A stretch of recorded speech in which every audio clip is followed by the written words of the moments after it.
And welcome back to day 2 of the Elestrals Dallas Open 2025 Premier event.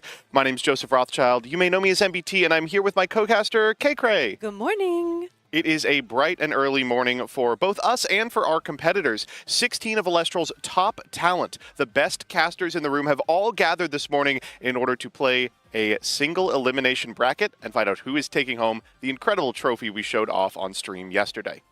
Yesterday was such an incredible day of Elestrals. We saw so many games from our casters that I am still thinking about, so many plays that blew my mind, to be honest, and that level of play is just going to go up from here, and today's going to be incredible. I'm super thrilled about not only the individuals who've made it into the top 16, but also the decks that they represent, a diverse array of incredibly cool stuff that we will elucidate a little more as we get closer to the actual event. If you were here and did not make it into top 16, however, your tournament run is not yet over. Elestrals offers a ton of really cool side events at these opens, and today they are playing, I think, a 64-person win-a-sheet. Individual events like the Stellar Voldusk win, the Clash Mat, draft format is back. So many draft formats fired yesterday that they ran out of spirits. Isn't that unbelievable? Incredible. People are just excited to be playing Elestrals. I said it all through yesterday, and I'll reiterate it today. The energy here is electric. People are so happy, so excited to be playing this game that we share together. And people have shown up and shown out for day 2 as well. And I've been seeing our top 16 competitors around, and they all seem very locked in, very ready. And I can't wait to see what they have for us today. I, of course, am pulling for my boy, Danny Guadalupe, who unfortunately had to replace a majority of his deck today that I handed him because I live in Maryland and the foils were Pringles. My bad. I should have stored them with some silica gel. Sabotage. Yeah, it's all part of the grand scheme. But a lot of players that you know and love are in Top Cut, and a lot that we had on yesterday. A Bo with that unbelievable Heliolith play will be representing that deck in Top Cut. Snorlax playing the secret deck that was whispered about in the halls of testing also made it into the top 16. And we have an undefeated individual on BlueStacks as well. That's unbelievable. We were just talking about that, and we said it had to happen to someone. Yeah, you know, the thing about gambling is eventually you will win. Someone hits the jackpot, theoretically. And it could be you, dear viewer. If you're interested in any of these events in the future, remember that forthcoming announcements about new Elestrals events and products will be found here on the Elestrals channel and on A-Drive's Twitter as well. But importantly, you can always jump into the action through the webcam events hosted very frequently on the Elestrals Discord server. There will be a link in the description to that as well. And speaking of fun announcements, we are gearing up any moment now, who's to say, for an opening ceremony for this day 2. And as we know, our beloved A-Drive always gets so excited, always possibly can't help himself, and inevitably leaks things. Who knows? Maybe new Firestorm. I've been speculating what could be coming in this opening ceremony. Not much of a speculation. Yeah, well. The boy loves his showmanship, and he's shown off a lot this weekend, from really cool new Elestrals found in Divine Champions Firestorm, the 5th set in Elestrals, to really cool innovations for both the tournament scene of Elestrals and the mechanisms by which you can play along at home. We've spent all of today and yesterday giving out casters coins through code cards that'll be included in Elestrals packs moving forward. And if you have your phone at the ready, we will definitely be giving out some of those probably when we come back from the players meeting. Yeah, we've got our little stack over here, so Dwindling. Be sure that's Actually, I'm checking it now. We may have given out too many. Well, I think the real problem was that we made a bet at some point, and unfortunately the house lost on that one. I appreciate you saying we. It was you. Yeah. Some people don't know when they should be playing BlueStacks and when they should be being quiet. Speaking of, here is A-Drive with our announcement for today's event.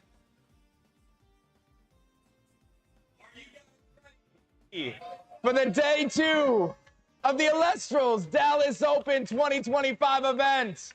Let me hear some more noise.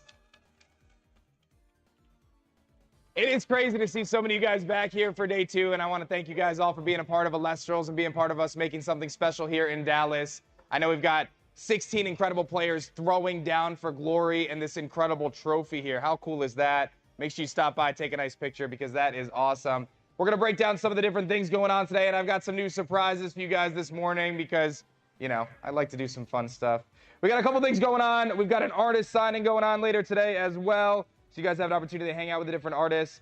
We've got, let's see here. We got the draw and Elestral, which is going to be going on. That's going to be really fun. Bex is going to be heading that. Then you have an opportunity to do some coloring. You'll get some artwork going on. So make sure you guys have some fun. Bex is wonderful, and you'll have a good time hanging out, getting some Elestrals art going on. And I know people have been asking me. I will be taking more challenges today as well. Over there, we've got the Firestorm table set up. If you want to try out our new starter decks, we've got those set up there with my man Larry. So make sure you say hi to him. And then we'll be clearing that out in a little bit, and I'll be taking on challenges with you guys and trying to get as many games in as I can.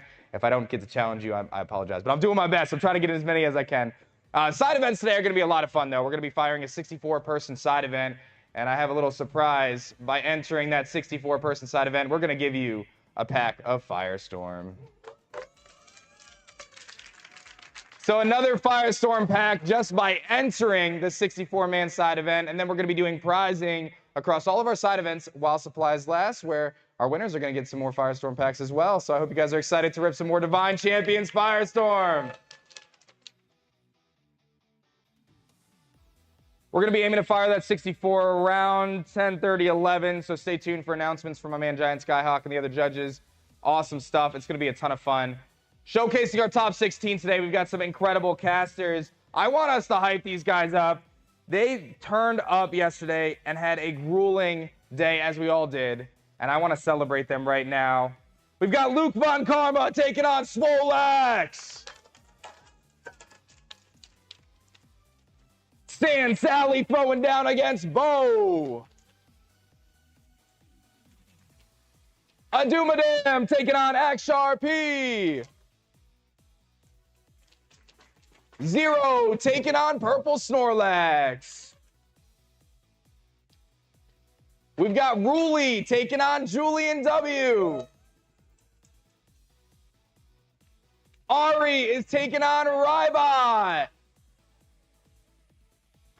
The Architects taking on Big Kahuna TCG. And we've got 6 taking on Aurora YGO. Make some more noise for our top 16 casters today. And let me tell you, we've got some amazing prizing. I already showed you guys our trophy, but we've got exclusive top 16 Stellar Pantera playmats. We've got the Stellar Pantera marble stamped card. What do you guys think about those marble cards? You like them? I'm glad to hear that. We've also got the Stellar Astrabit with the trophy for 1st, 2nd, and 3rd place. So they're going to be battling for a very, very special card today. And the trophy, of course. It should be a lot of great clashes. You guys can watch it here on Spectator. And everyone watching at home, I hope you guys enjoy. Make sure you share with your friends. It's going to be a great day of clashes today. It's time for us to talk about a little bit of Organized Play Series 3, kicking off in May with all sorts of new Stellar Rares, including our Divine Champions. So if you have a local game store nearby, whether they're carrying Elestrals or not, let's get them excited. We send them those OP3 kits for free so they can run events with the community and get you guys hooked up in a big way. Tons of amazing Stellars, from Hermes Dracodoodle to Apollo Soulstocks to even the X out of 99 Stellar Terrastar. It is going to be crazy, and based on your feedback, we added reverse holo commons into Organized Play as well. So you'll be able to get a brand new print of Gorgon's Gaze and Ambrosia and a ton of awesome, amazing cards, including our Divine Champions. And now it is time for one of the coolest reveals yet. Moving forward, we are going to be debuting our Premier packs. These are going to be exclusive 2-card packs that you'll obtain for participating in our Premier events, both our webcam and upcoming feature premieres with local game stores. And these packs are loaded with our incredible new marble frames. You can see a ton of awesome cards on the screen, like our Vipyro and our Lycoris. We've got a new Viscerus print. Eddie's coming back into the fold. And we have new prizing cards as well. We're going to be doing away with those stamp promos we've been doing. And now we're going to have a top 16 Stellar Champion of Hermes carry-off for all of our top 16 competitors in our Premier events. And the winners will be walking away with a full art first place Torchin Champion of Hestia as well. It's going to be awesome. You got to bear with me losing my voice. And a fun little addition, because you guys know I love Stellars, each one of those Premier packs is going to have a chance at a Stellar Hydrake. It's a reverse stellar, so it'll be fun. Oh, yeah, there's that. World Championship.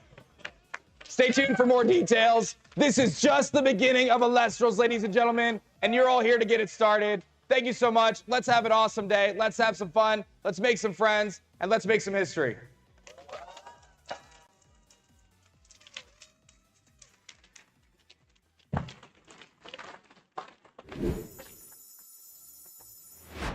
I've got to say you were spot on. And I know he's going to announce some stuff. It's got to be something, yeah. Oh, wow. Bunch of really awesome stuff we just got to see. Not only the Season 3 organized play stellars, I was looking at a significant amount of those, including the Schnark at that reverse hollow common rarity, but also the tournament packs available for playing in Premier events and online events. Those were nice as well. You had some choice words about that Hydrake. I need that Hydrake. It is not casual, actually. Much like the tournaments, they are not going to be casual. And that Cedar Soar as well. Nice. It's real nice. Yeah, Kind of takes the sting out of opening it in BlueStacks. You go, oh, well, okay. At least she's stunning. We were both here just like looking at our screen, being like, look at that, look at that, look at that. So we are very excited, needless to say. Do you have any favorites from that you're going to need? I like the Cedar Soar. I think that Cedar Slay milled the mother deck and left no crumbs. I'm super excited to be playing that individual card in BlueStacks, and we may be seeing some of it momentarily as we transition into the top 16 games. Right now, the players are just getting set up. Should be a lot less hectic than it was yesterday, trying to wrangle 200 players for Swiss rounds. In case you're just showing up now, this event was capped at 128 participants. That cap was exceeded in a matter of seconds. As a result, it was opened up to about 100 additional players. Hit cap again. We had about 200 competitors yesterday, but over 400 casters here who'd shown up purchasing spectator passes to enter side events, trade, and just generally have a good time. So much Elestrals has been played this week, but it's coming down to the wire, the best of the best, the cream of the crop, and I'm super excited to cast it. I cannot wait. These are going to be the most insane games of possibly all time in Elestrals, as this is a historic event, the first ever in-person event. Clearly, our casters have been putting in the time, putting in the work, and they have shown up meaning business. Yeah. I personally cannot wait to see what some of these individuals have brought. I know I was certainly concerned that it would be an assemblage of decks and archetypes that we all knew, we all understood were powerful, but largely had grown tired of. And I'm so happy to say that's not the case at all. There's like 7 or 8 different decks represented in this top 16, and I can't wait to start watching some of them.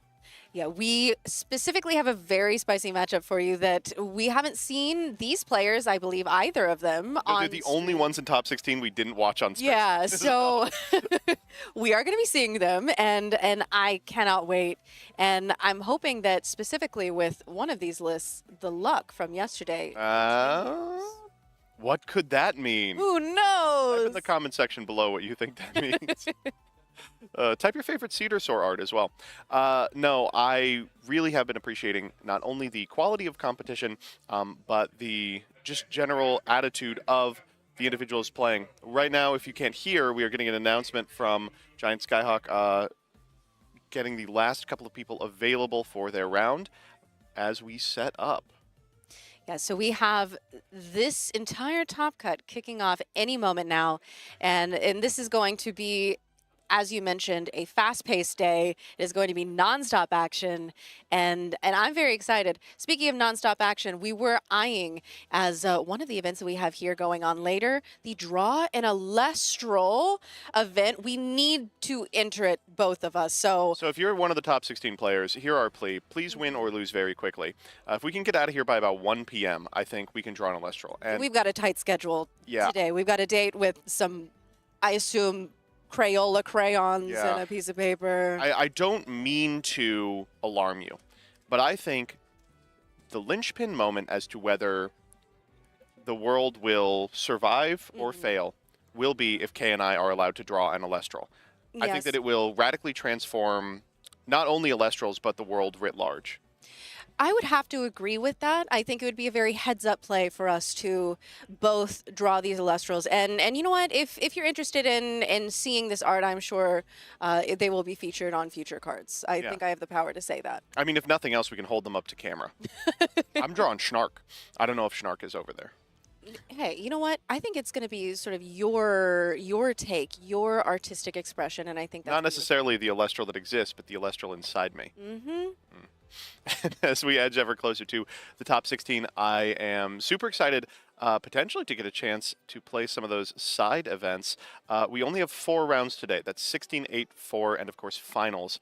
And after that, we're just going to be wrapping up the drafting portion of the side events, the Voldusk, the Stellar Spirit Bundle, the mat, and of course that win a sheet that I know a couple of individuals specifically are eyeing. I don't know if you saw yesterday, but Caleb and Trevor got out. I did see that. They went X3 in the actual bracket, ran to the win a sheet, and ended up meeting in finals and splitting it.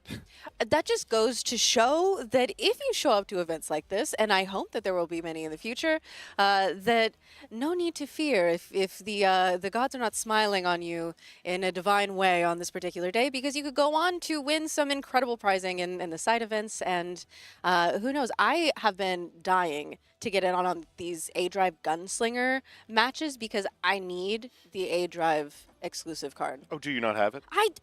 Oh, do you not have it? I don't have it. Oh, no. No, I will say I got mine at the appropriate time. I think I played Windbox versus like week 1 Spectaris Control. Oh. I was very lucky. He, unfortunately for this event, has been playing some unreleased cards from the new set Divine Champions Firestorm that are broken. They are. In fact, A-Drive came on to camera yesterday and said, "Oh, I'm wiped from Gunslinger. I brought a whole stack of A-Drives. I lost my first 2 matches. Then I won 18 in a row." So not a good time to try and win the card off of. Yeah, Gunslinger, I think, is accurate here. He's slinging. And he was slinging last night too. In case you all missed it, after the event, and local OTS partnered with Elestrals to host a trade night in which, over 100 individuals showed up to trade, to play some clashes, and honestly just had a great time as a sort of after party to the event proper. We showed up at about 11 p.m. We showed up at the final hour, and I actually did get a game in, and I have to admit I was rolled. It was one of those situations where behind the mic here we can feel a bit like when you're watching the Olympics and you say, I could do that, and then I was unfortunately humbled very quickly last night. So. I was cooking them. I think I've broken the meta. Not me, though.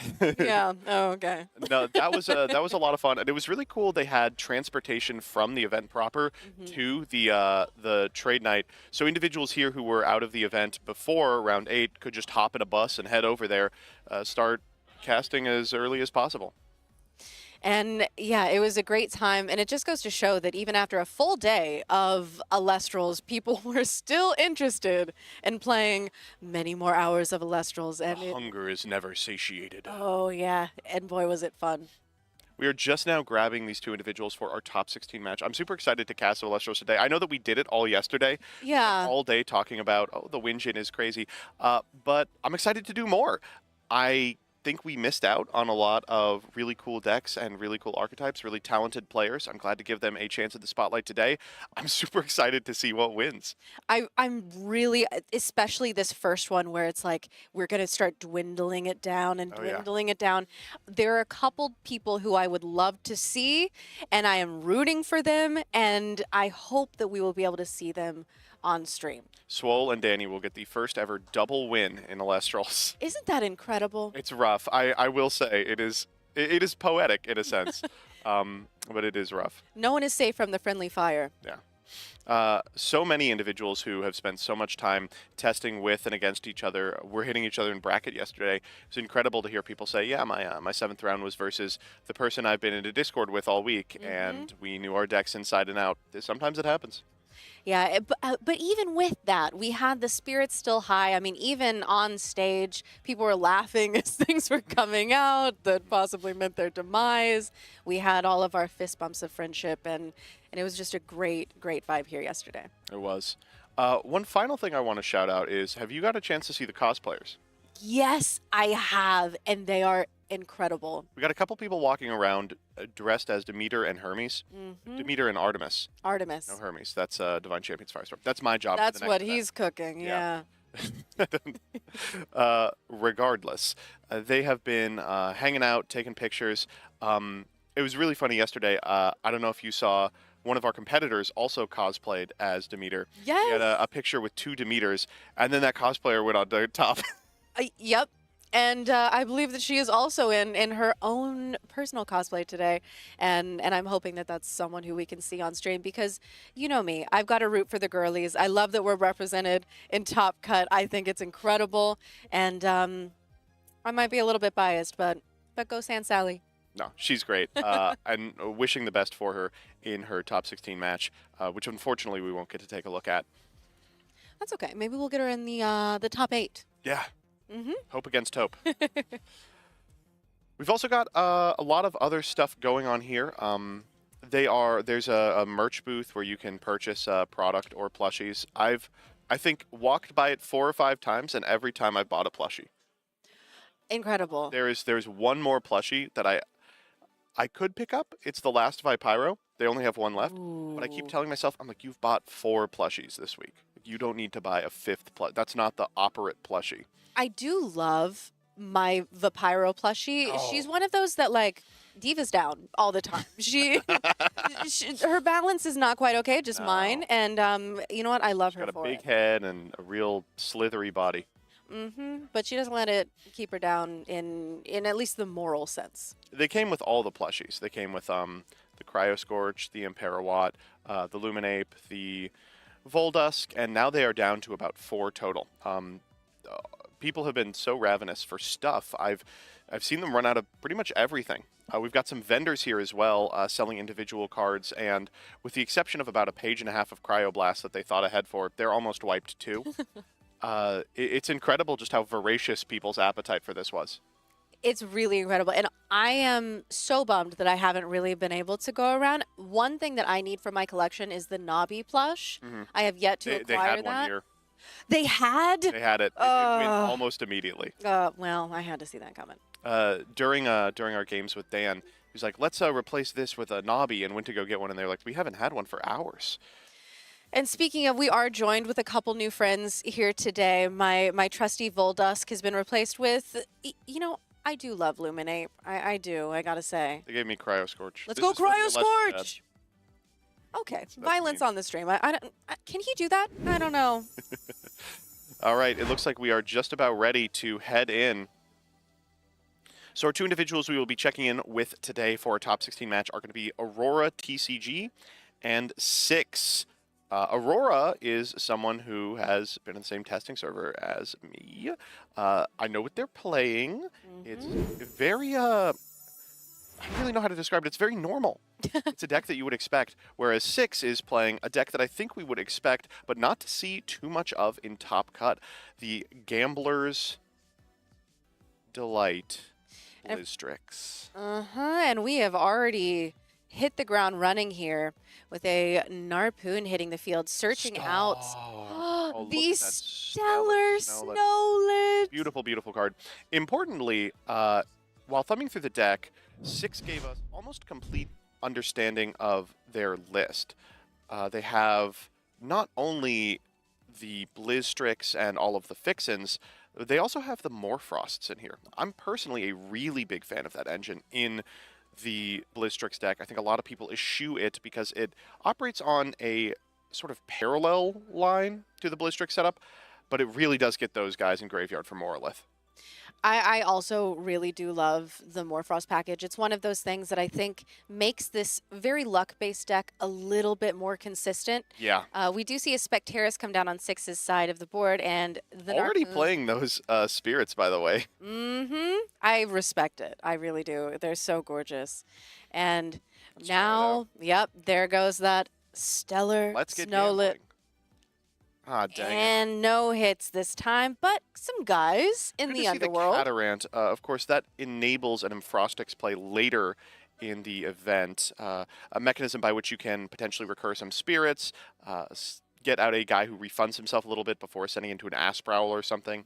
That's the thing with this deck is, like many self-mill strategies, yes, you can whiff, like we just saw, but you're never really whiffing. You're just preparing for later plays. You're going to have some time against it because Aurora is on, I guess I would say, the closest thing we have to a modern iteration on the tempo strategies that were so popular during Daybreak metagame. Yes, and we see Astrabbit coming out here, and the effect is going through, looking at the top 3 of the deck, picking one out, and they are going to be swinging in with the Spectaris. Aurora flipping that back row.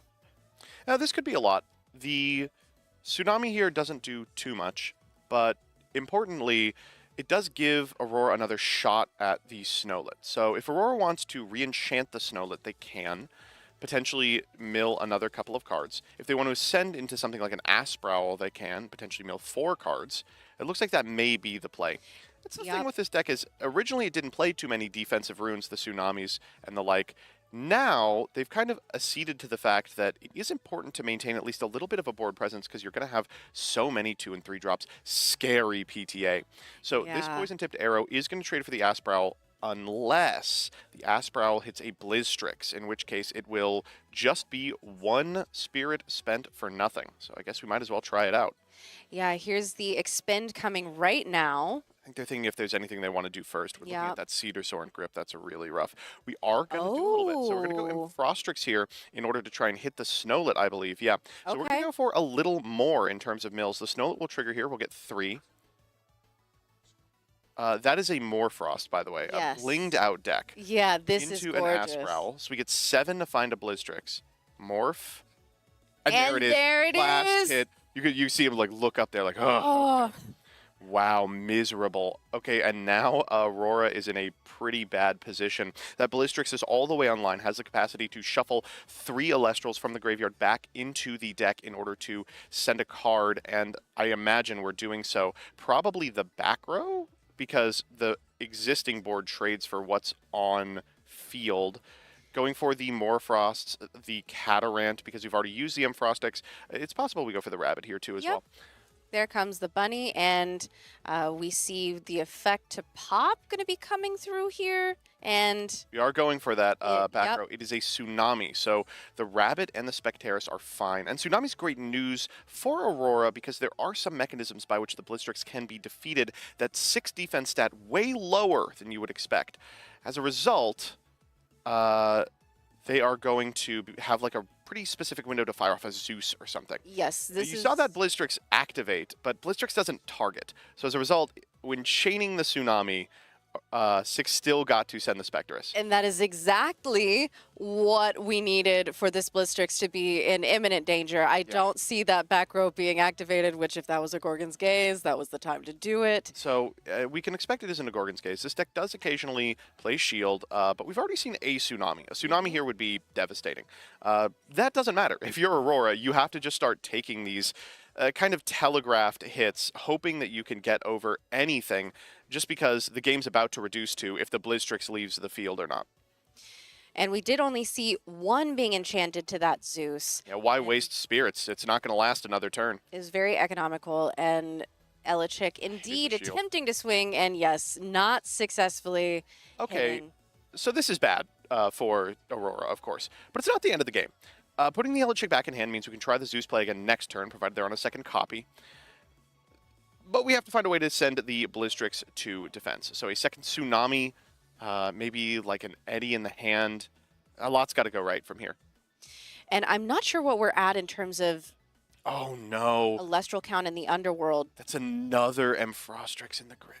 Oh. Sending back the Catarant feels like kind of a misplay here because, of course, they don't have a mechanism by which to get it. Going for the Narpoon here, just trying to establish some sort of advantage as they make a game-winning push. Grabbing the Catarant from deck here. All right, never mind. It wasn't a misplay. They just had planned their turns out a couple in advance. So here, the Catarant is going to be able to recur spirits on a future turn, putting them well out of the danger zone. One problem with BlizzStrix is it's so expensive, it goes so wide, so fast, that frequently there's not too much you can do if you get too far down. A Lavalith into a Snowlet can sometimes spell disaster. I know some people board into Eruption against this deck in order to potentially win a game that they should not be winning otherwise. But 6 is at 8. Like, we're talking about if you're at 3. This is really early to find the BlizzStrix. And that was a set Cryoblast. Unfortunately, not the Tsunami that we might have been hoping for to be able to deal with the Blizzstrix. As you mentioned, that Elechick is in hand. Oh, If no. they run the second Zeus, could have had an opportunity there. Unfortunately, Eddie Zeus might be the only answer here if they somehow have that. Yeah, seems unlikely, and even that only beats the Blizzstrix. It's going to cost a lot of spirits to do so. You'll be at parity with 6, who's probably got a stacked hand. They have Catarant and maybe another Asprowl to lay over the Snowlet. Things are getting really dicey for Aurora. Now, hard removal would help, an Earthquake. There's maybe a scenario in which you could engineer something like a Resting on Your Laurels to matter, and Aurora now just digging, clearly looking for that one removal spell that will equalize this board state and stem the bleeding. I don't think we've found it. Would have windmill slammed that Earthquake if we had it. Setting 2, 3 in order to the whole hand just to play around the Blizzstrix as best as possible. 6 laughing, but knows that it might just be over. Not too much deals with Blizzstrix. Yeah, unfortunately, Aurora is just going to have to hope that whatever is set here, maybe one of them is the magic answer. Who's to say? But we just have to hope that it doesn't get targeted by the Blizzstrix this next turn. And it really just goes to show how powerful this card can be. There's so much that can potentially prevent the Blizzstrix from sticking. A shield here would be decent. A Gorgon's Gaze could maybe buy you a turn. But all of those individual cards could be hit by the effect of the Blizzstrix, and all those individual cards cost you spirits. A shield is 4 spirits. You go down to 7 against an already established board, 5 after the cast. Things are looking really dire, and there's not too much I think we can do about it. Another Snowlet. It's only going to get worse as we start milling off the top of the deck. 3 here. 1, 2, 3. Thankfully, a bit of a whiff from 6, but a cold comfort as we're staring down 2 Snowlet, a Blizzstrix, and a Narpoon. And it looks like we don't have 3 Elestrals in the Underworld at this point, so... We are out of pops. That's something. The Blizzstrix effect is not going to go through this turn, so Aurora, at least there is that. Maybe we take it. It's 6. The only thing here would be a Tsunami, but we are going through our spirits, and I think you were right. We're just going to be taking this damage. Miserable, too. I'm seeing the Earth Spirits come down. We may have given up on the Earthquake Dream, but that appears to be the only potential out for this situation. Aurora shuffling hand real quick, checking the rune row. Maybe a good card has materialized into it since last turn. That is always a possibility. The top deck in a dream certainly has been a viable strategy in the past. There are some cards, like Earthquake plus Spectrus would threaten the entire board, but it's a big ask. Well, here comes the Lunar Spirit, and that is a Nobby. Nobby is something. Nobby can trade with the Snowlet or the Narpoon, and go into a Doppelgator to potentially put yourself in a situation where you can contest everything on the board that isn't Blizzstrix. As you do so, you are putting more Elestrals in the Underworld, 4/6 to shuffle back to activate the effect of Blizzstrix. Hard removal, so good against Doppelgator. There's almost nothing that Aurora can do here outside of an Earthquake. The Ambrosia going to be keeping Aurora in the game, giving them more spirits to play with to activate. Here comes a Zeus, yep, with 2 enchanted. We've Zeused the Blizz here. So the Nobby effect has reduced the Blizz to a 12, I believe, right? From a 12 to a 10. Then we've Zeused it down to a 7. So here we can use the Nobby effect to ascend into a Doppelgator off of a Snowlet attack. The Doppelgator is a 5/4, but has the added ability that it decreases the attack of all Elestrals by the amount of Lunar Spirits enchanting it. That's a further 2, bringing the Blizzstrix down to 5 to the Doppelgator's 5. So we can attack the Blizzstrix, destroy it, put ourselves to 5 in the process, take an additional 3 off of the Crackback, and then potentially wield these 2 remaining spirits against a deck that has gone through a fair amount of its gas. It's a tall order, but at this point, you gotta do what you gotta do. That might have been one of the only lines, and you're right. Depending on how this next turn goes, that might have been enough for Aurora. And I do want to... That was a really complex play. Yes. They executed it very quickly. However, the Catarant is going to be coming down, healing 6 back up. And I wonder if you just go for it. If you're 6, you're getting 2 back here. You have the Imfrostix in hand. You can go Imfrostix, bring back the Snowlet that just went. From that position, you can attempt to mill an Asprowl, which would be lethal from this position. also a possibility you just play safe. You put Aurora down to 2, say there's actually not too much you can do without an Ambro. This boy math is going to get really rough as Aurora's 5-color deck gets ever closer to the end of the Spirit deck. Unfortunately, you're just going to have to, at this point in the game, guess what you could top deck, what the answer could be. And Ambrosia will help with that, though. This explains the lack of action. It looks like we were sitting on 2 Ambrosias. We know the Elechick's in hand, but unfortunately the second Zeus probably telegraphs we don't have a target for it. It's just a 4. We're playing off the top of our deck, but if we topped something like a Spectress, I mean, we could be in it. Oh, I'm seeing the Lunar. I think that we might still be in it. As good as it gets. And with 2 back row set and none on 6's side, and most of that back row being in the underworld, as we saw with those hits, you're right, this could be a clawback for Aurora. Okay, so 6 is checking the yard real quick. The Underworld has a significant amount of Elestrals in it. I imagine they are ahead for Moralith purposes, which would be devastating for Aurora. Ascending over the Catarant into an Asprowl would be game-endingly strong. You can see the Cedar Soar in hand, which is incredibly powerful when it is sent from the deck to the Underworld. In hand, it does very little. You don't want to ascend into a 4/6. We're going to go for a Lichen form here in order to grab a couple of Morphrosts.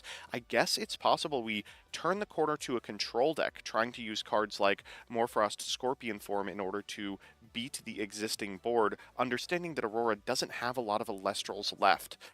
This is a tough one for sure. It feels like going for that Amphastrix, getting the Snowlet, and grabbing a Fortuitous Mill could just spell the end for Aurora, but it looks like 6 is a little unwilling to go for it just yet. You're right, and 6 setting up a wide board to be able to ascend, as you said, an Asprowl would be game ending. Even if they wanted to go into the Cedar Soar, there's not much that Aurora at this point in the game would be able to do in front of it. It just wouldn't be as fast. You would have to expend the remaining Spirit under the Zeus, but if you're 6, you're so far ahead, maybe you even take that trade. You say, you know what, let me sit on a Cedar Soar, force you to activate your last removal spell, and I just understand I have an inevitability you don't. At some point, I will be able to get back a Blizzstrix. At some point, you will have to contend with it.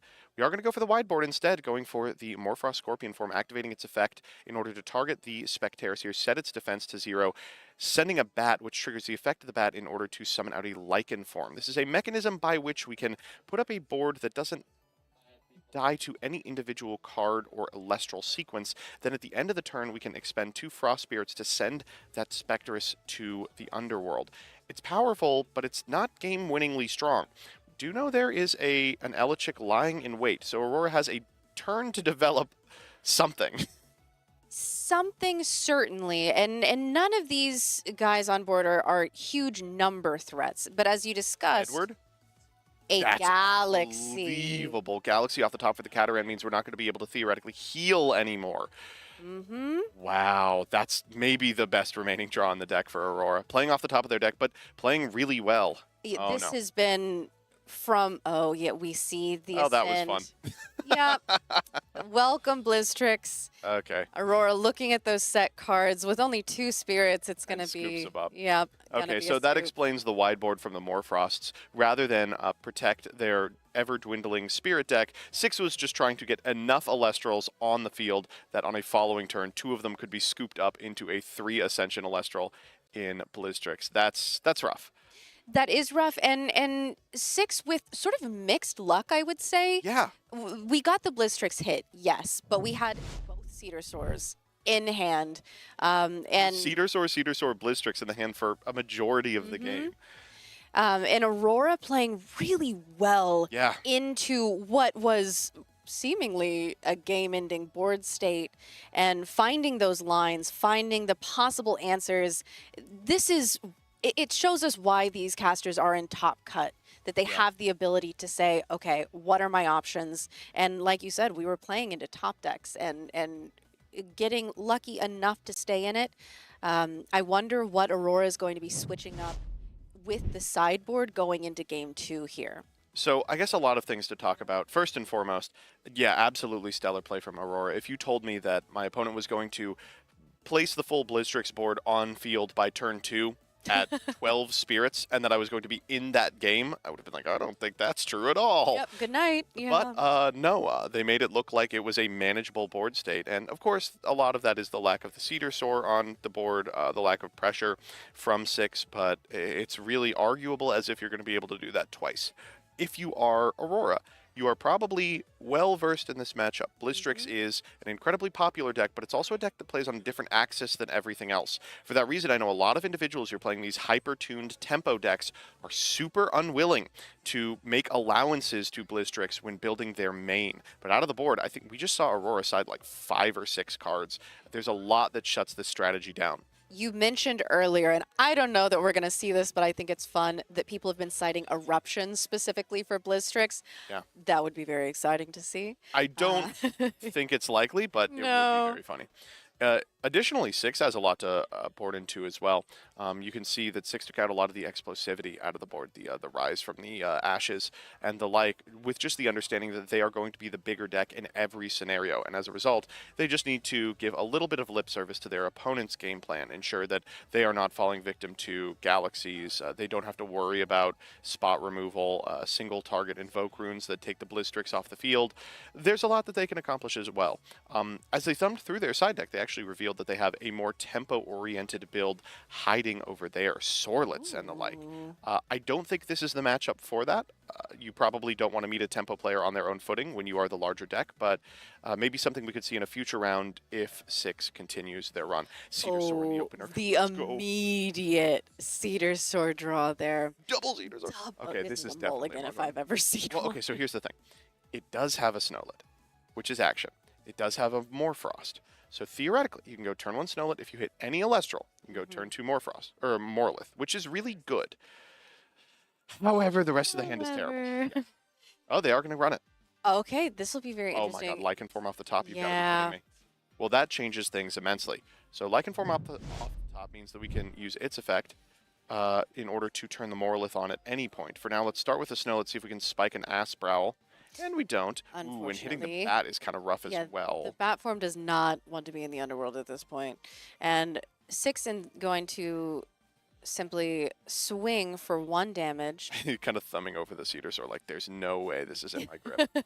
Oh, they may be showing off to us. It looks like Asprowl, Morlith, Cedar Soar, Cryoblast is the grip.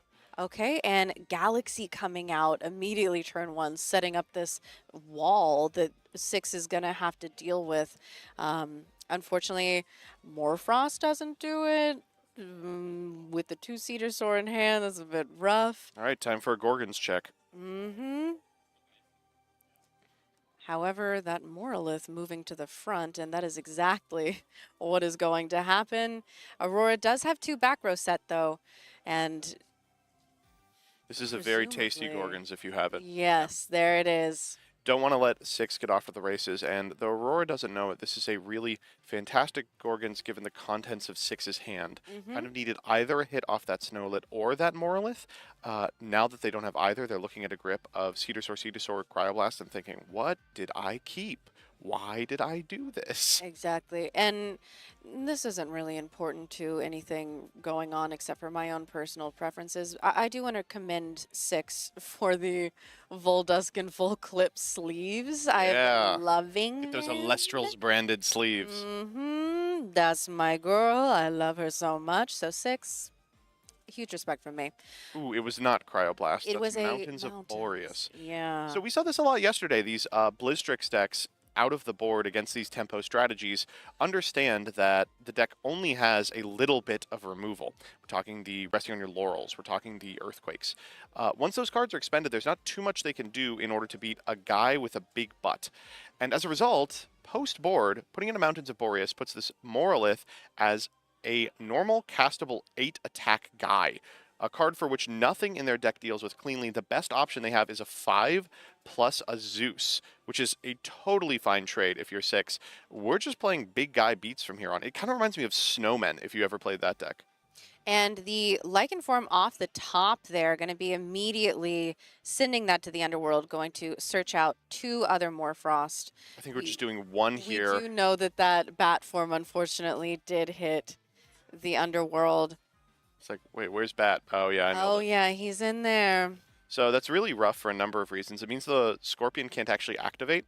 You have to be able to discard a Morfrost, and the one we want to discard is in the yard. We can't search Lichen with Lichen, so we have no options. Secondly, God, how does Scorpion work with Galaxy? Scorpion, if I'm not familiar, or if not, I'm not wrong, sets the Elestral's defense to 0. So a set happens on priority 1, whereas an attack defense change happens on 2, and the flip happens on 3. So I think, actually, It would be a the 0-2. Galaxy would be a 0-2, There and as we a result go. would not be destroyed by the end phase effect of Morfrost Scorpio. But I might be wrong. We'll see. And the Scorpio is going to go ahead and come out here, at least setting up that wide board that we know BlueStacks likes to have. And again, that Mountains of Boreas, putting in a lot of work just as a wall. Aurora sitting and considering. Base defense doesn't have to remain 0 for the destruction to happen. So it could theoretically have destroyed the Galaxy. We just have to find another Morfrost. Going to Tsunami this Morolith, but this is exactly what 6 wants. These defensive runes that don't get rid of the Morolith. Right now it's a 6 defense guy. What are you going to do about it? Exactly, Zeus. Yeah. That is the answer. Aurora going through here.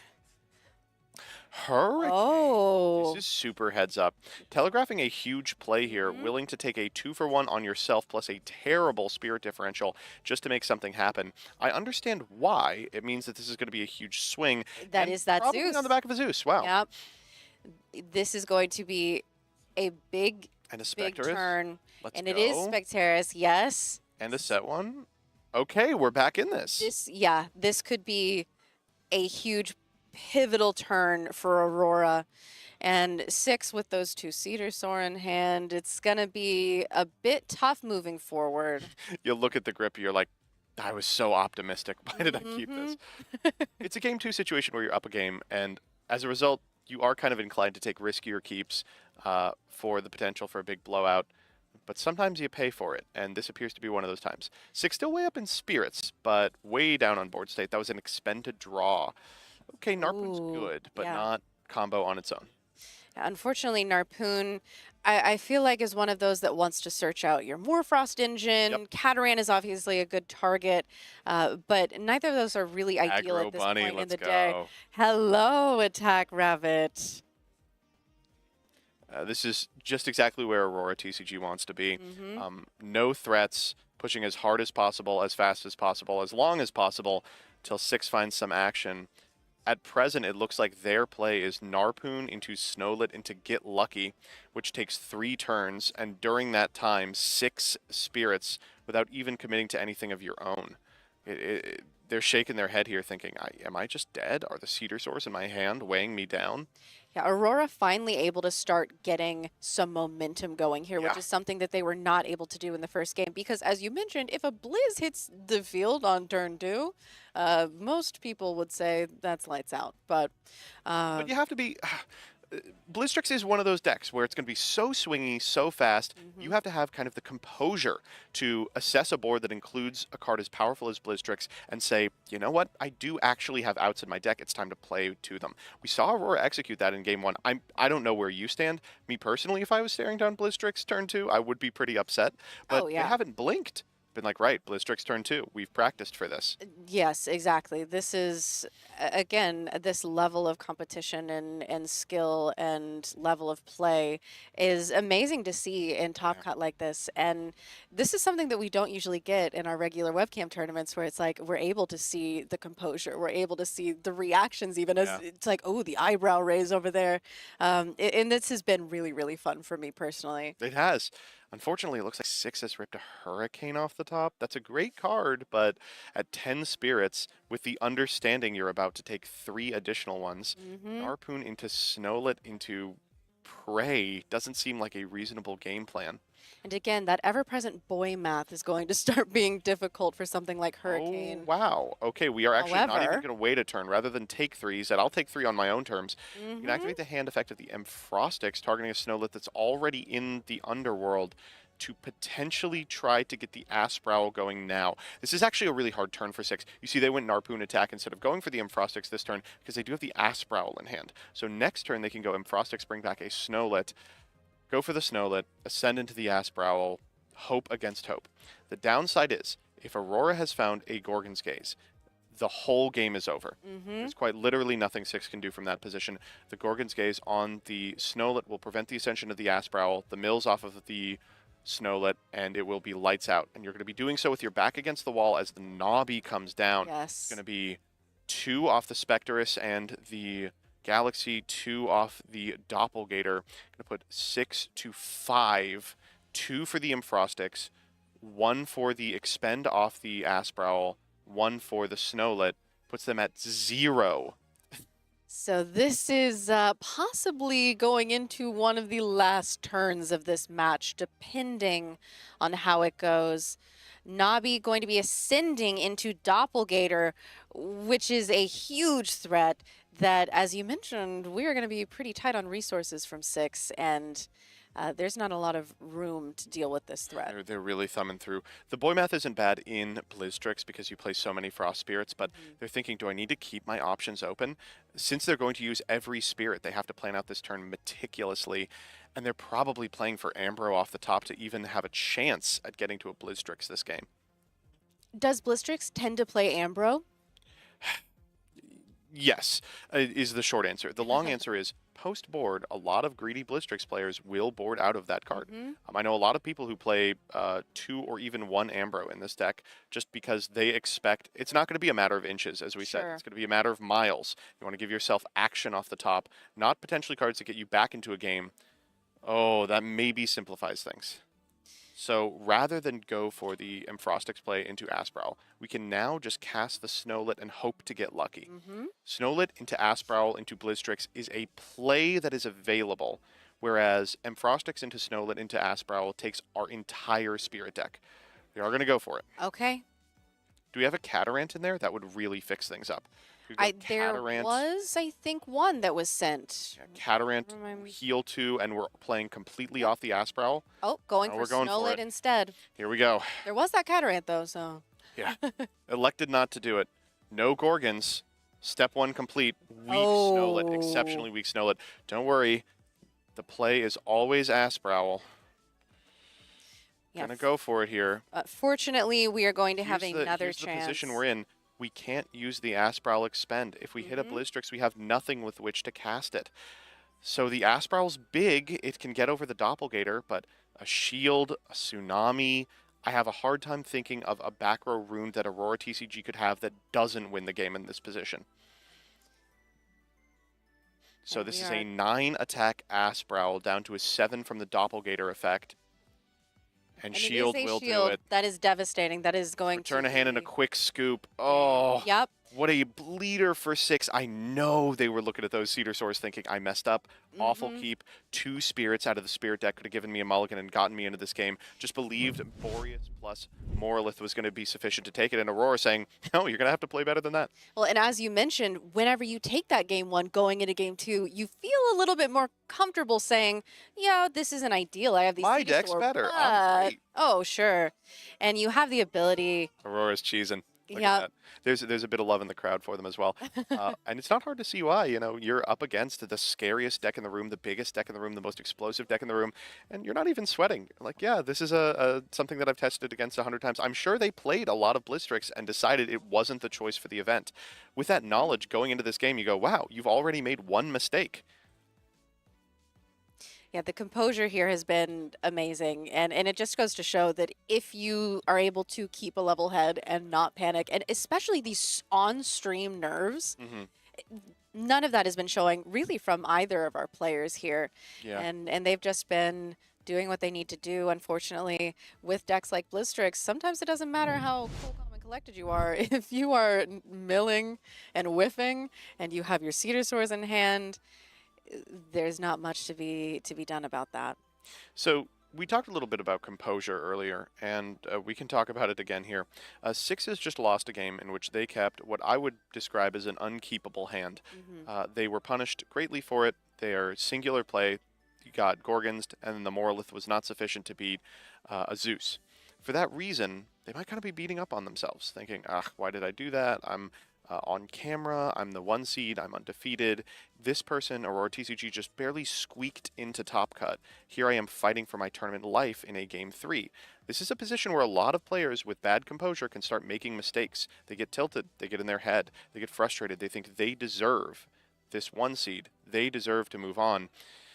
We'll see if 6 is the type of player to fall prey to those types of composure regulation problems, or if they have been in this position before. This looks like a pretty good opening hand. We called that last hand not keepable. This hand is immensely keepable. Yes, this is. Didn't even think for 2 seconds about that opening play. Here we go with the Morfrost being sent to the underworld. Going to be searching out that Bat and Scorpio form. So Scorpio's already in grip, so we're only going to be able to get the Bat. Some decks early on played a copy of Terror for this exact situation, but I think you're just happy to expend one to get one in a lot of situations here.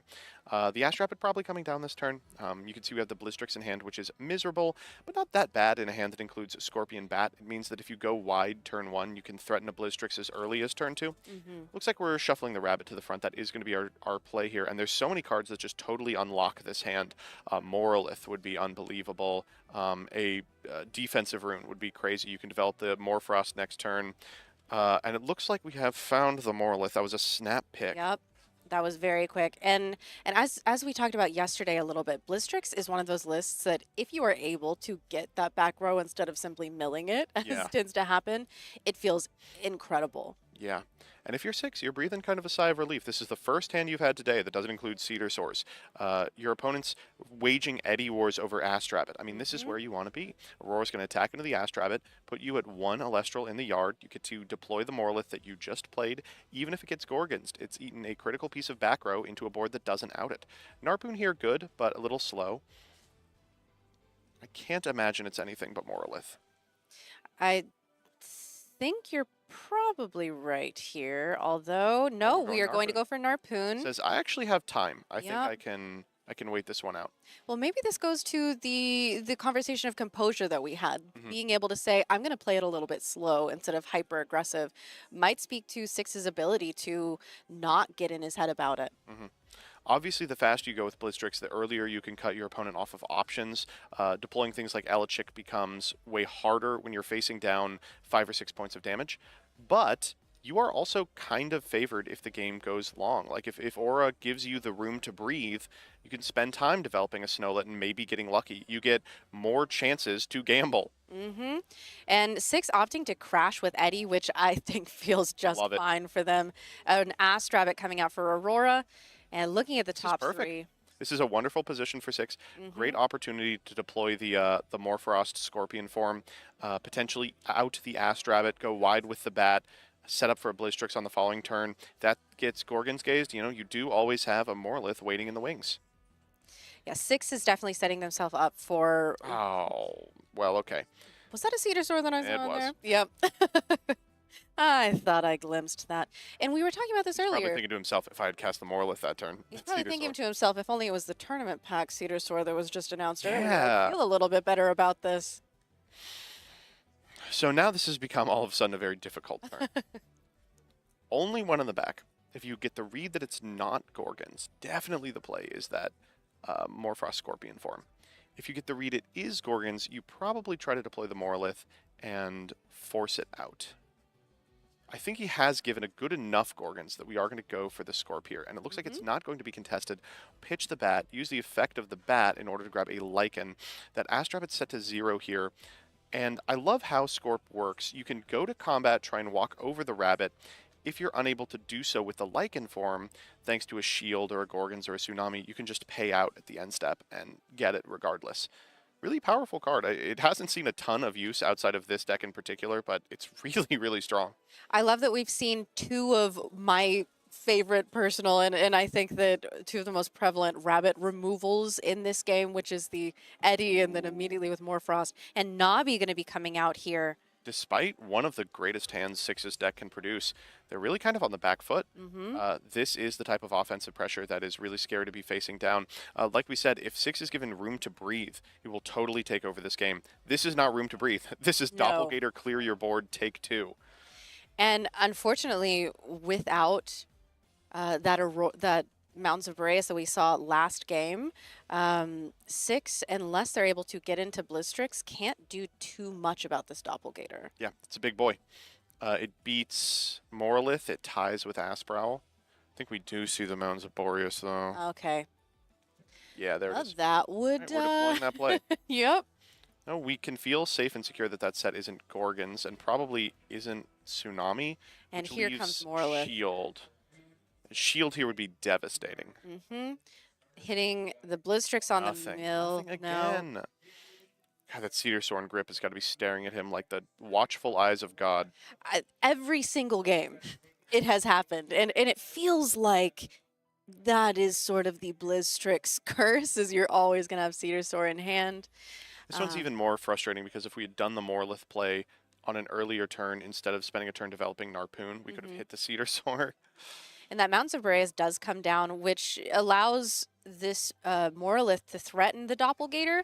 However, as you said, that back row, if it's shield, Okay. which seems that is not the case. At this point, you have to read it's a bluff. We saw Aurora set an Ambrosia in previous games. Yes. It's very likely that we're seeing that again. Aurora now back against the wall has to contend with an 8-attack Elestral. You can do it by way of a Resting on your laurels. an Earthquake, but every one of these hard removal spells that comes out is a hard removal spell you won't have for the eventual BlueStacks. We know there's a Snowlet, so that's another play that we could deploy. Going aggro bunny here? We are. That's absolutely what it is. Aurora going to be hoping looking for a back row. It says, I can't afford not to be putting Oh. points of damage in. That was a snap. Yeah, that was an immediate decision, which makes me think that it probably was a back row. Maybe gotta a be shield Gorgons. or Gorgons would be great You're here. just praying for Gorgons at this Yep. point. You've got to keep this board state simple if you're Aurora, and you have got them on the ropes. 11 spirits remaining. You are about to turn the corner. Yes, setting 3, and I wonder if Aurora is playing around the idea that BlueStacks is becoming inevitable. We're at that point in the game, and Here we go. we can't risk. Big pickup. Any back row here is pretty Ooh, crazy. The shield is great. Not a bad time to try to deploy the Catarant. It contests the Astrabbit, but we are going to try and force the Snowlet here. 6 does need to get this going. We are running out of resources. Oh, and finally a oh, hit. wow. You can see he breathed a sigh of relief there. Snowlet into Asprowl. Now we are going to be able to use a Spirit to try for the Asprowl as well.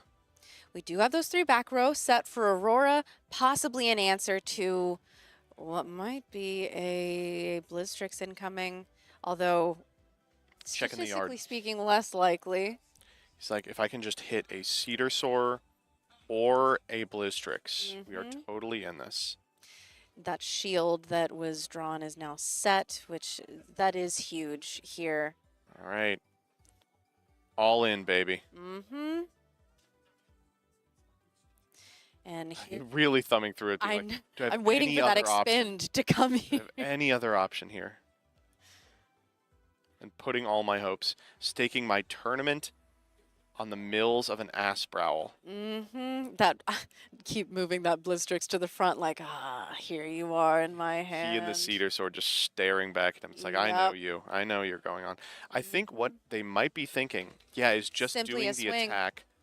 And that was That's as a bad as it could shield. be. Yeah. Wow, that's miserable. Yeah, look, so I think probably got in their own head a little bit there, but the idea was no need to expend the additional spirit because the Asprowl already threatens everything on the board. The only reason you'd be doing it is to get to a Cedar Soar or a BlueStacks, but the BlueStacks doesn't even necessarily find the shield. Aurora's still happy to shield from that position.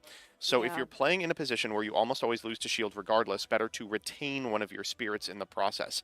That said, I would have high rolled. I think you have to pull the trigger. You have to say, I am going to hit a Cedar Soar. I haven't yet. I am due.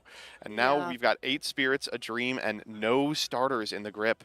Yes, and unfortunately, because we know we have the one BlueStacks in the underworld, the one in hand, the Hurricane, one Cedar one Soar. turn too late. Oh no, what do we do? Well, with 3 back row, it is still something that could be potentially considered, but you're right, Valuable, it is. but it's only valuable if you can then get rid of the Astrabbit, which Right. we have no way of doing. We have no Elestrals in hand that can be cast. I imagine that Catarant is going to be coming down here just as something to set down to heal a little bit up, and there he is We're coming going to down. attack Catarant. God, I wonder if they're thinking about firing it regardless. It's It's so tasty. It But really it is. takes you so low. You can't even do the BlueStacks line if you fire the Hurricane. Unfortunately, going to be swinging into a tsunami. And you're right, we are, even though it's like Aurora and Six are both kind of neck and neck here, Six requires a lot more resources to set up what their deck wants to do, whereas Aurora, with this more low to the ground strategy, has a lot of room to play with still. I'm shocked that Aurora appears to be walking with this game in which Six has drawn like a top 5% opening hand for BlueStacks. Probably one of the greatest that could be brought. And Galaxy coming out here, and I think Just really, pressure. really what happened was Six, as we talked about, opted to play slow. Yeah. And had they been a little bit more aggressive, who knows, this could have been a different game. We talked a little bit earlier about assigning your role in terms of if you have to be the aggressive deck or the passive deck. And it looks like Six has just misapplied it. Made the decision that, like, with the Narpoon, I have an inevitability, you don't. I mean, I said it too. I thought it was the case. But clearly that's not true. No. Now in a position where we're going to have to get an Asprowl out over the course of 2 turns into 2 known back row. Okay, 5 here. We could go for a Hurricane followed up with an Asprowl. That puts us to 1. The Hurricane is going to come out. I wonder if there's going to be a hard ascend over the Catarant. I don't Gorgons know. on the Catarant would be devastating. Yeah. I think Aurora's thinking about it. Oh, Divine Blessing? Said Divine Blessing.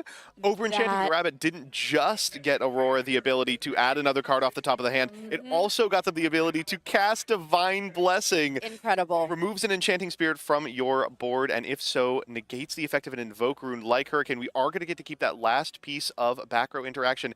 Here we go. All our hopes on this Asprowl. That was beautiful. I am Pretty. I loved that. That was an incredible play from Aurora TCG. Aurora didn't even react. Was like, yeah, that's what Divine's Blessing is in here for, actually. That's I've been doing this for weeks at They this probably point. have. Yeah. They probably have.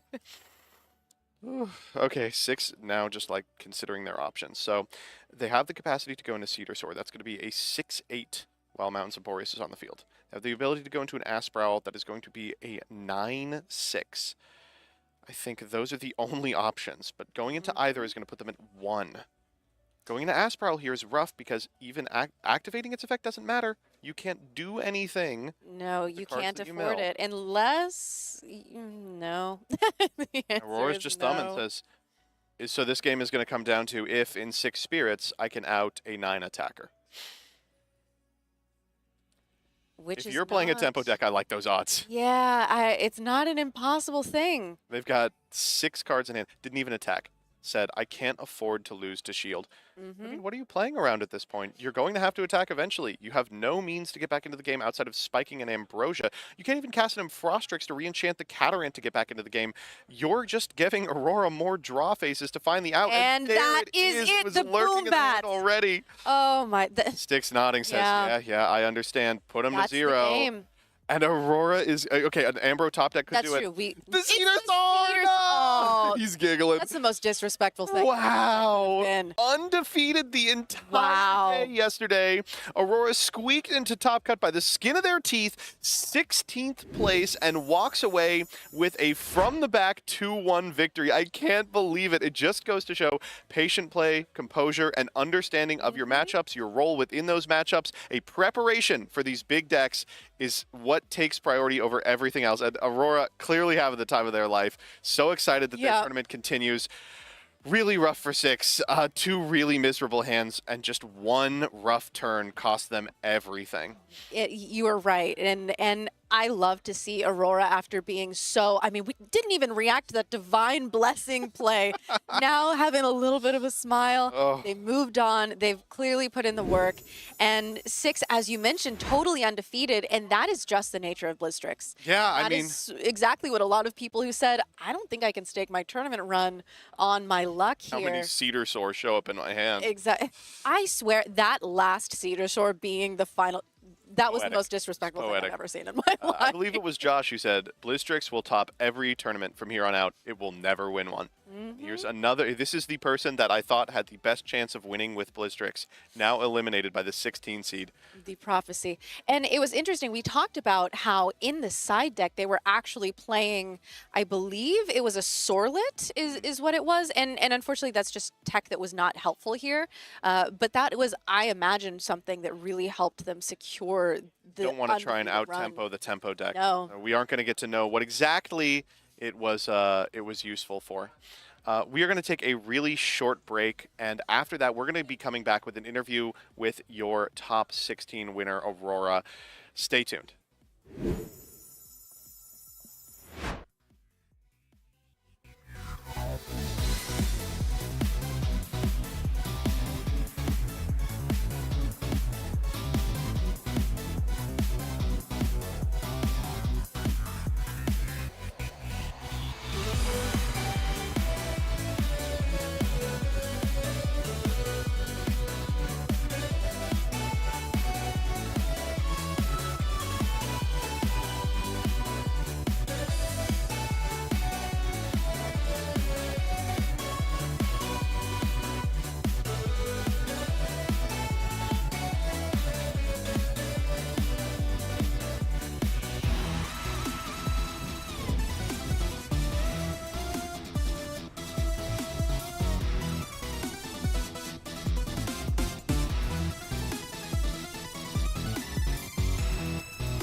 We are back with your top 16 victor, Aurora. How are you doing? I'm very anxious. I have no idea who let me into top 16 or top 8, let alone top 16. I kind of just completely scrounged my way up here, kicking and screaming, but it worked out. But so I'm feeling good even if I'm anxious. So to start by asking about your tournament yesterday, so you squeezed in as the 16th seed, I imagine with an X2 record. Yeah. Must have had some pretty good breakers to do so. Yeah. What'd you play against yesterday? So my round 1 was actually another top 16 contestant. It was Pentair. So that was actually like round 1, like right off the gate, I lost. I was like, oh, you know, that's gonna like completely show how the rest of the tournament's gonna go. And it was mostly just because, you know, seeing no dudes, game 2, you're playing a fives deck, basically, and that's going to do it to you. But then I ended up winning, like, all my next ones, didn't lose again until, like, round 7, which I think was Heal. I don't know. There was Foamy, there was Galaxy, there was Argo. I couldn't tell for the life of me. It was a lot going on, and I bricked, and it was a very quick 2-0 from his end, and I was like, oof, but we clutched it in top 8, in round 8, so... Well, congratulations. You made it to top 16. What was it like knowing you were going against an undefeated player? Absolutely terrifying. I mean, I did fortunately have the opportunity to know what the deck was, so I was like, there is a little bit of a chance. There's always that luck factor. Let's go gambling for BlueStacks. But I didn't expect it to be, you know, that awkward, I want to say. I mean, no Cedarsaur was just... Oh, there were Cedarsaur. We were looking at the grip. First hand was 2 Cedarsaur. Really? Second game, 2 Cedarsaur. The third game, no Cedarsaur. The hand was actually, we'll talk about it, almost custom crafted, but the running draws were Cedarsaur. Oh, wow. Yeah, he said something about having Cedarsaur in like the first opening hand, and I was like, oh yeah, that's crazy, but that's wow. I don't think I've ever seen a Blizz game without a Cedarsaur milled. Happens, and it's great to be on the receiving end of one. Oh, yeah, not to downplay your own play, you did really well. I imagine you've played a lot against BlueStacks over the last couple of weeks. Executing the Zeus line, just like, right, of course, this is how the deck beats this. Were you concerned about the Moralith Mountains of Boreas plan post-board? I was a little bit worried because I actually saw him in game 3 when he was starting to play that Boreas. I saw him fiddling with the Spirit, and I'm like, he already cast it. He has 1 Spirit in hand. That means he's casting this Boreas. That's going to be a bit worrisome because I actually don't have anything for any stadiums. I don't play my own stadium. I don't play Thunderstorm or anything. I play Hurricane. That's about it. So I am a little bit worried about that all the time, and the Doppelgator can only do so much. I was really just hard relying on seeing things like my Shields and my Gorgons, and I think I only saw Gorgons like, what, once, maybe twice. There were like a dozen great Gorgons. We were like, well, I guess the Shield's going to have to do all the heavy lifting. Shield did a lot of the heavy lifting. I shielded a lot of things. I'm very happy about that. And especially, it actually didn't do any heavy lifting game 1 when I did the Bluff Force set. One of those was a shield. 2 of them were Cryoblast. Rough. I do want to ask about one specific counter rune that we saw, the Divine Blessing that sealed the game against the Thunder, or the Hurricane. Are you liking that card? This is actually, I think, the second time I've ever resolved it. The first time was during, during Swiss against my round 4 opponent. They were playing like a burn deck, and they eruptioned me. They were like, oh, eruption for game, and I was like, Divine Blessing, actually. The goal actually isn't even just to do what I did with like the Astrive. I'm actually supposed to just off a Doppelgator, pull it off the Doppelgator, disenchant from the Doppelgator. Cool, that kills a Rise from any sort of comeback potential. I actually considered maybe not using it on the Hurricane because, I mean, the other set was also a Divine Blessing. And so, you know, that could only do so much. But potentially, I didn't want him thinking, oh, there's no back row. I can just do whatever I want. And also, there's the tiny chance that he re-enchants Catarant, heals back 2, goes Rise from, pulls off the Catarant, puts down a 2-drop, and punches me in the face. So that would have been pretty bad. It did work. You fought over the last remaining Rise, and as a result, I think they didn't attack with the Asprowl, thinking that it was a shield. Shield, yeah. Horrifying she was putting in so much work. Even psychologically, sometimes the most important Divine Blessing isn't the one that matters with respect to the board, but the one that matters in the mind. Psychologic damage. So you've liked your deck all day. You're playing this tempo strategy. Absolutely. I imagine it's tuned to hell. It is actually just a straight-up rip from a friend's list, basically. He did basically all the tuning a few premieres ago, and I kind of just, like, I yanked it. I was like, yeah, sure, because I didn't like the Lunar Aggro, but I didn't like the Werepups and all that like everyone else was starting to play. I do side them, admittedly. They are good in the mirror match because, I mean, what's your Nabi going to do there? But I actually really have been enjoying playing this sort of strategy. I mean, the Spectaris and the Galaxies are always just really nice to have as 5s, but Nabi really is the star of the show. Got to be one of my favorite cards currently in the game. I gotta say, deck looked great. The play looked great. Is there anything in the top 16 you are a little concerned about playing against? Swole is, as always, going to be Swole, and I think I might be too distracted to play. No faith in Danny? Well, I wish you the best of luck, should you have to lock eyes with the boy. Otherwise, how are you feeling about your top 16 chances? Well, it's actually, I think we're going into top 8 now, actually, now that I think about it. To take the whole thing. To take the whole thing. Oof. You know, I highly doubt it. We got some incredibly talented players here in the top cut. Would be nice to take home one of those Ass Rabbits, though, regardless of which one. Got to be my favorite Elestral ever. Well, best of luck in doing so. Congratulations on amazing play and an amazing round. Hope your luck continues throughout the remainder of the tournament. Thank you very much.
And we are back with your top 8 of the Elestrals Dallas Open 2025 Premier event. I'm Joseph Rothschild. You may know me as MBT, and I've got Cray with me again. Hello. We are just moments away from seeing our top 8 match. The players are already ready and in position. We'll be heading over there momentarily. I'm super excited about the game we're about to cast. This is a very exciting one. We know the lists, we know what they're on, and I also know that these players have been making insane plays, not only all day tomorrow, but as recently as last match. So we are in for a treat. I'm super excited to see Julian, who has been on a tear with heel control. Yeah. One of the only 2 or 3 people in the room who really knows how to play the deck. And this list is maybe the most ridiculous strategy I've ever seen. Playing a bunch of cards that I would never have expected to show up in this deck, let alone at such a high level in this tournament. PurpleSnorlax is playing a deck that we cast round 1. Mm-hmm. It's so funny. I love that heel control is still around because it really just says, what if base set was the best one? And it keeps coming back. It keeps popping up with, I mean, just a couple Premier events ago with Caleb.exe having an undefeated run with 7-0. And now we have Julian, who, as you mentioned, has been on a tear.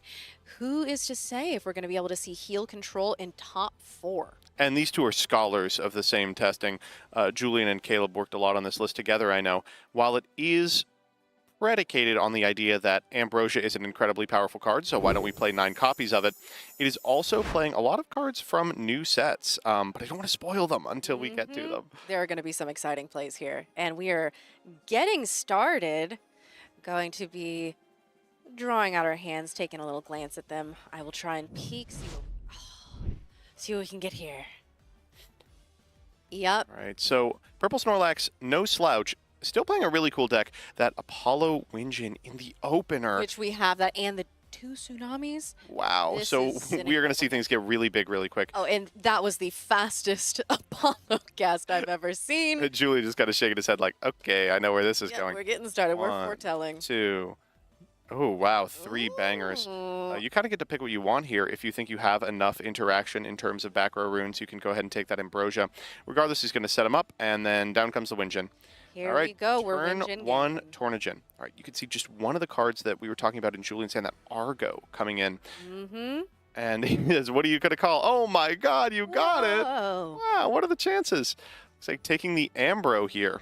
Which, Or no, you know? taking the shield, rather. Oh, okay. Okay, I was going to say against heal control, that's one of those things that it's like you're never going to out-heal the heal control. However, it will keep you in the game. And there is that Tornajin, and my favorite art, personally. It is a beautiful art. And yeah, turn 1 Tornajin is amazing. That opener of Apollo and Winjin, I am so excited to be seeing this. It's kind of weird. Tornajin doesn't have a fantastic search. Turn 1 into an empty board. You can grab like Gorgon's Shield PTA to hedge against any sort of eventuality. You can grab the limited removal spells, the Resting on Your Laurels, Earthquake, maybe one other individual card. You can grab action, maybe like an Astrabbit for next turn, a Kothmel, and another Winjin.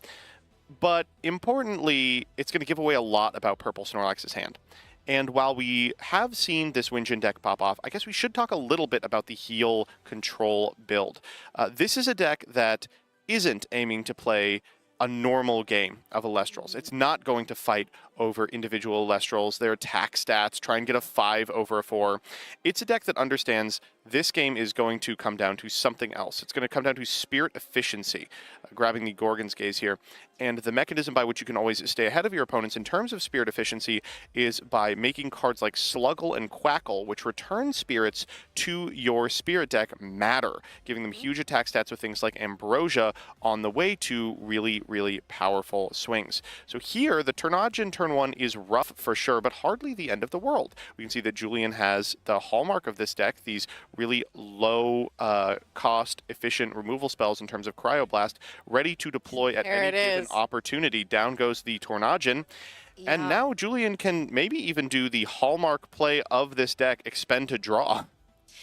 This is something that we we're getting saw. We have seen a lot from it. Although we do see Galaxy coming out, which being able to answer Cryoblast in that first turn after Tornadron comes out after such a powerful opener. That's devastating to PurpleSnorlax, who has already expended so much of their Spirit deck here. And Julian is still comfortably sitting at 18 and will be counting as this is heal control. And here comes Elechick, going to be searching out another Apollo, I imagine. I don't know if we run a Zeus in this list. I don't know if there's room for that. There is. There it is. There is room for Zeus. Zeus here theoretically contests the Galaxy, but in practice, I think you're probably just going to run into the back row. And Julian, even if he loses the Galaxy, doesn't really care that much. Again, we are playing a long game that will try to expend one Spirit at a time, not going for these huge power plays like Winjin off Apollo, like Elechick into Zeus, into Walk Over the Galaxy.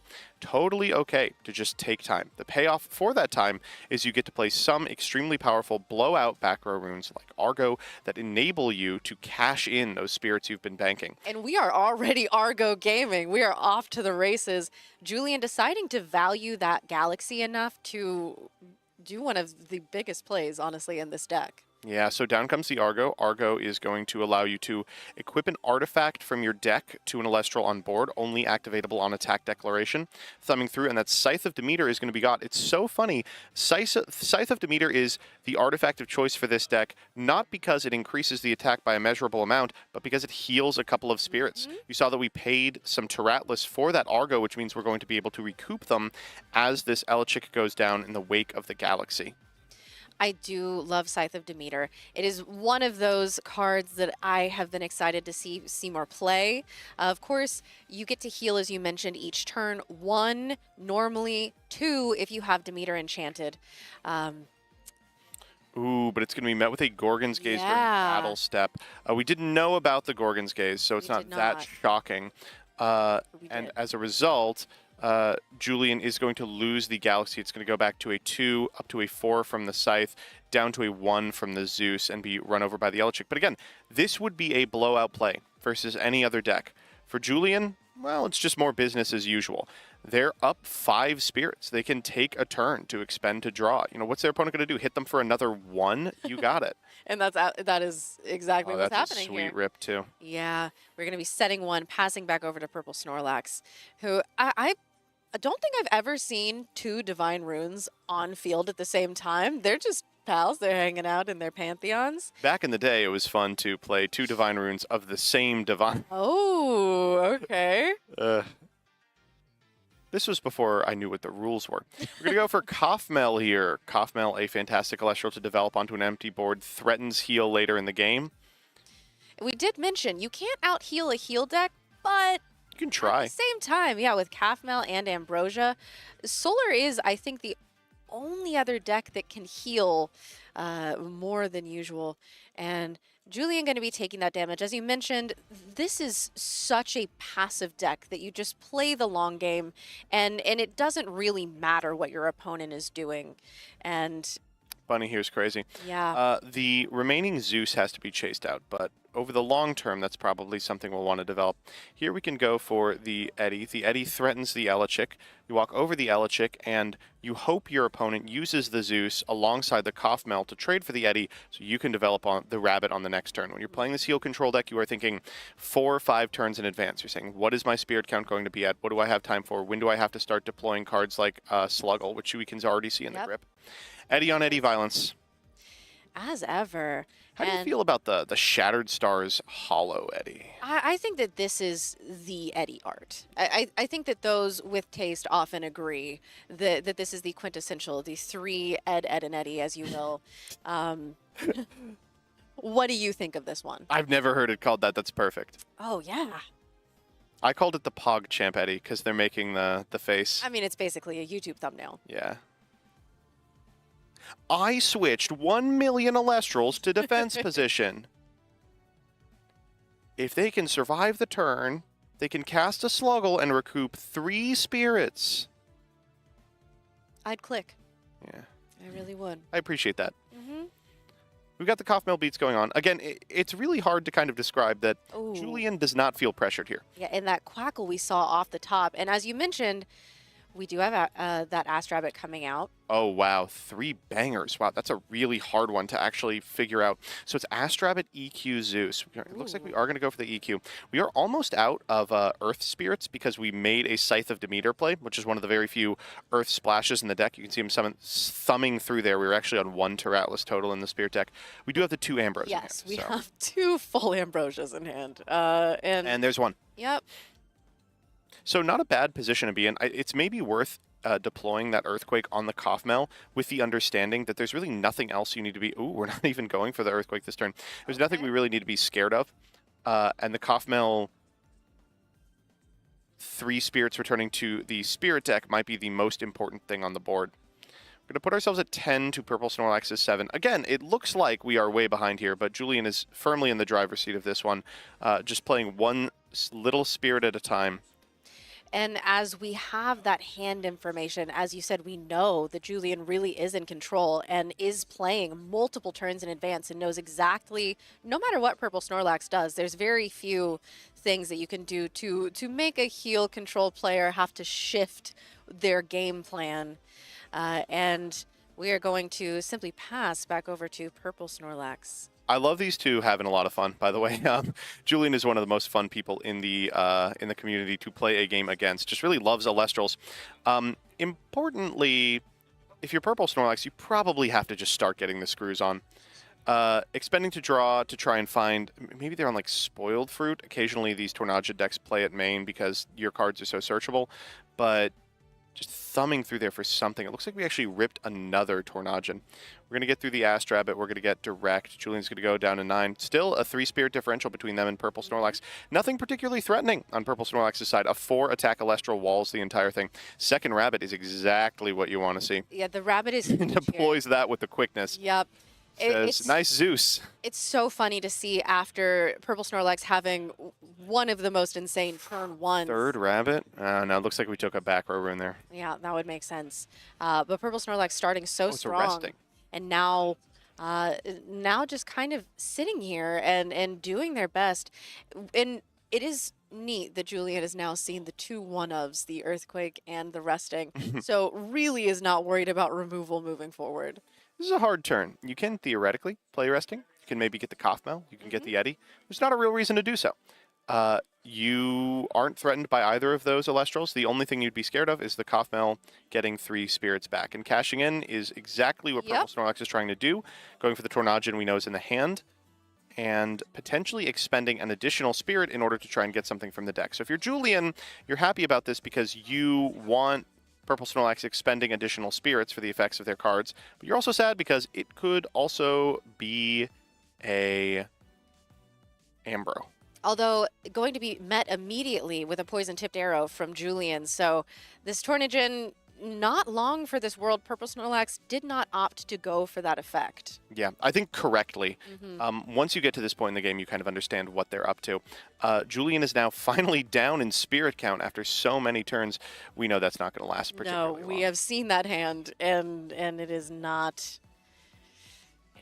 Wow. And there's another Quackle off the top. So here is a great opportunity to fire that Resting on your laurels, get the last Elestral off the field. You can deploy an attack Quackle, get them down to 7 to your 7.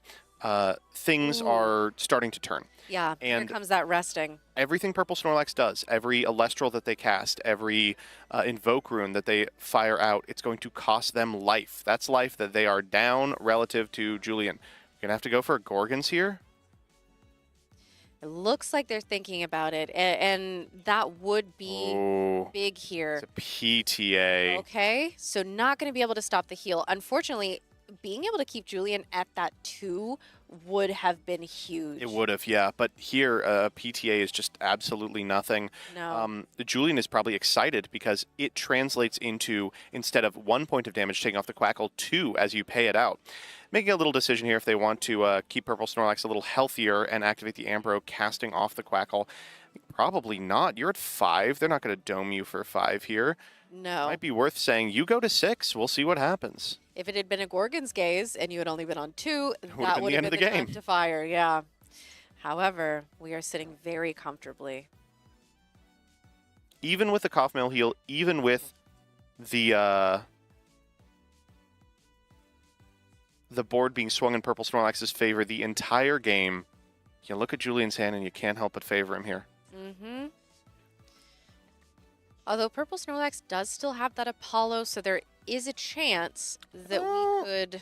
Getting a glimpse at his hand, it looks like a Hurricane, a Bunny, and an Ambro. So there is still a lot of Elestrals to be played. Yeah, the Ambrosia is big here, and Bunny could be huge. As I like this Apollo, trying to find some sort of action, another Kaufmel, and then making a decision on Bunny based on this. If you want one of those cards right now, you can fire the Bunny. If you want to shuffle the deck, the Bunny is also really important. So if the cards suck, you can take the best one, fire the Bunny, and then get them moving.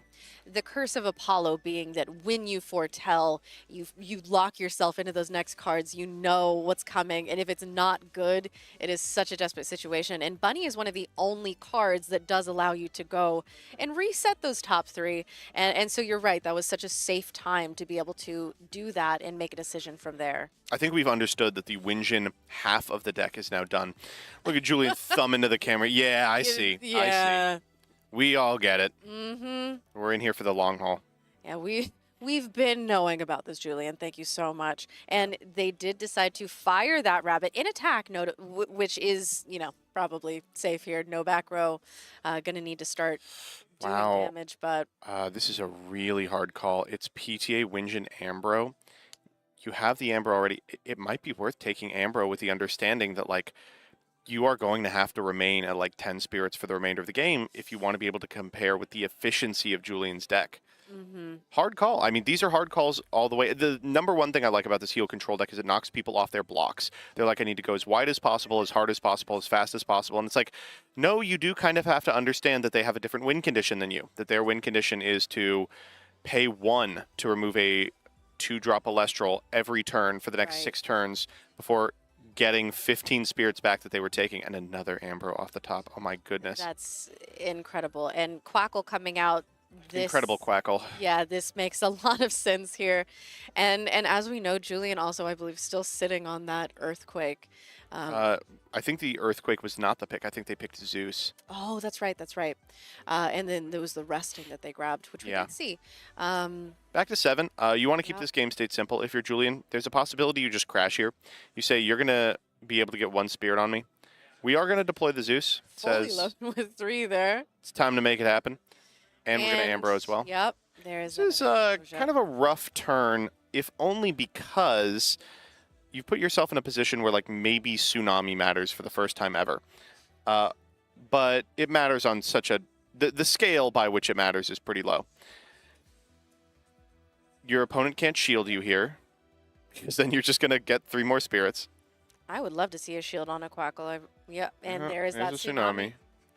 Although Julian probably, with that knowledge, loaded the Zeus up with 3 to give more opportunities, making sure that we flip that Bunny to defense, as is the proper procedure there.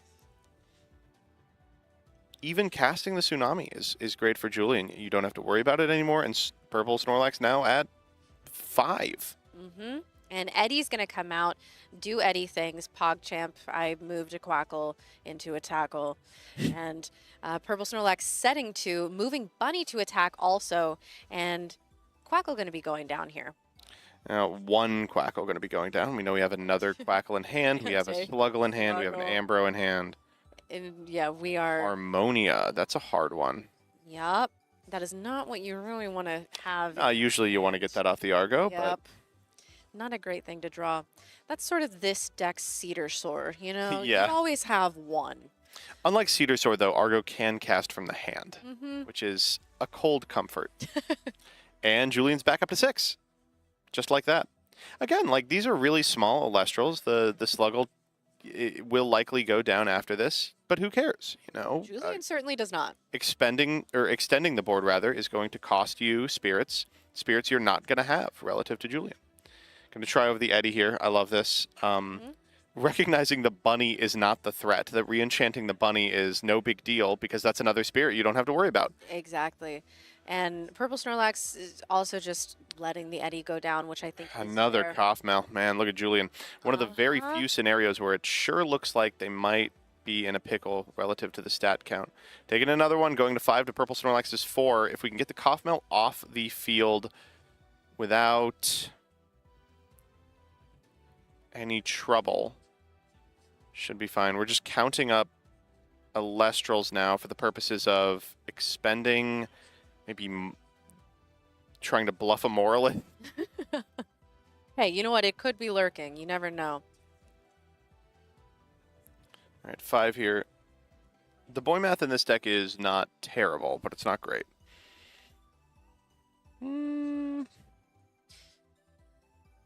Okay, so there's that Argo, which, again, we drew that necklace of Harmonia, so those pieces aren't necessarily exactly how we want them, but as you mentioned, you can cast from hand or deck.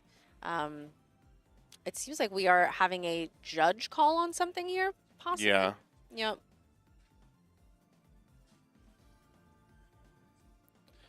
I'm interested to know what this is about. Yeah. All right, looks fine. And we are going to be continuing. We're expending the draw. Yep, expending to draw, grabbing a Gorgon's Gaze off the top. Gonna Ambro here says, theoretically, you could put me to 1. I don't want that to happen. Mm-hmm. Just get back here.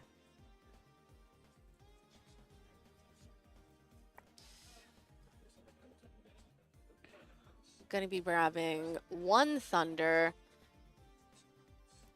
We still have those Earths there, so, you know, could... We do. I think the Earthquake Dream is dead. Yeah. We just want to keep both the Sluggle and, like, we have 1 more Quackle in deck alive. Mm-hmm. The Thunders have so much more utility, though. You can use them to go into Astrabbit, to Elichick. Sure. It says pass here. I'm not even going to set the Gorgons. And if you're Snorlax, I think there's merit to just attacking. Like, not even expending additional spirits, going down to 3 here. Yeah, at this point in the game, each spirit really does matter. This is the... Oh. Here comes an Ambrosia. You know, we were saying you can't out-heal a heal deck. We're getting close. But Purple-Snorlax has given it a PurpleSnorlax really has good found try. 3 Ambro, 2 Kothmel. Mm-hmm. That's about as good as it gets. Yeah. Yeah, this... Julian, unfortunately, while having for most of this game been really in control, as you mentioned, playing multiple turns ahead, it seems like we are now a lot closer than we had been thinking we were. Yeah, it looks like we are just out of Elestrals. Like a Sluggle off the top to pair with the Argo already in our hand. Yeah, and re-enchanting the Rabbit sounds just about right, you know. From 5, you don't really want to... You just want to find an Elestral you can ascend over the Kothmel next turn for. Sure. Yeah, a threat that these little guys that we know the heal control list runs without the Argo, which we do know we have that live at some point if Julian opts to do so, really struggle against bigger bodies. All right, 3 here. We're taking what we just recouped off the Ambro. Mm-hmm. For turn, is it a guy? I saw like a... Oh, that's a guy. That is an Elichick. Gonna try for the effect here. This probably eats a Gorgons, yeah. But again, if you're Julian, you're happy with this, is what I would say if you didn't just scoop. Ooh, okay. So game 1 goes to Purple-Snorlax. You, turns out, can out-heal control. That's really weird. I wonder why they scooped. Yeah, I'm not totally sure. But going into this game, 2, I wonder if Purple-Snorlax is looking at maybe some spoiled fruits in that side deck, thinking they look pretty juicy. Although we have seen a heal control list get hit with multiple spoiled fruits and unfortunately not really care all that much. Yeah, I'm still puzzling over that scoop because the Elichick's at 4 attack, it already contests everything on the board. Mm-hmm. I guess you couldn't pay for Argo plus the necklace because you're at 3. Even using the spirit off the divine. And maybe just knowing the Kothmel was there, possibly going to be getting an ascension. But these are all things that could go one way or another. It is an interesting scoop for sure. And the other thing is, if you're the heal stall player, you want to make them play it out. Like, you are so favored going into, like, a Game 3 situation with, like, 5 minutes on the clock that why would you ever give them any free time? And that's a good point. Maybe there's something here that we weren't seeing that was, you know, a clear We'll have to ask about that if Yeah, I will ends up definitely winning. be, yeah, if I get the chance. Our players looking at their sides, and looking through their main decks. Ooh, very interesting. It looks like we're siding out at least one Winjin, actually. Yeah, I kind of like this. Winjin is a spirit intense play. You know, it costs you for the Winjin, it costs you for the Apollo, it costs you for the Tornadin, it costs you to expend off the Tornadin. We saw our Winjin player go down to 14 turn 1, just doing the play into no back row. Yeah, That's great news for heal. Yeah, to immediately be met by Cryoblast and have all of that work be completely exploded. Looks like we are reaching the end of our siding here, and our players are just shuffling it up. We will probably be moving into game 2 any second now. Okay, players cutting each other's decks, gonna give the fist bump, and we are getting into the game here. All right. I guess Julian will be going first. I know that some heal lists like to go second. Yeah. But I think that in this kind of situation, that you would still opt to go first. Early on, you want to either develop a rabbit or expend a draw so that you get spirits in rotation for something like a Quackle or a Sluggle to suck back up. That was 3 bangers off the top, by the way. That was a hard one. I saw the Laurels. We're going to grab the Argo here.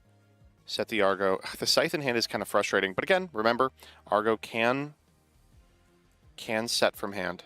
That's just one slot that could have been, I don't know, a Quackle. Yeah. That isn't. And PurpleSnorlax going to be going here. And I see Galaxy in hand. Yeah. Yep. Eddie, there we go. That's probably what's coming here. Would have to imagine it's Edward. That is exactly what they're doing. Moving that Ass Rabbit into attack. And I don't know if Julian is going to be as aggressive with this Argo as they were in the last game, because that was, I think, like a turn 2. Oh, yeah, we are, baby. Okay. Crazy nonverbals there. It was like looking up, kind of daring him to attack, like, hey, let's go. I have to get the necklace here, unfortunately. The Scythe of Demeter does not do it. So we're going to have to find a way to out our own Necklace of Harmonia. Not super difficult in this deck. But this necklace and this Argo are a great way to get a bunch of spirits into the underworld, by which we can turn on our Quackles, our Sluggles. And you can see us going mainly for Leviathans and Zaptors just to do that. And Necklace of Harmonia being one of those pieces that it's just, it feels so good to be able to say, oh, and now I can't draw Necklace of Harmonia. That is, yes. Re-enchanting Rabbit true. said, I'm going for it. Shield, Elechick, Galaxy. Ooh, Okay. probably the Elechick, but what do I know? Yep. Well, That's the pick. Looks like we don't have a wonderful way to out the Necklace of No. Harmonia. We will hit for 2. yeah, Julian taking as much advantage of that as possible with the re-enchant of the rabbit. And I mean, hitting for 2 isn't the worst thing here, and now burning those 2 spirits at the end of the turn because of that necklace. As you mentioned, we're primarily seeing those water and thunder spirits because of the Quackle and Sluggle. But Julian already looking pretty low on spirits after a really expensive few turns. Well, that is true. But it's also not that big of a deal. If anything can heal the back, it's going to be this deck. Going for Apollo here, we find nothing. Although 3 bangers. I wonder how we rearrange those. Winjin here would be pretty killer, like Winjin grab, resting on your laurels, outs the entire board at present. Mm-hmm. And And speaking that of, seems like exactly what's going to be happening here. actually, does it? This is kind of weird. You go Winjin, call resting, grab resting, and then afterwards you have to ascend into Tornadin, which puts you at 3 to Julian's 4. So you may neglect to ascend. No, we're going to take it. Says, that's fine, no big deal. I'll find a use for the resting. Don't worry. Yeah, this is, as you mentioned, really a perfect situation for that resting. I think most of the time the solar player is going to be the one with the most spirits on board, but not impossible. We saw multiple opportunities last game, and that's a very scary card to hold on to. Yeah, this is kind of a great position for Julian, too, because Purple Snorlax, by virtue of Julian protecting the rabbit and going down to 12, feels comfortable expending all their spirits. And you do have to kind of seed your opponent into putting a whole bunch of stuff on the field, saying, oh, okay, I forgot that we're playing Heal Stall. We're playing normal Elestrals now. Ooh, and the Gorgons is going to be That's added. a rough one. That Earthquake is looking pretty tasty. It was, yeah. Uh-huh.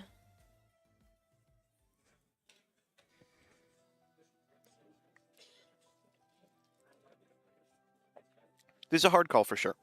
You probably take this attack. We know, of course, that it's a shield set. You probably take it just because there's so many ways in which you can get so deliriously punished for keeping this Tornadon on field. Mm-hmm. And Julian is also incentivized to get rid of that necklace. And it's stuck around for now 2 turns. And while powerful, it's one of those that because it burns you every single turn. Ooh, wow. Wait, letting it happen here. Yeah. I think that Must there know were something we don't. Well, there were benefits to both, but Necklace now gone. We're free to fire off like a Resting or an Earthquake. yeah, Nice Eddie. Or a Lavalith. How about that? that's gonna be a Lavalith right now, and that's exactly what Julian knew was about to happen. And we see a Gonna get out the Gorgons. Gaze. Yep. Put Snorlax to 10. You can actually see our entire hand is outs to Tornadon. There's one right there. Mm-hmm. Cryoblast on the Tornadon. That's devastating. Both Yeah, times that miserable. we have seen Tornadon, it has immediately been answered by a Cryoblast. That's kind of why it's great that it immediately gets a little bit of advantage, because otherwise it would not be playable. And now you've got a big Lavalith on your side of the field. Your opponent doesn't have the ability to Tornadon a second time without going to like 4. Yeah, so Julian probably feeling great about this board state because Yeah, the play you can goad them into is this one. They go Apollo, look at the top 3. Whiff, of course, there's very few hits in this deck. But now Then at Resolution, we Resting. Yeah, make that Resting live. But we're talking about Purple Snorlax with like a 4-card hand, all reactive, versus Julian with like a 6-card hand, all heal spells. Yeah, and right now being tied in spirits, there is definitely a favor for Julian. Yeah. Counting up here. Or the Cough Mill comes down again. Cough Mill. Oh, Cough Mill's been such a problem for Julian this set. Mm-hmm. Purple Snorlax not giving up on the dream to out-heal the heal stall. And going to be simply attacking for 1, which is not something that we get to see Cough Mill do all that much. So, you know what? Good for her. All right, we're going for the Elechick here. This is a really fantastic Gorgons. Looks like Purple Snorlax isn't going to take it. Go ahead and grab the Zeus. We're getting really low. The only scenario in which I could see things going really badly for Julian is if they get into a position where they accidentally leave themselves open for a turn. Mm-hmm. Thumbing around those Ambrose set. I would like to draw them at different times, please. Calling to them as you see them, yes. And that beautiful statue art Zeus. I like We're gonna grab. Statue Zeus is one of my favorites. It's unfortunate I like every Zeus art but base. And we are going to try and get over it. We do get over it. Unfortunately, that is going to trigger Cough Mill, put Purple Snorlax back to 11, I believe. 10 or 11. It is going to be, yep, 11. And Julian, as you said, still pretty comfortable here, although Lumaru coming out properly enchanted. We love to see it. Lumaru is frustrating, but hardly the end of the world. No, it really depends on these mills. Shielding Although here. the shield is fair. The 2 set now from Purple Snorlax, we know one of them is that Gorgon's Gaze. I don't know if we saw the other one. I don't think we know one is Gorgons. I think it's been used. Oh, okay. EQ. All right, time to start firing off the Sluggles. If we have a Gorgons, we'll see it right now. Would have to be the new set. Talking through it for... Spoiled fruit. Out of the board. That wow. is exactly what we were His talking hand about. coming up. He says, well, what am I supposed to do about that? Probably should have understood that one was in rotation when we never went for it off the Tornadon. We are going to hit for 1. The Lumaru is going to be able to hit over the Elechick on the backswing and mill a couple of cards. Julian is now back against the wall. It's unfortunate. If that Sluggle had resolved, it feels like he could have walked away with it super easily. A really, really pivotal spoiled fruit. Although even with that being said, you have to fire it off regardless. Yeah. Even if you say, well, it probably is one of the set. You don't have a chance. Yeah, Yeah. it's not something you can afford to play around. Exactly. And how do you play around it? You know, you try and land a Sluggle every turn for the rest of the game.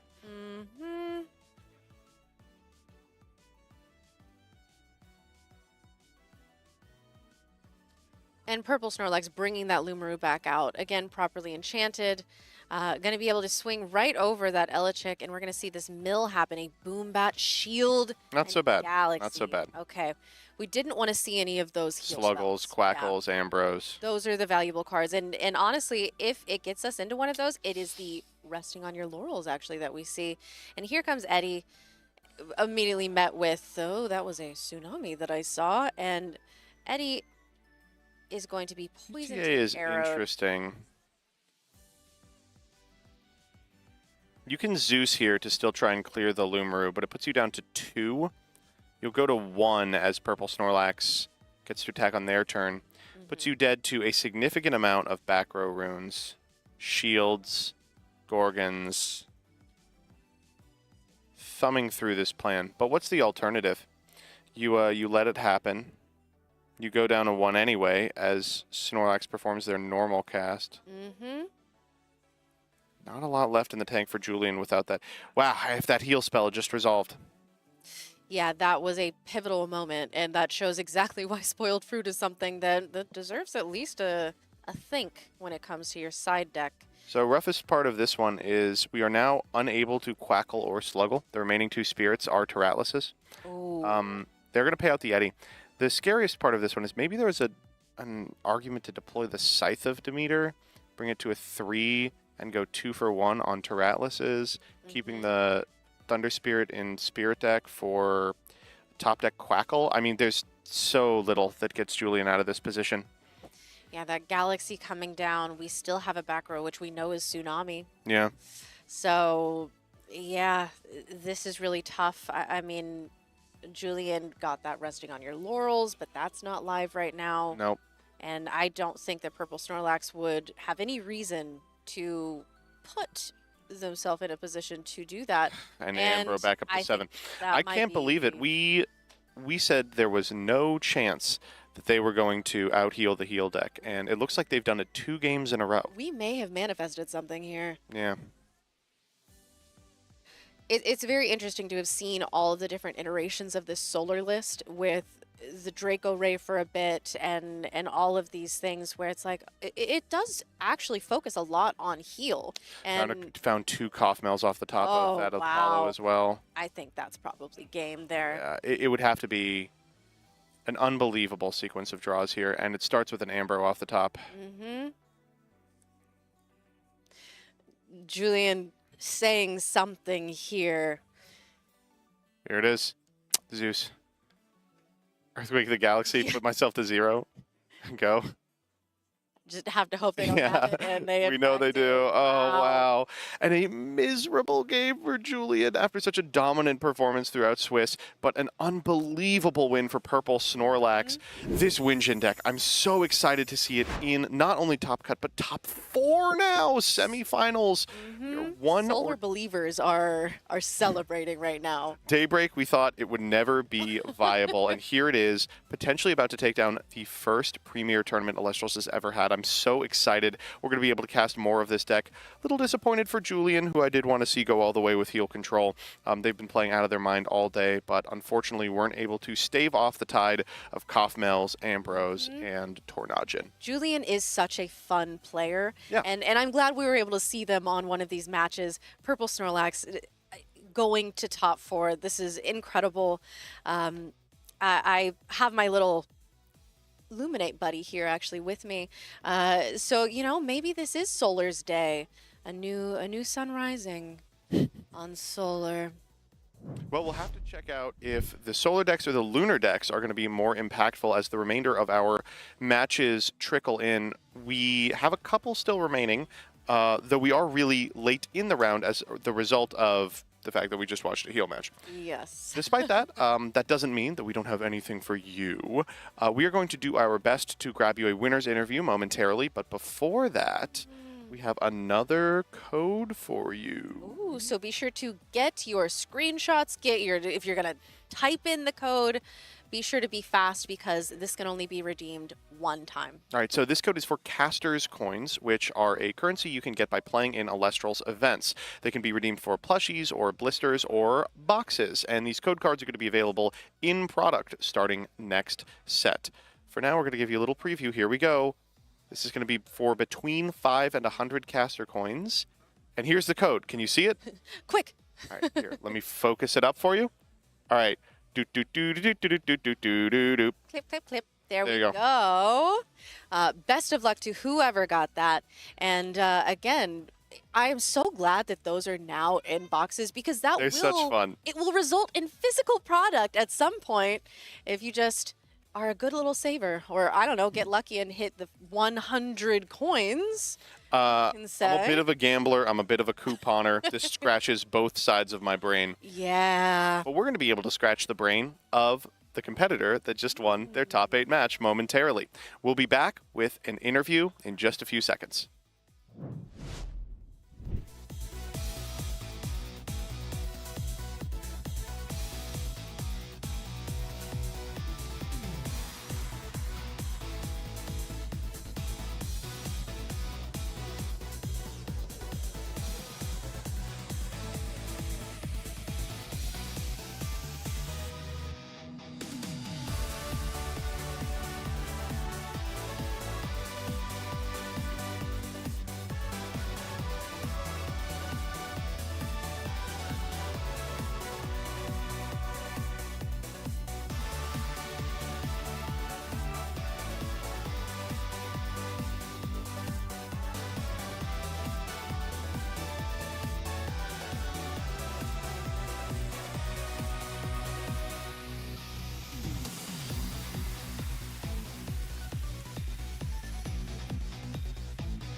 And we are back with this winner's interview. I am here with Renee, aka PurpleSnorlax.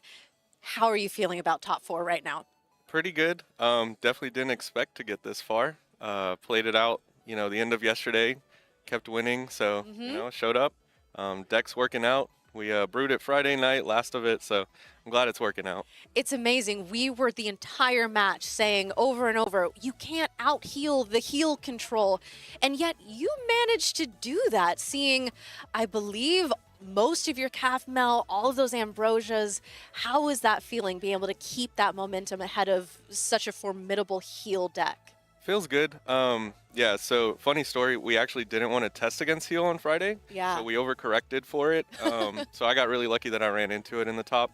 But yeah, I'm surprised it worked out because we definitely didn't go in with a plan other than let's put in spoiled fruit and put in a lot of healing and see where it ends up. Sure. Is solar an element that you've been rooting for a while? We were talking about how in Daybreak it was kind of, we don't know where it's going to go, and it's really found an identity just recently in the last few tournaments. Yeah, no, for sure. In Daybreak, I wanted to play it a lot and never really worked out. Yeah. And all of Moonrise, I was playing Lunar.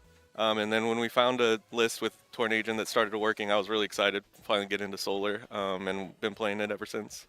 I have to ask, the spoiled fruit, was that an addition from the side deck, or is that some, okay. No, definitely side deck, yeah. Yeah. We talked about maining one Sure. just to get people's ambrosias and throw their head off, but we talked ourselves out of it, made a good play and put it in our side. How have your Tornadian predictions been this run? So actually insane. Yeah? I will say I've hit about 5 blind ones and That's incredible. 2 were turn 1. So I can, Wow. I can definitely say I probably made it this far just because I got a little lucky, but I'll take it. That's incredible. And how often have you been having your Tornigen immediately be met with the Cryoblast? We saw that both times. Yeah, pretty much most games after Yeah. 3-0, once people are good enough to side Cryoblast, you're gonna see it. Yeah, it hurts. I mean, fortunately, though, you were able to play so calm and collected and really just keep your head, even at these times when it's like, it seems like we maybe have a slow board state, not much going on, playing a bit passively, and yet you were able to get there in the end. Yeah. Honestly, shouts out to my opponent. We were talking the whole time. He definitely chilled me out a little bit. I think us just kind of going back and forth, even just keeping spirit counts together and stuff, it helps me not, freak out as much, not get in my head. Well, Definitely keep my head on the game. Well, it was so clear you were just locked in on it, and I'm sure that there has been so much practice that went into it, and just the comfort with the deck really showed. Is there anything that you are feeling specifically now going into top 4? No, I'm excited. Yeah, I definitely don't know what's coming. I haven't seen who else has won, so I don't even really know who I'm playing. I know I have a couple bad matchups. I'm interested to see if the BlueStacks players are still going. I know that the one I think is not, Okay. so you at least don't have that to worry about. Yeah, And- I ran into one in Swiss, and I beat him. We went to game 3, and it was definitely a ride. So It was tough. yeah, didn't want to do it again. At least those games end fast. Yeah. Well, I have to say that a lot of people are over the moon, or the sun rather, that Solar is performing so well, and you've been piloting it so beautifully. And I cannot wait to see what you do in top 4. And congratulations again on this huge victory, and best of luck to you for the rest of the day. Yeah, thank you, and shout out to the Elestrals team. Game's awesome. Thank you.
Middle of the Elestrals top cut, and I mean, the games have been great so far. I mean, but I'm here today with Sonny from Caster's Corner. Now, Sonny, obviously we're all here watching the players, some great players here, but also this event we have for the fans. You being a fan, I mean, what enticed you about this, and what are you enjoying the most about being here? Well, I'm more of a competitive player, so I'm always engaged in the actual main event and the tournament itself. I love all of the side events happening here today. My main event run didn't go as well as some of my other friends did, but I'm very happy for them, and the top cut has been phenomenal. So have you enjoyed the things that you've been playing outside of the main event? I mean, we've had a bunch of awesome side events today. Have you been participating in those? I haven't had a chance to sign up for any of these events yet. I've been pretty busy doing a lot of trading and stuff. I love trading, big fan. But some of my friends actually did win the Win-A-Sheet event yesterday. So it's been very cool to see that, to see all of these Stellar Spirit bundles, or not Stellar, the frames. So cool, phenomenal. So you love trading. What are some of the best trades you've had, at this event? So I was happy to pick up the Founders Stellar Spirits. Been looking for those for a while. They're beautiful. And I've also picked up I need some staples, things like I was missing Hurricanes from the new Moonrise set, things like that. And I've been trying to get some of the Firestorm cards because getting access to those early has been a treat. I mean, I've only seen a handful of the Firestorm cards so far that we've revealed here at the event, and I am over the moon about I mean, every single card that you see, it's just, I can do something with this, I'm done with this. What is the best card, or your favorite card, I guess, that you've seen so far from the cards you've seen here? So I'll be honest, I sat down, I played against A-Drive, tried challenging for that champion, and he smashed me with those spiders. Those spiders are so good, and that Arachne's lair, being able to draw that card every time that spider hits the board, oh my goodness. And that Frostmite was just clearing rabbits. It was bad. I Adrian looks really good, but he doesn't need to. He beat me with him too. It's kind of getting embarrassing for us. He's very good at this, and he gives out, as you know, that card for playing him. I've never gotten the card. It seems like you and I, we can share in that misery, so I don't feel. What do you think you're going to be making any kind of big changes with your? You said you're a competitive player. Have you seen cards in Firestorm that have excited you as a competitive player that might make you want to make some changes to your own deck? Yeah, personally, I'm looking forward to the Hermes stuff. I like playing with wind cards, and I like trying that out. I think Hermes is a very powerful card, being able to send those wind spirits or those wind Elestrals to the underworld. And I think that there's a lot of different utility and different things that can be tried out in addition to the strategies that we already have. So the Hermes line and all of the Hermes cards and the Champion of Hermes cards are very exciting. Yeah, I love they have the little goggles on. They're so adorable. So today's Sunday, day 2 of the event.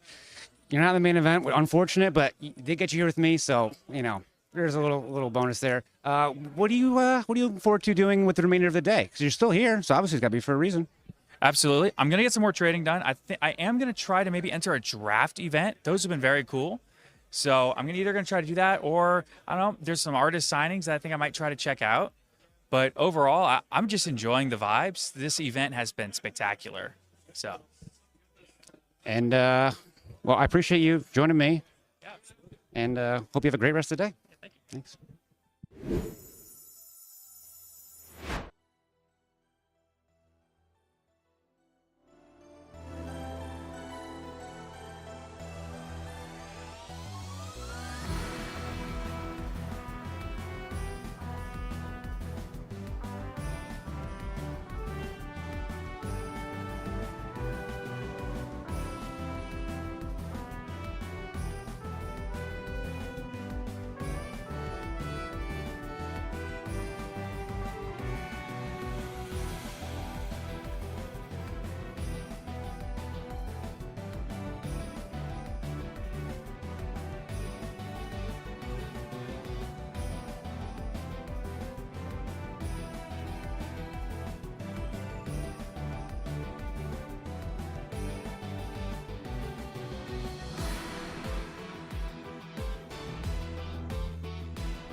Back here with Elestrals Top Cut, and here's somebody who made a top cut, the top 16 in this tournament.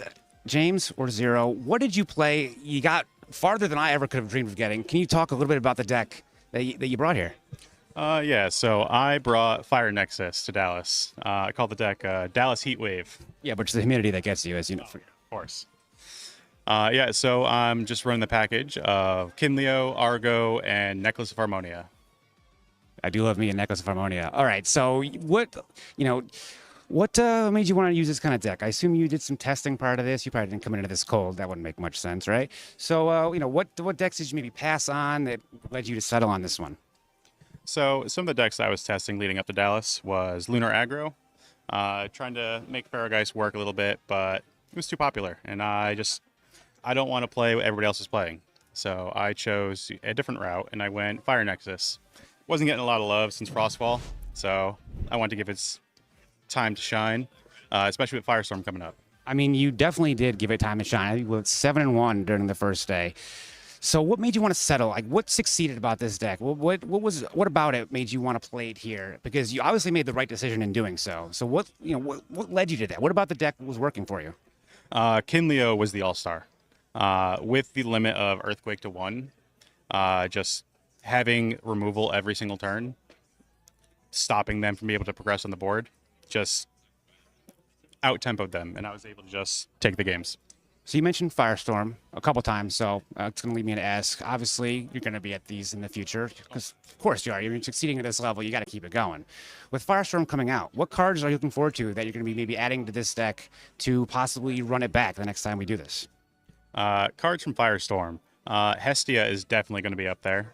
Being able to drop a Hestia on board to special at Kinleo, and then immediately use the effect to pop an Elestral, and then hypothetically ascend over it with a Lavalith to pop a back row. Hypothetically, of course. You're not going to actually give away your strategies. That would be ridiculous. Why would you ever do something like that? So now, are there any other decks maybe, let's say you're running the Hestia, you're getting a lot of success with it, you're getting bored of the success of it, you want to change things up. What cards that aren't at all related to the deck you've been playing are you looking forward to using? For Firestorm, let's see. I'm really looking forward to Majesty. Deck I'm brewing up right now is utilizing Starbit Supernova, Poseidon, and Poseidon's Fury. You have said so many words that makes me so happy. I wish you knew what I'm feeling right now. Starbit Supernova is going to get some love. Majesty finally going to get some love. So James, top 16. I am super happy that you are here. Super happy you succeeded at this level. What are your final thoughts about the whole event as a competitor who made it this far? Oh, it was amazing. The atmosphere, everybody just around, like, everybody's so friendly, getting each other into the game. I'm definitely looking forward to the future of the game. I'm going to be playing these a lot more often. It'd be weird if you didn't. It'd be weird if you took this and were like, no, I'm done. You got to run it back. You got to show people that Fire Nexus is no joke. So, again, I'm glad you're here. Thank you for being here. And, well,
And we are back with your top 4 of the 2025 Elestrals Dallas Open Premier event. I am Joseph Rothschild. You may know me better as MBT, and I'm once again joined by my co-commentator, Kay Cray. How are you doing? I am so excited about this top 4. My number 1 person who I've been rooting for, I predicted days ago would win the whole thing. Snorlax is still in. Unfortunately, mine is not. Danny lost, so we're just going to have to deal with that. Yeah. Take the lumps as they come. We are down to 4 casters total, and there's a lot on the line for these 4. Not only are they playing for some really incredible prizing, but the difference between 3 and 4 is going to matter immensely. Yes. That beautiful Astrabbit is only going to be given out to the top 3 competitors emblazoned in the gold, silver, or bronze of whichever place they end up. So not only does this match matter, but the 2 losers will be playing a playoff match to determine who's going home with that premier card. The 4 we have remaining are Ari. We saw them last round of day 1 play against Danny with that powerful Pen Terror strategy, now riding it all the way to the top 4 match. Bo on that Artifact Nexus deck. I love Heliolith. I love Argo. We saw Bo making some unbelievable plays, probably my favorite play of the game yesterday. Scythe into Heliolith, into Earthquake off the Scythe for lethal. We've got Snorlax and we've got PurpleSnorlax, who are fighting off camera a match of the Laxes. Yes, we have said that whoever wins gets to keep the title of Lax. And I'm very excited about this match in particular because Bo, with the really, really cool artifact list, was the one round that I didn't get to commentate because you were here with Dan. That's so true. I actually get to see it in action. I hope that we're going to see these crazy plays. As you said, even just hearing about that Scythe of Demeter play from yesterday, I wish I had been able to be here and in the action with you guys. And it's so funny to think so many people thought that this would be a deck in which Lunar Aggro, a format defined by a Werepup and its interaction with powerful Thunder cards that were being played in that strategy would be so wholly dominant. 0 copies of that in the top 4. We do have 4 different decks represented in this top 4. 2 homebrews, Bo's Artifact Nexus that he's been basically innovating on for the past 6 months. Ari with the Hydrake deck, basically to show that Pen Terror is still powerful. The Winjin Solar deck we just cast, and Swole on that Lunar Earth deck that he and his testing circle were able to keep under wraps for an entire month. It's incredible to see the innovation in this game rewarded, and the individuals with the reps necessary to take advantage of it being rewarded for doing so. And it looks like we are getting ready to hop into our top 4 match here. Bo and Ari, both ready to get going, and I would be thrilled with either of these 2 making it into the finals. Both such cool and unique lists. As you said, these are home brews. These are decks that these 2 have built and tested and stuck by. And I'm thrilled to see them make it so far. Ari going to be setting 2, passing. I believe we had the turn 1 classic expend to draw. And we'll see it out of Bo too. Yep. The problem with both of these decks is Bo's deck aims to present a threat and then get an opponent with an Argo, where Ari's deck aims to respond to a threat with a Hydrake and get an opponent with the Pen Terror line. Both of them play this reactive style of gameplay, so getting off to the races is a little rough. An Astrabbit is something to deploy, and we can't see too much about what has been picked, but I saw Gorgons and Eddie, but the one that I couldn't see, I think, is the card that was picked, so love that. But we do have Rabbit in attack, which I think makes sense because even if it's attacking in the back row, you don't care. Yeah. You just get a point of damage. One of those 2 back row likely live to be able to protect it if Ari so chooses. And Bo says, you know what, I'll take it. So we've seen so many unbelievable plays out of Bo, and one of the hallmarks of this deck is that it aims to go over the top of some of these cards like Astrabbit with the added benefit of the strength of cards like Argo. However, because the individual Elestrals in it are so spirit efficient in order to account for Argo's unbelievable cost, you get to play All-Stars from previous formats like the one, the only Viscerus, which is threatening Astrabbit just like in the old days. I have to say, I don't think I've ever seen Viscerus not get met with a shield, though. Yeah. It doesn't resolve often. When it resolves, it's great. Oh, it's powerful. That limit to 2 was very much needed. Looks like we're looking at a PTA coming out here. And if you're Bo, you're thinking, Why exactly is that? So that PTA is going to bring the Viscerus down to 2, but of course the Viscerus is still at 3 because of its own effect. Means you'll be able to trigger the effect of the Viscerus, grab a Viscerus from your deck. So even though you lose this one at the end of the turn with the payout from the PTA, you still have this other Vis on board. Yeah. That was kind of weird. I don't think we saw Bo reach into the deck. That may have been the second Viscerus locked in hand. Which would have been disastrous. The Viscerus can cast from hand. It's just not... You just don't want it to. Yeah, it's not ideal. As we say, everyone has a Cedar Sore in their list. Yeah. And Ari going to be expending to draw. Yeah. Well, Ari's deck aims to present a huge push on a turn where Bo maybe has nothing in the back and maybe like a Viscerus in attack position. Here we're trying to get to that position by firing off a Hurricane. That's interesting on a turn where you've expended, where you're not going to be... Oh. Or maybe that was not Maybe an that was an expend for the PTA at the end of the turn. I think you're right. So here we get to go for the Nobby. We walk over the Viscerus, and the Nobby can cast the Doppelgator. Is it in the hand?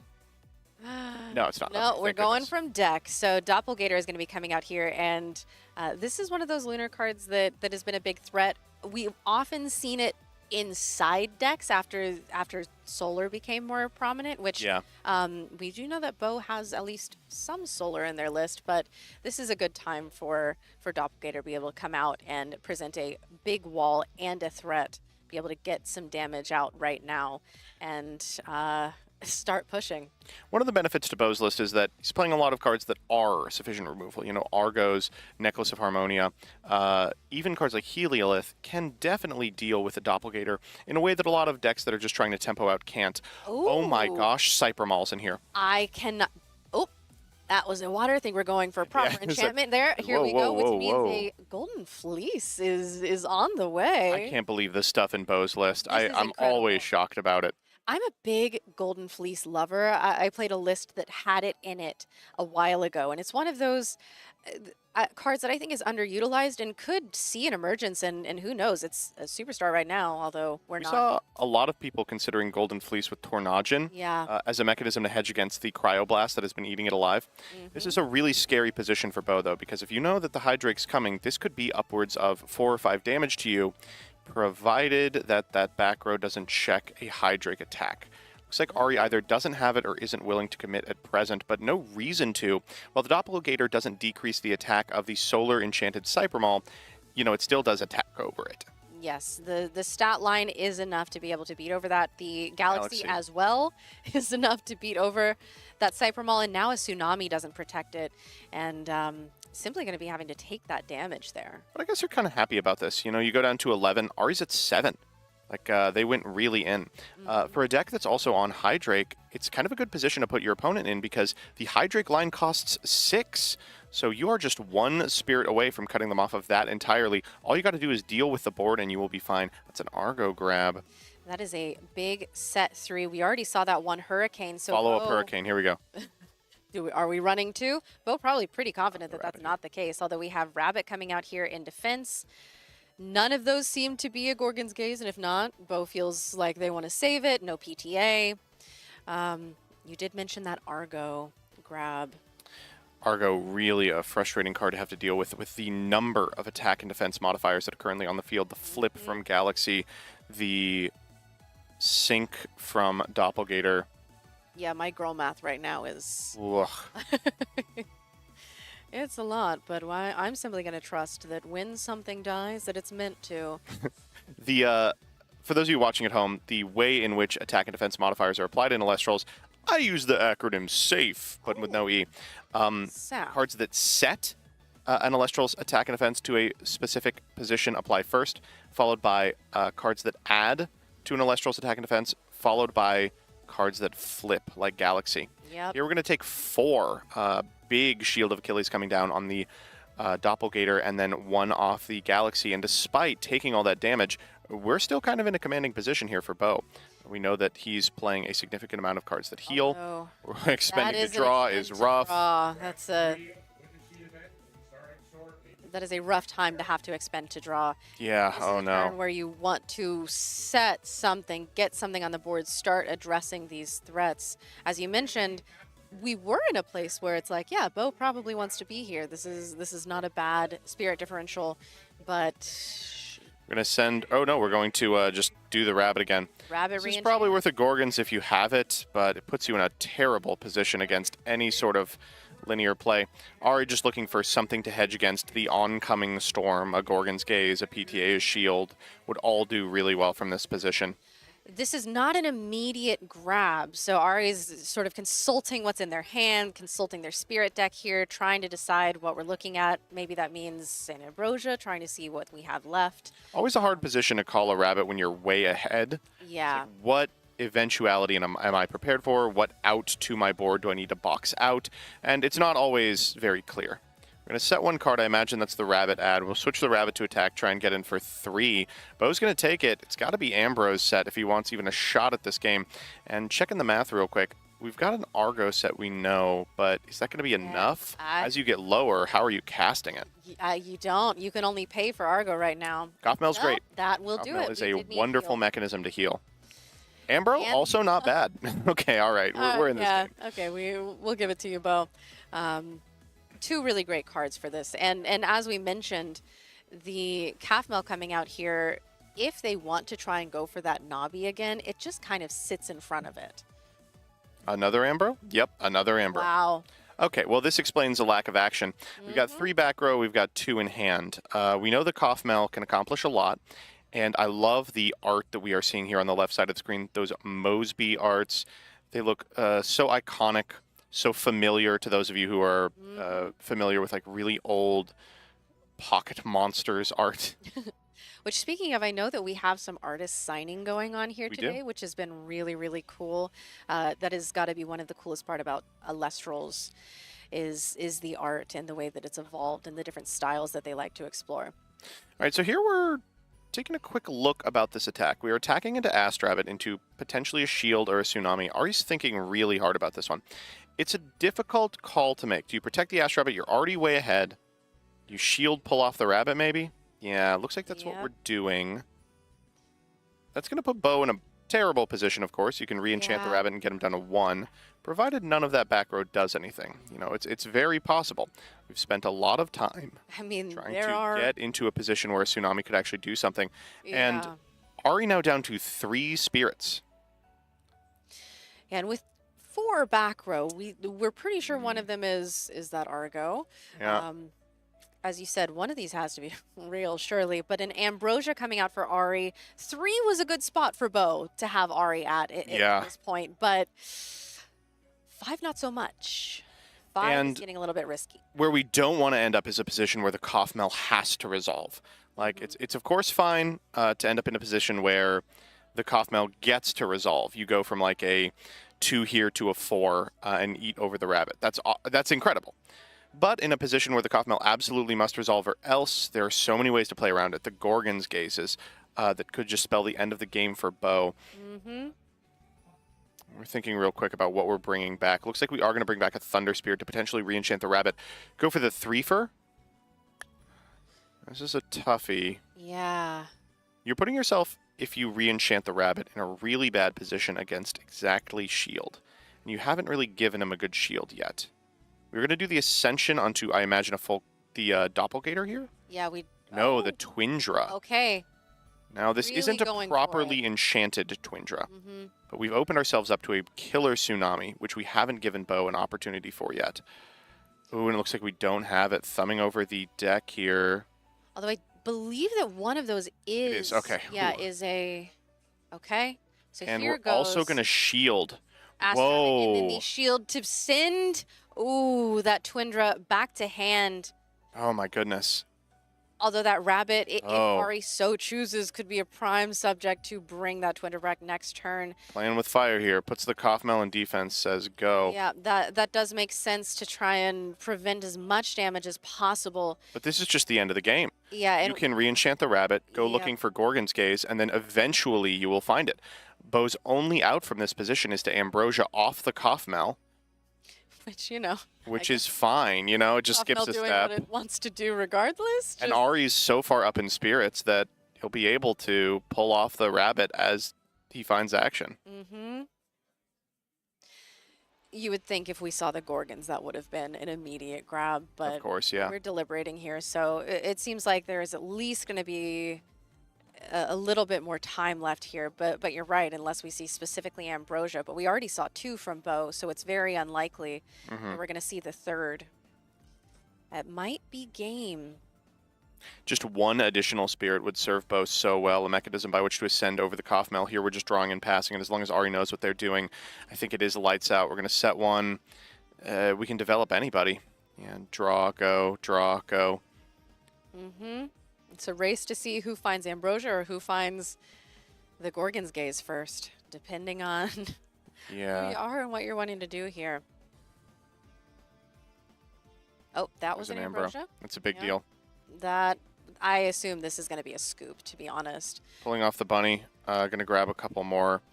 I imagine what we're going to try and do here is over the course of a couple of turns develop the Doppelgator to maybe be able to push through the Kaufmel heal. It's also possible.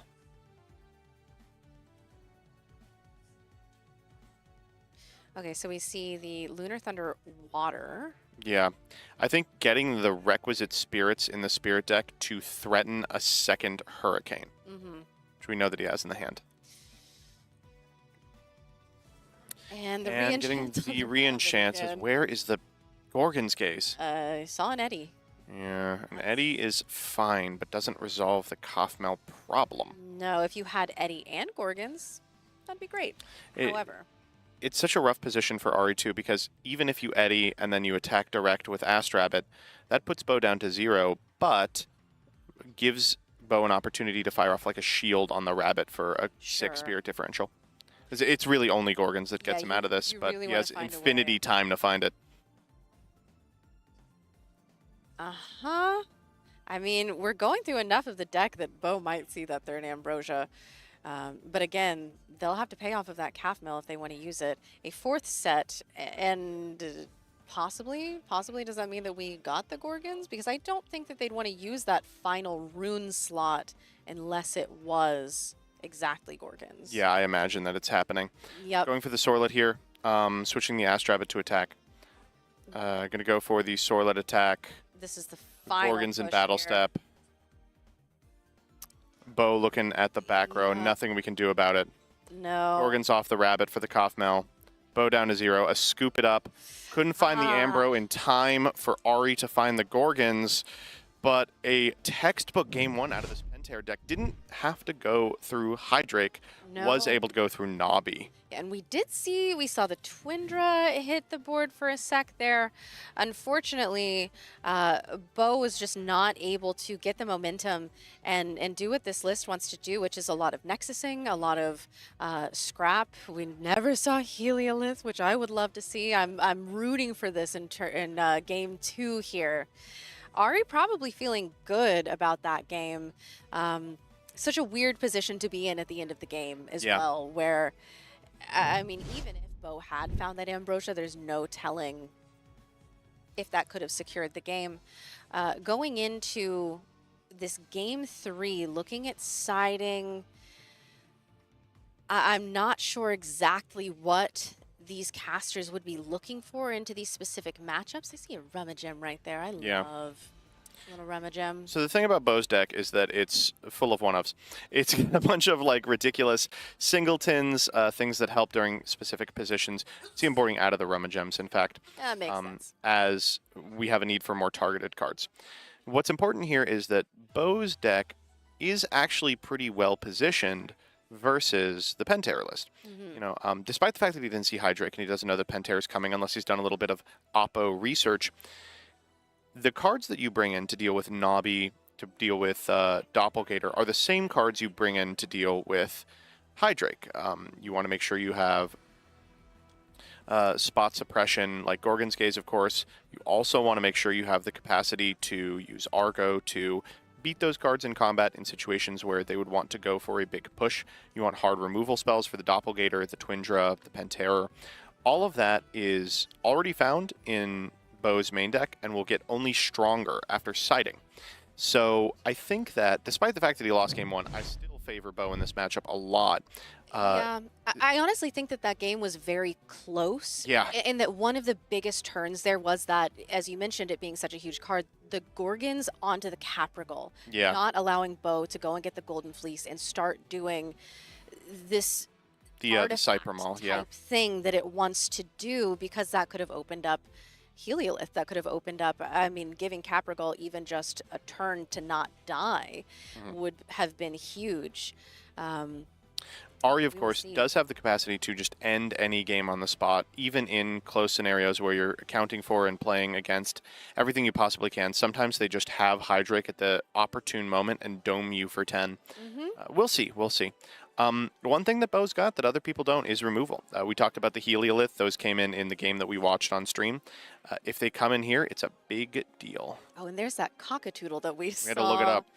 Yep, and Shouts out to Dimax. for those of you who don't know what cockatoodle does, it is actually Join the club. Yeah, we didn't either, but as it turns out, it's actually a perfect counter for Galaxy, being able to, I believe it is suppress the ability. Yeah, when it enters, it is able to suppress an Elestral for as long as Cockatoodle is enchanted.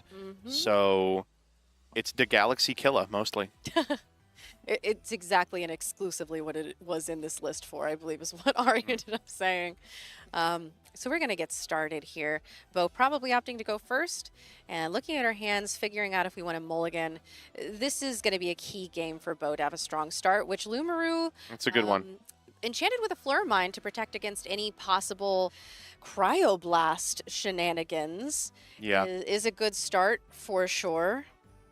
Lumaru is the first rainbow Elestral. For the longest time, it was an honorary water Elestral, and people started enchanting it correctly in these Tornadgen decks, and now it's playing around Cryoblast. Are you going to set one here? If you're Bo, you're giving him a really good opportunity to go for the big Pentair early. Let's see if he takes it. Although that set, you know, it could always be the Gorgons. It would be what it has to be. And We're going to go it's for the going to be Galaxy. Galaxy, okay. This is a good play out of Ari because not only does it, you know, crash with the Lumaru, it also tests for Gorgons. You can kind of expect if Gorgons was there, that's a little too tasty to pass up. Yeah, that's a very tempting I Gorgons. think Bo might still sit on it though. Like might have an inkling of what's going on. That is Spend gonna a draw be, here. Yep, expending one solar. It looked like maybe a tsunami. Yeah. Just a quick glimpse of it there. Although not gonna set it possibly. And Ari going for a Spectaris and simply just going to swing for one. Bo going to be taking that, expending another solar and drawing here. Looking at this back row. Yeah, this is rough.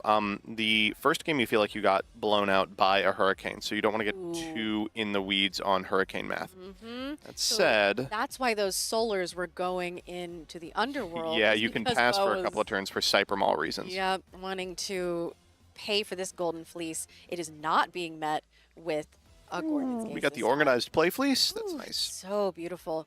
And I think this is really going to show what, had this happened last game, Bo's deck could have been able to do. We're going to take a sec to read Golden Fleece. If you're unfamiliar with this card, the short of it is it prevents your Elestral from dying once. There's an increase to defense as well. We're going to pull off the Fleece to cast a Cryoblast. The Cybermall is largely just in here as a way to recoup spirits, set up for Nexus, get the Golden Fleece in rotation. And at that job, it is one of the best. Bo is really agonizing over setting a second card here. Says, no, I'm not going to lose to I think Hurricane. it's- Yeah, I think it's that Tsunami, which is a big card here. And you're right, that would be a very tasty Hurricane. All right, Ari going for Eddie here, and Cybermall looking rather vulnerable, but we are going to end up shielding that Eddie. That's interesting. To protect the Cybermall. I don't know. Oh, I know exactly what's going on. Ooh. So, Bo's deck is, of course, very focused around artifacts. It's also a Lustragon deck. So every solar enchanted Elestral that sticks for a turn threatens an Ascension. Also means that if you are able to do something like this, you can threaten a Nexus. So we've got a Set card. We've got 2 of these bad boys getting in for 2. Going to Tsunami these. Gets out the back row. The Eddy can be developed here, but it doesn't matter that it switches something to defense. Nope. So this is a situation where we've seen in this position people misenchanting the Eddy, possibly with Frost. We are going for the one-off Hurricane. Okay. And it did get the Argo. Big deal. That was a huge hit. Ooh, the stamped Argo is hard to get. Mm-hmm. All right. Ari probably looking to start. Yeah, we have Sorlet coming out. I don't know if you're Bo, you're pretty happy about this. It gets rid of the Equilinks, of course, which is miserable. But now you don't really have to worry too much about Hurricane. Ari's put themselves at an insane differential. You can start going for big plays, and one of them is Heliolith. Yep, hard ascension into the Heliolith. Back to the hand, pig. Set 2, get in. And like you said, we're now feeling confident about no Hurricane. If you want to pay another 3, if you want to go to 6, go for it. Exactly. Bo finally feeling confident to set those back row. And Ari taking those to a lunar and an earth. Heliolith, one of the very few liths that has a rounded attacks and defense stat. The lith attack and defenses, of course, all add up to 10. This one split it evenly, 5 and 5, which means that it's really hard to get rid of with something like an Eddy, something like a Sorlet. You're going to need a Zeus. You're going to need some sort of removal spell in order to make it happen. Looks like we're not going to have a resting on your laurels. Sorlet comes back out. Bo says, okay. And there's the Zeus. Okay. Yep, that's exactly what we need. Although these 2 set, we think that one of them could be a Tsunami. Which Tsunami, Shield. It would actually be really difficult to determine what exactly wouldn't prevent this play from going. Ari making a decision here on the Zeus. The boy math in this deck is quite bad, thanks to the Pentair line, which requires so much Lycoris. So we're only going to get 2 activations off the Zeus. I do think I'm just going to shield now. Yeah, Ari, knowing that that wasn't going to go through, definitely having to deliberate on, do I do 2? Bo just tempoing out now, developing another Elestral puts Ari down to 3. Going for the Sorlet puts Ari down to 2. At that point, if you're able to get over the Heliolith, fine, no big deal. Here comes Eddy. And an Ambro as well. I believe Bo's playing off the top of their deck from this position, but this looks like the board state that will have to be responsible for the end game. Yes. Ari's gripping, I think, 3 cards here, one of which we know is a Sorlet. I think we know there's an Eddy as well. None of those deal with the board particularly cleanly. Eddy on Eddy violence is always an excellent choice that we have seen many times yesterday, although this looks like... Ugh, this is hard. Giving up on the Earthquake Dream, you can see. Exactly. We're going to take 1 Zaptor out of there with the understanding that we really don't have too much that can make use of it yet. Setting 1 additional card. Imagine we're going for the Sorlet here. We're going to try and maybe get over the Eddy. Ugh. Yes. We got to go for the Zeus play. There's no other option. Yeah, unfortunately, Heliolith sitting here is a huge problem. Look at Bo's already fingering that back row. Says, all right, you lose. I knew it was a Tsunami. Yeah, and Ari's keeping it up. It's one of those positions where, like, you know that you are so disadvantaged. You know that you're in a position where you have to be making bad plays because otherwise you're not going to be able to get back into the game. But you do it anyway. You know, sometimes they don't have it. You know, sometimes they have been playing to represent something they do not have. Definitely. And it's worth checking. And it goes to show, we saw that Caprigal play go off. We were able to get the Golden Fleece, able to get that Cryoblast off of the Frost that was enchanted from the Underworld. And had Bo been able to make that kind of play in the previous game, it could have gone way different. And we are going into game 3 here, which in this kind of late game, I love to see it go to 3. When you're going for semifinals, finals, you don't want it to be a 2-0. You can see it's kind of getting to Bo. Bo's kind of shrugging his shoulders. We spoke with Ari at the end of yesterday, and he's got something to prove. He wants people to know that this Hydrake line, this Pentair, is still extremely powerful. As the really available, really cheap, undercosted removal leaves Elestrals, goes to the limited list, the Earthquakes, the resting on your laurels, these large statted Elestrals get way, way, way better. And Ari is so excited to prove to people that cards like Doppelgator are just one more in a long line of these battle recruiter Elestrals that have the ability to take over the game. We haven't seen the Hydrakes yet. Don't know if we'll see them in Game 3, but if we do, they have a lot of tasty targets against Bo's deck, running directly into an Eddy, running into a Cypermal, running into an Equilinks, all these 4-attack Elestrals that are ripe for the draking.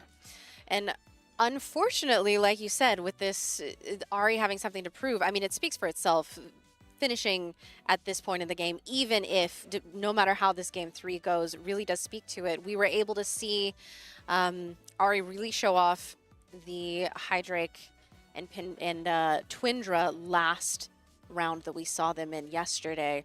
And it's one of those things that even if you don't ever see Pin Terror, your opponent always has to play around as if it's going to happen. Right. And that often means that they don't get to play optimally.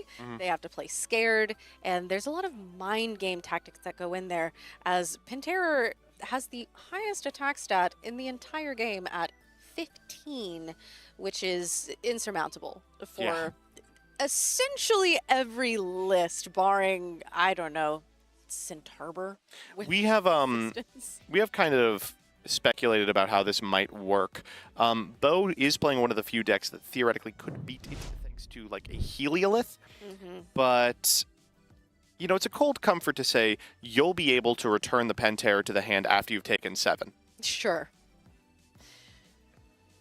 Yeah, that is a scary card. And again, even if it never hits the field, it's the mind games of it. And going into this game 3, as you mentioned, Bo, it's like maybe getting to them a little bit. Yeah. Hopefully See these them like breathing heavy, and Ari shakes his head, says, "God, not like this." Yeah, I was able to sort of in between rounds before this talk to Bo a little bit, and they were definitely nervous, definitely feeling it, and very excited though. The thing about Bo is they are an emotional player. They do get excited. They get hyped.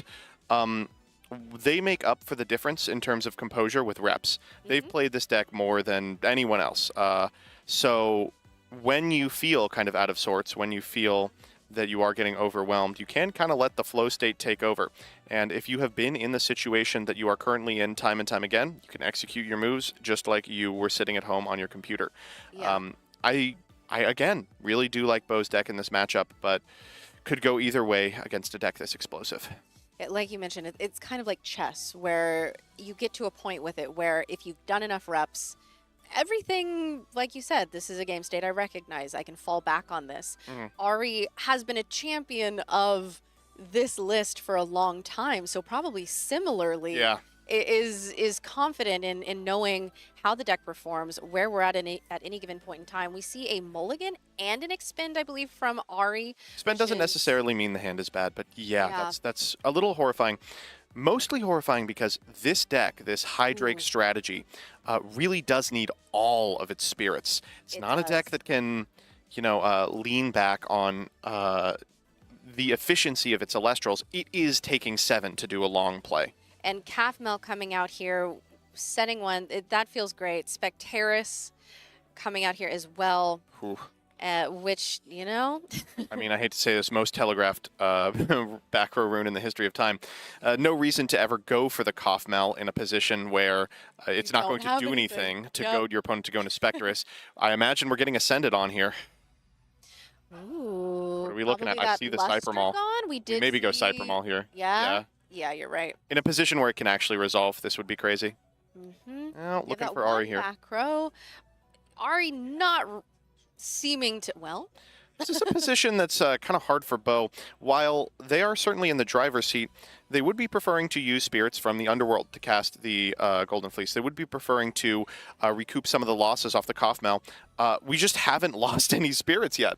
You know, this is something you want to be doing on turns 3, 4, 5, and we're doing it on turn 2 when Ari hasn't yet made any progress. A little scary. I imagine we have a cool Nexus play in mind if we're doing something like this, but who knows?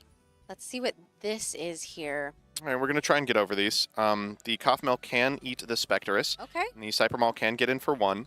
It's protected at present thanks to the Golden Fleece. We did cast the Golden Fleece from our Spirit deck, not our Underworld. So it is online with double Solar. Yeah, that is properly enchanted, which means that anytime this Cypher Maul would be removed from the field, instead you can sacrifice the Golden Fleece. Again, you said we might have some Nexus shenanigans going on. I would love to see that. I know that Bo mentioned this being a very Nexus heavy list, and we haven't gotten to see that. We saw Echolinks hit the field for a second and a half. Yeah. But this is a high risk, high reward play. I imagine what's going on is you want to send over the Calf-Mel for a Lustragon, and then you can Nexus from the Golden Fleece in order to pop a card. could win the game on its own. The downside is it's vulnerable to everything. Yeah. Outing the Cybermaul, outing the Kaufmel, a bad attack, all could theoretically take this down. Going to take the Kaufmel here, and I believe the Kaufmel doesn't trigger because the Spirit is still under it at the time it goes to the Underworld. So while we are at 14, we haven't been able to do anything about it. Yeah, but we're going to Cryoblast this. Hot Cryoblast coming down. Yeah, this Sorlet. Equilinx one time. Oh my goodness. Oh. We have Heliolith Yep. available thanks to the power of the on-board Golden Fleece. Thank That you, explains Golden why we did Fleece. it. And we're just getting in. Says, you know what? Take 3. Yup. And this is where this deck really starts to shine. And Ari's going to have to do something very quickly, as you mentioned. Well, this is a very I will say this is the board you want to see as Ari. If you have a Hydrake, you do win the game right here. Hydrake and a That's true. Cybermaul, Twindra into Heliolith, No back Pantera row. over the Cybermaul, no back row. Mm-hmm. Oh, okay. Boombat, I was going to say that though. was about to be the most valuable Hydrake of Yeah. all time. And that's fair. Boom batting the Heliolith, removing that. But that does still leave Cybermaul on the board for a possible Hydrake. And as you pass turns as Ari, you get further and further away from the Dream Hydrake. Like here, we go Equilinx. We can hit for 2, put Ari to 7, and Hydrake into Twindra into Penterror is 6. So it would be the last thing you're able to do. Harmonia onto the Cybermaul. Oh, wow. And We're that's going to go Equilinx to pop the back row. Try and do 4 here. Says you are not getting to Penterror. You are going to run out of spirits. Bo getting so aggressive here. Is it a Tsunami? It's a Gorgons. Okay. And this is really cool to see. Unfortunately, that Necklace of Harmonia does mean that Bo is going to be burning for spirits until they're able to get rid of the spirits on that necklace. But that is a big Equilinx. It's now protected from Hydrake. I believe it's protected also from Twindra. So if we do see a Hydrake, Ari not going to be able to We'll get to Pent. do the fall. You think so? We can get all the way to Pent here, but it's the last thing we can do. Yeah. 6 is it's the whole line. So a Hydrake here, and the Spirit deck would also have to be perfect boy math. It's such a tough position to be in. We might just have to play like a tempo style game until we can find enough Ambrose to make it work. The 9 attack. Resting here's good. Gets rid of the Although there. we're going for the Cybermaul to get the Golden Fleece Yep, off field. Golden Fleece is gone. Although that is now, we've got a 9 attack, I believe, Equilinx on the board. I think the necklace is actually on the Cybermaul. Oh, is it? Okay. You kind of want to hedge your bets because Equilinx is already such a big threat. Sure. You don't want to necessarily suit everything on one guy that's just going to get restinged. That makes Are we going to sense. 4 here? Recasting. It is a Specterus that outs the non-Harmoniad. We do have the Ambro, so wow, it's so frustrating. A Hydrake at any point during this game would have just won Ari the entire match. There was the perfect, most delicious turn for it. And I know he was staring at that board, drooling at the top of his deck. yeah. Oh no. All right, so it looks like we're going to be able to get over the Equilinx here, but not the Cybermaul. Cybermaul's in a really tough position. The Harmonia is going to get really expensive really quickly. We're not doing damage to Ari. Up to 6. Yeah, Bo still, as we mentioned, burning for each turn, although unfortunately, Spect over the Equilinx. with Equilinx gone, we're now stuck with this necklace, not going to be able to activate Equilinx. Show me Heliolith number 2. We've got an Elechick coming in. Elchik's good. It's a good card. Mm-hmm. And But we are going to go to 4 here. yeah. And Equilinx being limited to 1, so devastating because that means there goes the Nexus. The meter. Okay. Again, Equilinx looking mighty tempting here, but just The Equilinx would have been mocking so us. perfect, yeah. Yeah. You're going for a big the meter too. There's a scenario in which we can maybe get ourselves so low we don't have to pay out the necklace, but not for now. I think we're boosting the Elechick to play around a potential Shield of Achilles, or Gorgon's Gaze, though we would have seen that on the Elechick. A Tsunami here would be devastating. We don't have it. So you're going to Okay. get in for 1, put Ari to 5, but Bo's going down to 2, courtesy of this Necklace of Harmonia. Necklace of Harmonia. We have to make a play next turn to turn off the necklace on our turn. Ari's still got a decent Hydrake here. Hydrake into Twindra. Wait a turn on the necklace. I mean, it's not bad. Ugh. It's just getting down to the wire. This is such an intense game. I can't believe, like, the stranding the necklace is so crazy. Oh, And the Hydra coming down. Here we go. And this is, again, no back row. So this So is... crash with the Elechick, trigger the Hydrate, go into Twindra. We have to pass on the Twindra. We don't have enough spirits to get all the way to Pen Terror. No. And So we're going enchanting water. with which makes sense.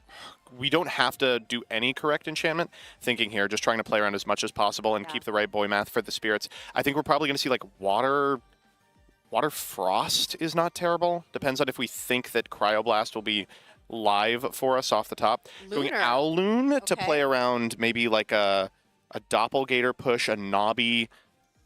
Yeah, Ooh, and whoa. Thunder? Leaving water and I imagine a wind in the spirit deck. Maybe for a For boy math galaxy, reasons, for a yeah. Netty, for there are a lot of options with water. So the Twindra doesn't contest the Cybermaw is the problem. Could also It's- have a set tsunami, and we don't want to be moved into defense, but can't be totally sure here. Setsunami is scary. All right, up to you, Bo. You got to have a play that gets you out of the necklace. That's the first problem. Koffmel, unbelievable. Yes, Koffmel, this really is strong. Huge, and actually would be able to get some value now that we have. The meter. Oh, we're going for our last spirit. Ambro. Ambro, okay. Oh, so that's cool, but also very scary because of the way Necklace works. Necklace of Harmonia is going to simply continue to burn us every single turn, and this is the downside of this particular artifact rune. While it is so powerful, giving the equipped Elestral +5 attack, that burn. Okay, does Ari going, well, hold up. Let's talk through this. Okay, so the Twindra is not going to be able to ascend. We're going the 6 attack Koffmel over the Twindra, buffed by the Demeter. That means that Ari's going to have to contest both the Koffmel and the Cybermaw, the Cybermaw if we want to stay healthy. But any back row is going to put him in a position where it's unlikely that's going to happen. We're going to go Cybermaw direct for 1. And from this position, it has to be like Ambro plus action to get out of it.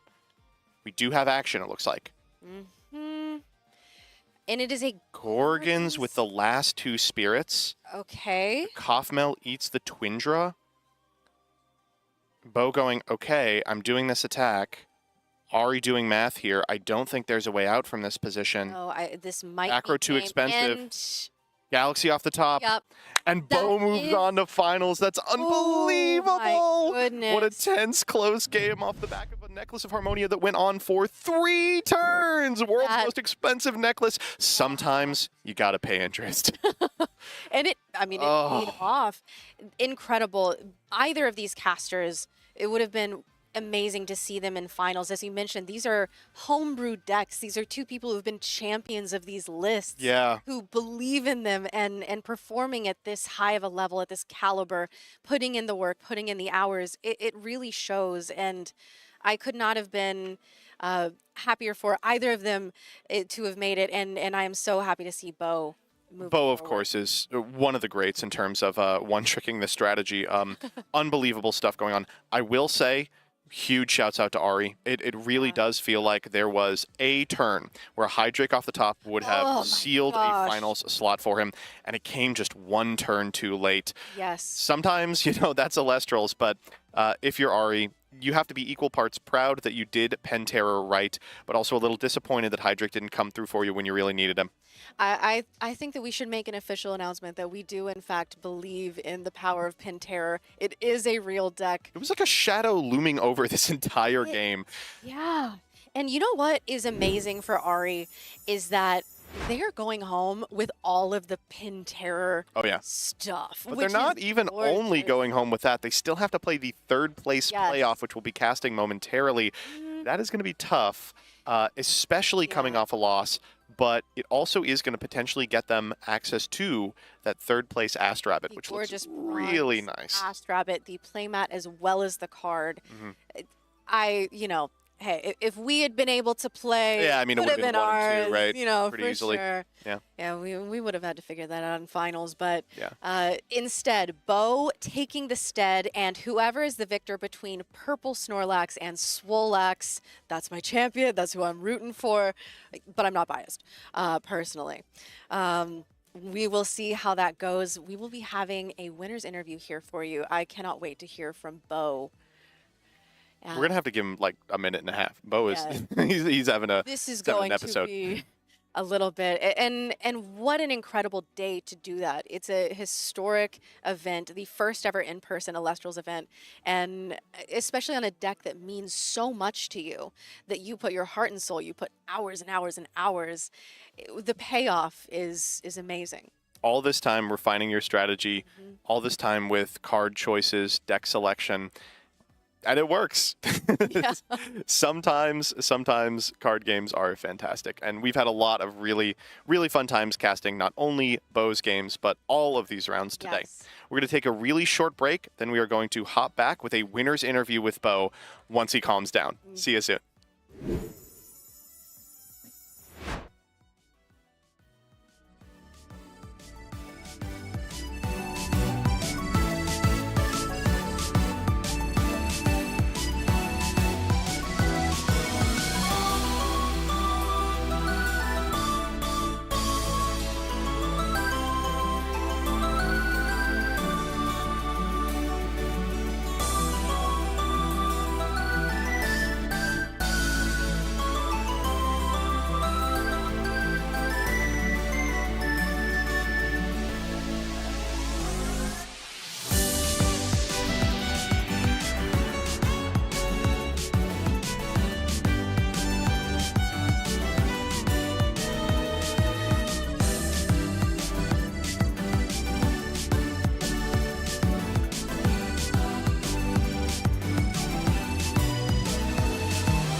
And I am here with our very first confirmed finalist for the first ever in-person Elestrals event. Bo, I know that this is going to be a loaded question. How are you feeling? Everything. Everything. A bit like I'm extremely excited, super hyped, exhausted, and a bit despair because that's friendly fire. Yeah. Ari is one of my testing partners. Yeah, and it showed in the way that you two played together and sort of the camaraderie and the conversation that was going on between. What a roller coaster Yeah. those three matches were. How were you keeping your head? Because that first game was pretty rough. Yes, it was really rough. And it's like, okay, I'm going to push that to the side, come back in game 2, carry the momentum from game 2 into Yeah. game 3, and played fives, basically. And made it to finals. Yeah.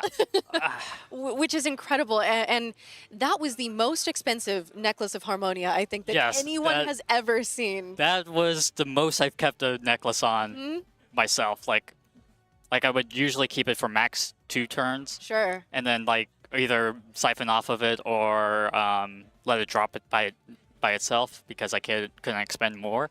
I mean, But- what was the feeling there? Was that like, oh gosh, I got to get rid of it, I got to get rid of it, or did you just accept that at some point? I think I accepted it at the point where Equinlynx was taken out. Like the Golden Fleece ate the laurels, and then a 9 attack stat, and like I don't think that back row's anything significant. I'm just gonna keep swinging with it. Yeah. You can't get over it. One of the things that I've heard, and it clearly shows in the way that you play this list, is just the reps that you've gotten in, the hours that you've put into. I mean, this is your deck. You've Yes. made this. What has that process been like, sort of starting with it and then now being here in the finals? So back in Daybreak, I started playing Elestrals back in Daybreak, and I was Solar Nexus all the way. And my best placement being a 9th place bubble at Premier with it. Then I saw Bean Soldier's list of the Fire Earth scrap list. And Yeah. I saw that and I'm like, why not try this with Lustergun? Lustergun can just be Kindleo. Brought it to the digital app tournament and I won with it. Wow. Then through the rest of Daybreak and then beginning of Moonrise, I was trying to figure out the list. And I mentioned this in the other interview, but I did play a completely different game plan with Helioliths in main and Okay. trying to use that as the win condition instead of Lustergun usually. Heliolith is one of those cards that feels so good right now with Eddie being prevalent, Yeah. with the 5/5 stat. And clearly, I mean, I am over the moon for you. I think it's incredible that someone who has put so much time and belief into this list that you've made, now you're going to be going into finals. What's on your mind? What's the game plan to just keep yourself grounded, take deep breaths, whatever it is you need I to came do? in with the expectation of getting top 32. Well, Got into top 16 and I'm like, whatever happens, happens. I got top 16, I got the Pantera, I got the playmat, we good. And then top 4 hit. yeah. And I'm like, I'm this close to an Astrabbit. And now that I've guaranteed myself an Astrabbit, I'm like, whatever happens, happens again. Yeah, absolutely. That honestly has to be a bit of a load off. Yeah. Like you've made it. Yeah. You've done it. Outside, whenever I walked up to you, you said, "Am I dreaming?" Yes. It's just this moment, not even feeling real. Anything else that you have thoughts going into these finals? Too many to describe. Too many to describe. Well, I cannot wait to see how you perform, how your baby, your brainchild here performs in finals. And thank you so much for multiple incredible games. Something that me, I believe A-Drive and MBT have all called our favorite play of the entire tournament.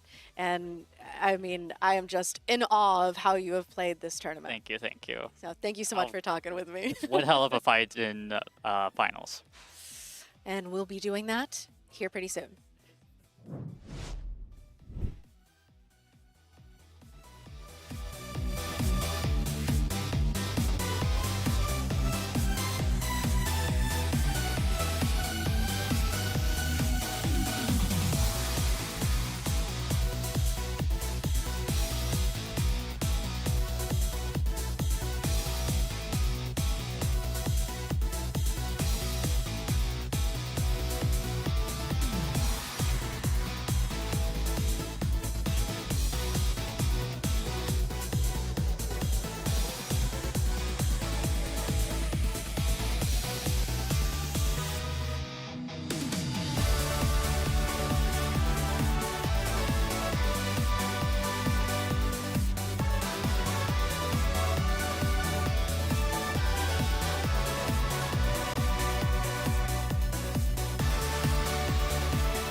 What's going on, everybody? It's your boy Bean Soldier, aka Josh, and I am here with one of the members of our top 16. Go ahead and introduce yourself, and what did you bring for this event?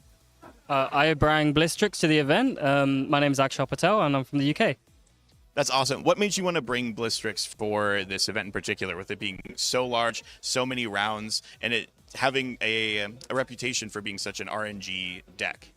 Yeah, so the logic was basically I thought that would be the best chance for me to top, as I haven't practiced as much as other players. So I thought it would be good to like pick an RNG deck and see what happens and hope for the best. Yeah. Was there any inspiration for bringing the BlueStacks deck today? Yeah, it was actually you. You built the deck, and I'm very grateful for that. That's awesome. I remember we played in one of the rounds of Swiss, and it was an incredible match. The mills were fantastic, and we had a very, very good time during Swiss. Is there anything that you would want to change in the list? I know you were very successful with it, obviously getting to top 16. Is there anything that you think that you could do to improve the list, either in the sideboard, in the main board? What ideas do you have for the future? I think the main board was basically perfect. I can't change anything in the main board. It's too synced and too like well proportioned. But the sideboard, I think Hurricane didn't cut it for me. It just seems like it just costs too much, and I would have liked to perhaps play some Ambrose or something like that to maybe play grind game a little bit better.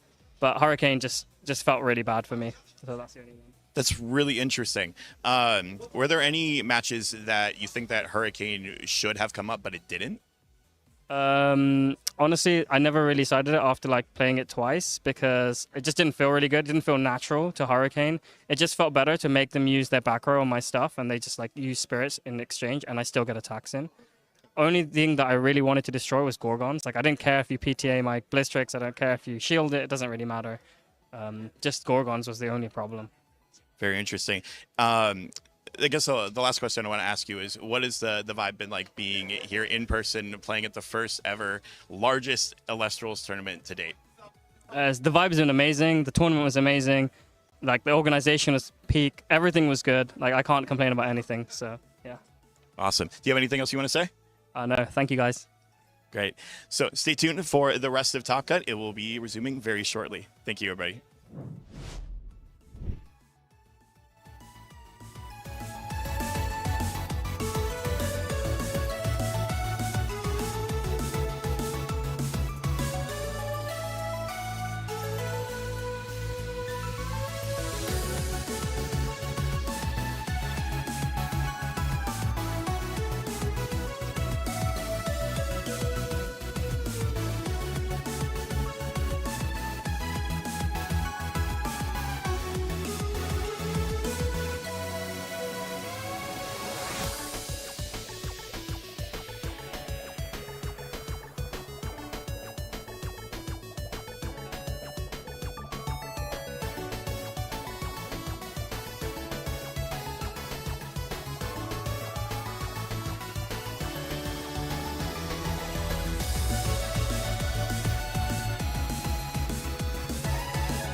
And welcome back to the Elestrals Dallas Open 2025 Premier event. We have a very special match for you. We are about to cast the third place match to determine the placements of the prizing for this event. I'm Joseph Rothschild. You might know me as MBT, and I'm joined once again by Kay Cray. How are you doing?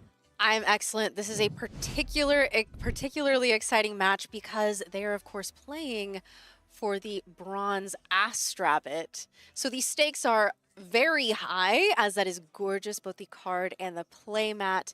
And both of these players we have seen and heard from today.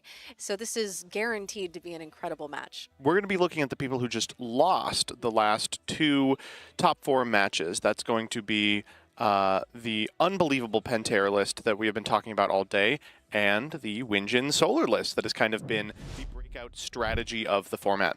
These two individuals, PurpleSnorlax and Ari, are your 3rd and 4th place competitors and will be competing for that increased prizing. But importantly, that means our finalists are locked in. Bo on that incredible artifact list, and Swole, ball up top. The Unk has made it to finals. I cannot wait for these finals, and what a match to sort of prime us for an incredible finals. Both of these darling lists of, at least mine, I would say. I have a lot of fun watching both of these, both Solar and this Pentair list, which, you know, we didn't get to see it do too many Pentair things just this last game. I would love to see that happen. I had a little bit of time to talk with Ari, and said it was absolutely killer to know that there was a chance that they were going to be able to win with Hydrake, provided the top card of the deck was exactly the boy himself and drew it 1 turn too late. That's devastating. Inversely, PurpleSnorlax's deck has looked really good all day. Winjin and Apollo putting in a ton of work for turn 1 Tornadgens, and this is going to be a matchup where you're going to see a lot of really big Elestrals hit the field really quickly. It's not going to be the slow, methodical game of inches that we have watched between like Aurora's deck, Swole's deck. This is going to be decks that hit hard, fast, and often. It's going to be interesting seeing PurpleSnorlax in this game in particular, because we did have that last game playing against Heal. You really have to adjust your gameplay style. Right. And so like you mentioned, this time we're going to be going hard and fast, and we're going to be seeing these big Elestrals hit the field, whereas that wasn't really the strategy before. And it'll be cool to see it sort of chameleon itself into a different kind of deck. Speaking of, here comes Winjin. Cast in defense position here. Are we making the blind call, or do we have the Apollo already? Well, when I spoke with PurpleSnorlax, he did say that I think just an insane number of blind calls. Turn 1 even he had made. So let's see if this continues. Not seen a reaction, so I imagine probably not. There's usually a point or a, oh. I think we saw in a previous round PurpleSnorlax call Rabbit off of the Winjin, an attempt to spike it that way. Shield, unfortunately, not sufficient. But we'll have another shot at potentially going off as we collect more cards in our hand that make the top card known. The Apollo on the top might be able to do it just then. Frustrating part about this Winjin for people playing against it is it represents this threat pretty much every turn. Winjin into Winjin is full combo, for instance. That's very true, because you are in fact able to look at those top 3, and I have seen that happen. And Bunny into Bunny is a pretty big threat as well. Yep. And here we go. That Bunny is not going to be challenged by either a PTA or a Gorgons. It seems like for a long time there was not a Bunny who could be sent out without being met by a poison-tipped arrow. But with that counter rune sort of falling out of favor, not being played as much, Bunnies have been allowed to run rampant again. All right, we're going to switch these to attack. I think a Tsunami is the only thing that will prevent this. And the Winjin goes down. Yep. All right, we see PurpleSnorlax going ahead and taking that damage, the Solar, and drawing. I see the Apollo in hand. We have the Resting on Your Laurels, getting rid of one of those bunnies. Ari's not too mad about a Resting on Your Laurels being used to get rid of a rabbit. Said, yeah, I mean, a card that could be beating Pentair is not going to be doing it. Down comes Lumeru. This is kind of a frustrating card for Ari, who is playing probably 1 Twindra, 1 Pentair. These mills might actually matter, which is a little frightening. That Lumeru properly enchanted. Looks like we are going to try and go combat and hit in here. And I have seen exactly that happen, where Lumaru has hit the Twindra, the Lumaru has hit the Doppelgator, and it's devastating each time. Shield coming down, the Lumaru returns to hand. Pretty happy about that if you're Purple Snorlax too. It means you have action on a future turn. But Ari, I think, correctly understanding that despite the fact that this Lumaru mill often doesn't matter, there's a pretty good chance that it does in this deck in particular. Applying pressure here, just trying to get to a position where they're never able to land anything that could theoretically contest the power of a Hydrake. Reenchanted Rabbit will look at the top of the deck. And we got some good ones. I see at least one back row rune. I do want to see what those other two were so we can know if the Lumaru had been able to mill, what it would have gotten. I know. I think it was an Eddy that we pulled from the top. I saw blue. Yeah, I thought Galaxy, but it could have been the Yeah. tournament pack Twindra, which would have been really funny. That would have been hilarious. I call Lumaru my god killer. He just is taking them all down without a second thought. And I'm trying to get in for Ari- two here. Yep, which is excellent Too value. good a shield to pass up. Yep. With the two spirits on there, Purple Snorlax, it seems like an equal trade. Ari also getting rid of a counter rune that, again, your bigger guys, they don't want to see it. This is the thing about playing this Hydrake deck, though. All of these cards, the Shield of Achilles, the Resting on Your Laurels, these could theoretically deal with the Pentear. They're just not going to do so. Anything that is deployed from the side of Purple Snorlax so far, Ari is like, yeah, fine. Ooh, this is a toughie. So we are going to get to grab the Tornadin here. I think we are probably putting the Winjin on top to prep for an Apollo next turn. That's a slow play, but it doesn't leave anything on field. No, but unfortunately for Ari, Yeah, I was wondering why we did that. Like, Yeah. hold up, we still have one had more an extra activation. one on there. Unfortunately for Ari, while not having anything on the field, that means that, oh, just kidding, it's a Galaxy. Yeah. That is not Hydrake food. And it kind of is, right? You get to go Hydrake into Twindra into Pentear off that. See if we have it. Thumbing through the hand. No back row. Now or never, baby. You might be right here. Instead it is Specterus. and- This card is very Specterus food. Yeah, yeah. That is one of the cards that you do not want to see. And with no back row, that means that Galaxy is going to be getting out of here. Although, to your point, it could have gone a lot worse. That Yeah, for sure. I will And- say, I'm kind of getting pilled on Hydrake just because of how many times we've sat here thinking, wow, if Hydrake comes down, he wins. Right, this is crazy. And it looks like Purple Snorlax did opt to put Wow, how did he get that right? And whoa, called the shield. All right, we'll grab the shield, shuffle that sucker back in. I believe we are playing 2 Tornadin, so we don't have to use the one that we added off the Apollo here. We can instead go for the one that's still in the deck, retaining the one in the hand for maybe an Ascension off of something like a Rabbit that lives a turn. And thinning a little bit, you know. Yeah. Not ever a bad thing to do. And this special ascension coming through, finally starting to get these big bodies on the field that, I mean, we talked about multiple times. Don't make us look silly. Finally, in turn, whatever this may be, we are getting there. And I imagine we are also going to see the effect of Tornadin go off, meaning that Purple Snorlax is going to be able to call out 3 cards in their deck and essentially at random add one of them to hand. So, as you can see, we're way down on spirits from Purple Snorlax's side. A frequent pile for Tornadin is Ambrosia, Kaufmel, and a third card. Yeah, we like Where- to go for the healing trifecta for sure on this one. Where we were able to see. It's unfortunate that well, let me start this phrase over. Purple Snorlax is representing Solar Winjin in this third, fourth place match, but isn't the only person who is playing the deck in top 16. Although it's valuing those counter runes, which Going for the defensive ones here. you know, that does make some sense knowing what Ari is on. Yeah. And Tsunami is a best case scenario. That is a great one to get a lot of value.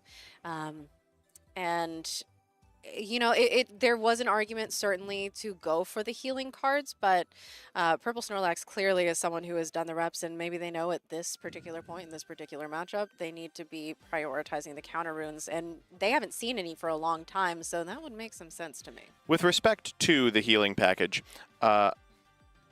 PurpleSnorlax isn't the only one representing this deck. Adam also made top 16 with this Tornadon deck and was playing a singleton Quackle, so that when revealing off the Tornadon, you can pick Quackle, Coughmel, Ambrosia, and always get a heal spell. This isn't something that PurpleSnorlax is doing. So as a result, there is a 66% chance you get a heal off of your Tornadon, but there's also that extra chance that you are up the creek. Yeah, I think that this is one of those where if Divine Healing felt a little bit better with Apollo, that could be an option. Ooh, But big turn time. But it really doesn't. Okay. So Ari's been really, really liberal with his use of these Hurricanes, firing one against one individual card. Is it Hydrake time? This would be a killer Hydrake. No, we just want to ensure that we can get rid of the Tornadon. We're going to do that by going for Eddie. That's kind of strange. Ends up paying out because now it's guaranteed, and there was maybe a chance that PurpleSnorlax added the Tsunami and then set a Shield of Achilles. It seems like Eddie would have been able to get over Tornadon anyway with the Tsunami in the back row. It's one of those scenarios where, like, you expect your opponent next levels you by not setting the card, you just watch them search. So you try to next level them by spending 3 to destroy it so you can guarantee the removal on the Tornadon. But they next level you by playing 2 levels below where you are. Yeah, the mind games going on right now, incomprehensible. We do see an Ambrosia coming out. Going to be getting us back up a little bit. It's so funny. Tornadon is one of those cards that I feel like I never see stick more than a singular turn. It's wild that an 8-attack Elestral is like, well, it does die to Cryoblast. Yep, yeah, the Cryoblast or... All right, time to develop the Lumaru for the millionth time. All right. PTA? Good PTA. That's a yeah. quality PTA. Not going to be able to get over the Eddie, not going to be able to mill. We'll be able to send it at the end step. PurpleSnorlax just kind of thumbing over the deck, unsure what they want to do. I'm sure Ari is not looking to get burned by that mill. So Ari's grip is huge. It is unbelievably large. I think 5 cards at this point. The Zeus coming down is something. It means the Eddie will go, but the Lumaru will also go, and PurpleSnorlax is now playing with 1 card in hand and 1 back row. So as the game state simplifies, I feel like Ari feels pretty comfortable with his position. Let's see what these mills are. They could be that Penterror. So going to be taking a close look, keeping an eye. Oh. All right, here we go. Ready? Let's see it. Uh-huh. Here we go. Gorg. That's... Oh, I think we're having a discussion of if we want to activate the effect of Lumaru or not.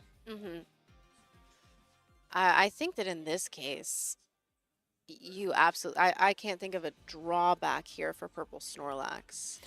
Maybe they think they're on like a Rise from the Ashes, but we haven't seen anything even remotely like that. For sure, you activated here. Hint of that. Okay. Oh, shield. I mean, 3 cards you don't want to have to deal with, but you were, of course, looking for a Doppelgator, for a Twindra, for a Penterror. Sure. The Nabi is sort of into this matchup, kind of a nothing threat. Yeah. We've seen Nabi simply sit in front of these cards before. Always clears Winjin, never clears Tornadon. But it does feel good to hit counter runes, obviously, even if we didn't get any of those big boss monsters that we were looking for. Gonna go for the Ambro here. I wonder what the play is. Ari's hand is still stacked, but developed an Eddie, which is a really defensive Elestral. You know, it's reactive. So I'm hoping they have something to get in with. Spectaris, maybe. An aggressive Astrabbit. Something that makes sense from this position. And we do have, again, for the second time, our 2 buddies from their different pantheons, both Zeus and Apollo on Aggressive board. Rabbit it is. Yeah, you're right Goes there. for the effect. What are we looking at? It's unbelievable how much this Penterror deck has not found Hydrake, by the way. Yeah. We've cast like 2 games now of Ari today, and they haven't found it once. I guess they found one on the worst possible turn. The turn after it would have been a thing. And that is probably even more devastating than if you've never seen it at all. I don't know what's going on. It was looking great yesterday. Today, it's just looked like bad Doppelgator. sometimes you just have those days, and PurpleSnorlax down to 6 here, but never really in any sort of danger. Ari's deck is only explosive when you have a board built already. The ability to crash into existing Elestrals is important. And Kaufmel always keeps PurpleSnorlax a little higher than you would expect in these solar decks. and with the Apollo and Zeus still in play, that gives us a lot of We're trying the options. Lumaru again. Although it is a water enchanted Lumaru, so Might be out of solars. We're down to 6. we're not going to go milling this time, but we will instead swing over that rabbit. The back row here, I think, would feel a little silly to activate in this exact situation, depending on what Ari has in hand. Well, PurpleSnorlax is at 5. There's maybe a situation where you can force out a bunch of necessary spirits and prevent PurpleSnorlax from like having the necessary solars to make a Kaufmel line happen. A really hard decision to make. Yeah, Tsunami but- probably the most frustrating card it could have been. Yeah. PurpleSnorlax played around it by enchanting the Lumaru with the water, but didn't play around it in forgetting that Astrabbit just goes to defense. Yes, which means that we might not be able to hit her with the Lumaru. Obviously, if that had moved to defense, it'd be a totally different story. But Here we we are got to find still- an Eddy or something. Yeah, or a Cryoblast. That's another one of those cards. Yeah, But yeah, that Tsunami did feel pretty bad. Eddie, there he is. there he is. We do have maybe a Is this worth a Gorgons to you? Yeah, Certainly it's not. But that does maybe tell us that that's exactly what that is, Yeah. given the time. that It's it was you got to be before. careful, especially at this level, giving away any sort of nonverbals or ensuring you're kind of obfuscating your plays. Even momentary hesitations like that, thumbing through the underworld, can kind of show your opponent what you're working with.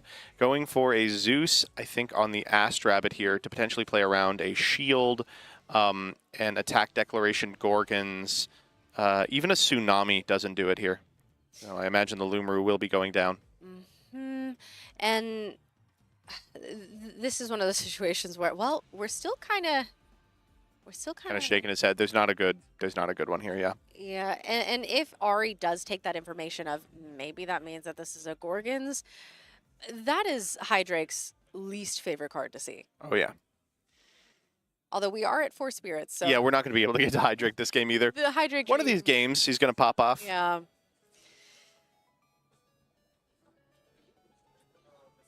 It really just depends on. Okay. We're going fishing here. First up, Yeah. Apollo. Let's find a Kaufmel.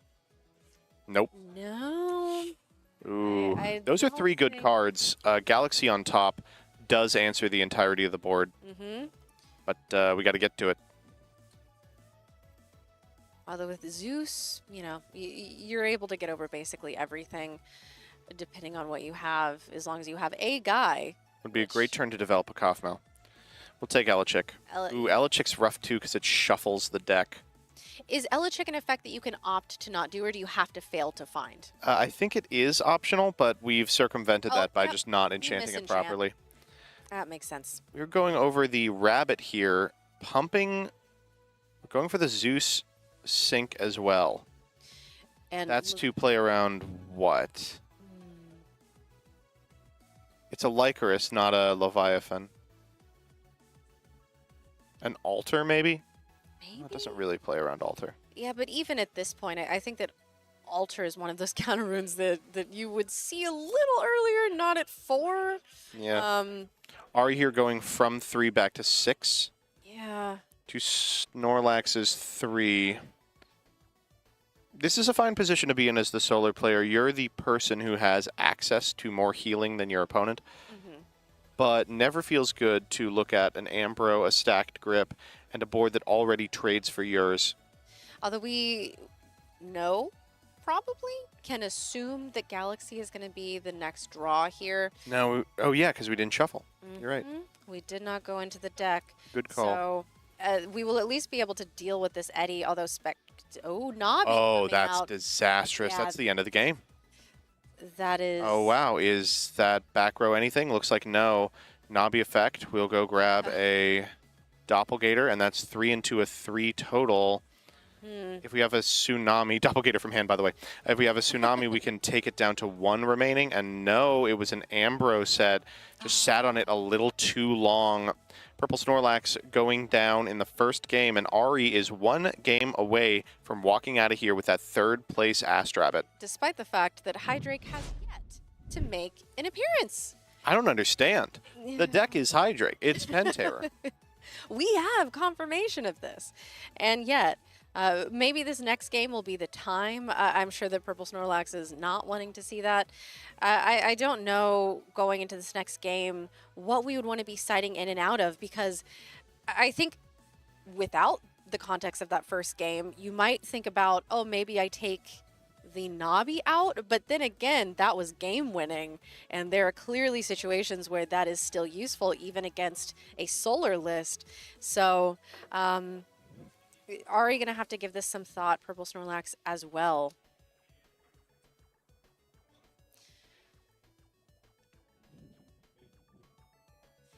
If you're Ari, you've got a lot to board into. This is a matchup you're prepared for. You know, it is, by and large, a known deck. Winjin, Tornajin, Apollo, all cards that you're familiar with. Despite the fact that Ari is playing a deck that is not particularly well represented in Hydrake, I still think that it is very possible that our Winjin Solar player has a crazy board plan, just by virtue of the fact that Twindra, Pentair, and Hydrake all lose to kind of the same cards that Nabi does. Because it's such a close analog, it is pretty easy to decide what can and can't come in. I did see something going on with Calf-Mel. I don't know if that means we are taking those out, which I think feels pretty bad. And Yeah. So maybe that's adding one in. Maybe we weren't running all three before. We talked a lot about... I think that is exactly what that was. Yeah, we talked a little bit about how some matches, like the BlueStacks games, are going to be decided by not a matter of inches, a matter of miles, these huge explosive blowouts. And in those scenarios, maybe going for heal packages seems kind of silly. This is a game in which you're going to have to fight for board control. You're going to have to fight for every spirit. You're going to have to remain efficient the whole time. If we're not playing 3 Calf-Mel now, I imagine we will be post-board. Yeah, I think that's exactly what happened. And as we've seen multiple times, because of the fact that these are such big, costly Elestrals, there gets to a point in your list where it's like, okay, all of a sudden now I can't do the thing that my list wants to do. Yeah. And so you're right. It is a matter of, if I only had, 6 instead of 5 or whatever it is that you might need, then then you might not actually be able to get your deck to work. Although Ari wasn't able to get their deck to work the way that it was intended, and we still took game 1. So we will see how this goes. The thing about the Hydrake deck is that, yes, your main game plan is to resolve the effect of Hydrake, resolve the effect of Twindra, and get over the top of everybody with Pentair, but your secondary plan is to play 5s, like kind of a whack version of a tempo strategy that's been around for a long time. And a lot of decks have completely stopped respecting that strategy. They are so concerned with their linear game plan, they don't ever fight over the board.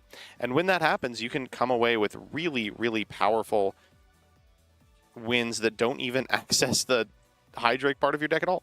We're doing some fun shuffling here. Yeah, what's going on? Ooh. If my opponent does that in front of me, I'm giving that a good shuffle. I said that. That was the spirit. That was the spirit. They were just setting the spirits in order. Okay. Lumaru could have been a clue, but, Okay, it looks like PurpleSnorlax is going first, and I see the Apollo. Do we have the turn 1 Winjin? It has happened so many times, and I think it's so funny that... Okay. We're going Astrabbit. Astrabbit, that works. It's funny, but who knows if it's good or not. You go down to like 14, and in so doing, you give your opponent the easiest Cryoblast of all time. Yeah. I knew some people who were playing Golden Fleece and Cypromol in Tornajin just because they needed to hedge against the ever-present threat of Cryoblast.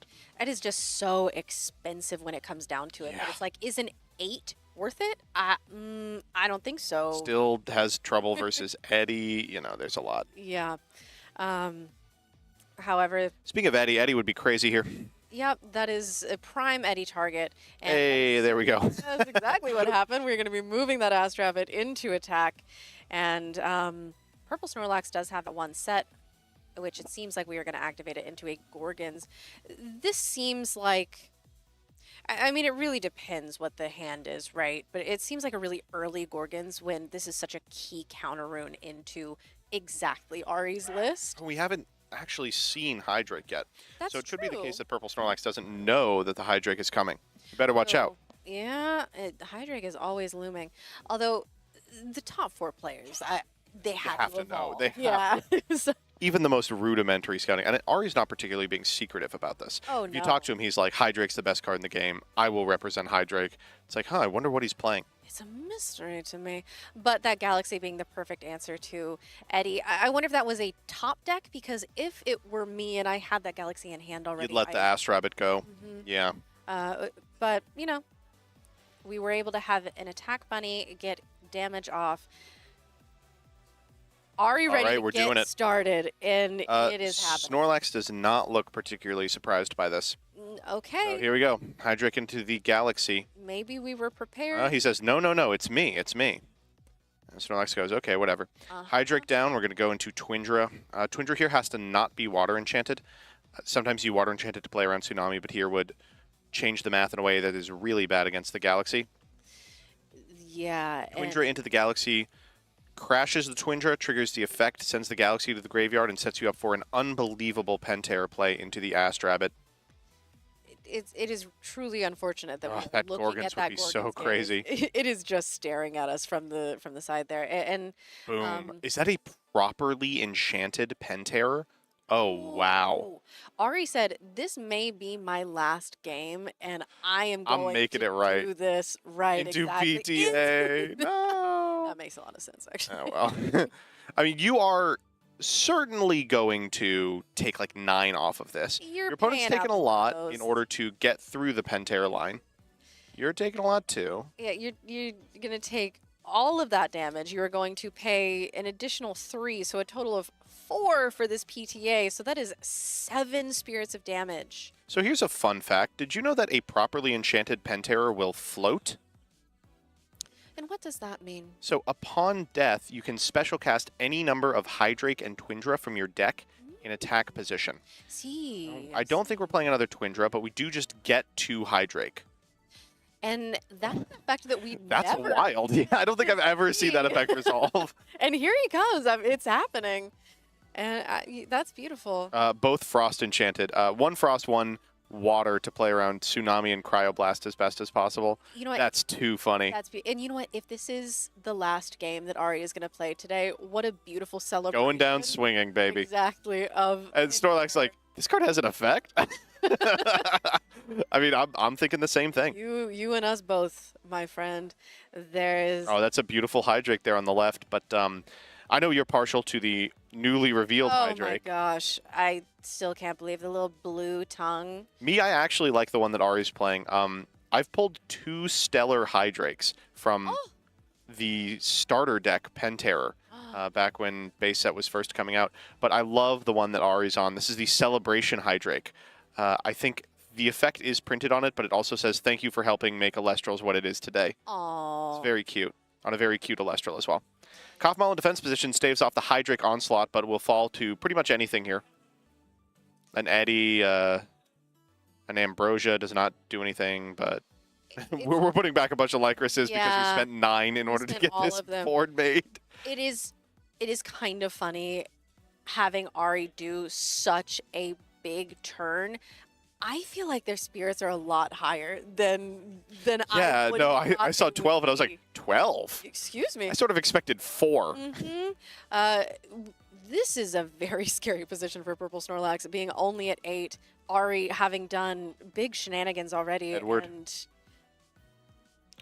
what is that? Is that Pelican? Look at Snorlax picking it up like, there's no way you're playing Veratuka. Veratuka, thank you. So this card, importantly, will destroy defense position Elestrals that it attacks.